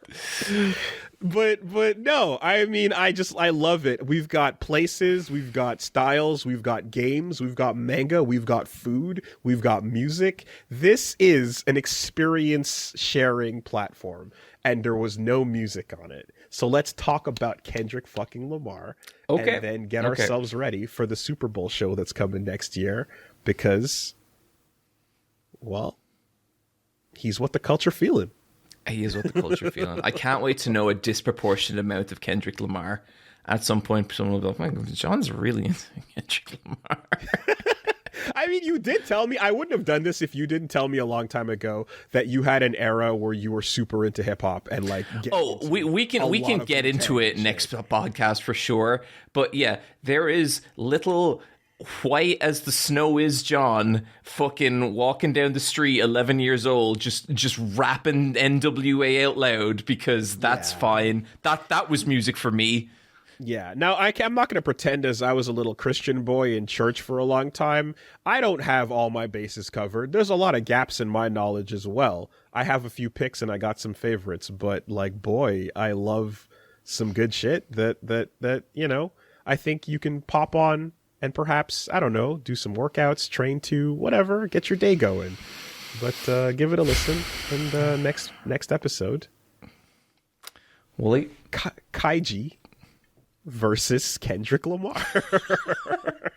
You know, part of me is like, thank God I picked a good one, because Kaiji's some real shit, and this will be, that's a good matchup. Okay. Friends, thank you for joining us for another Versus Wolves. Woolie, is there anywhere that the people can find you?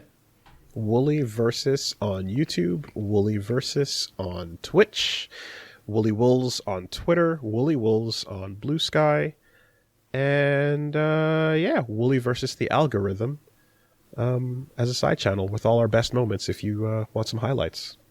How about you? You could find me at Eyepatch Wolf pretty much everywhere. I recently started a Eyepatch Wolves clothing Instagram, because, you know, Eyepatch Wolves have been doing good and people are curious about that thing. And so I'm setting up a page where people can find out all the weird lore, some of which Woolie knows and is like, what the fuck, dude? So yeah, I also stream regularly on Twitch Mondays and Fridays. So come hang out. 5-hour podcast, y'all. God, once a month. Fucking damn it. Once a month, but when we drop it, we fucking drop that shit. Guys, thanks so much. We'll see you next time, all right?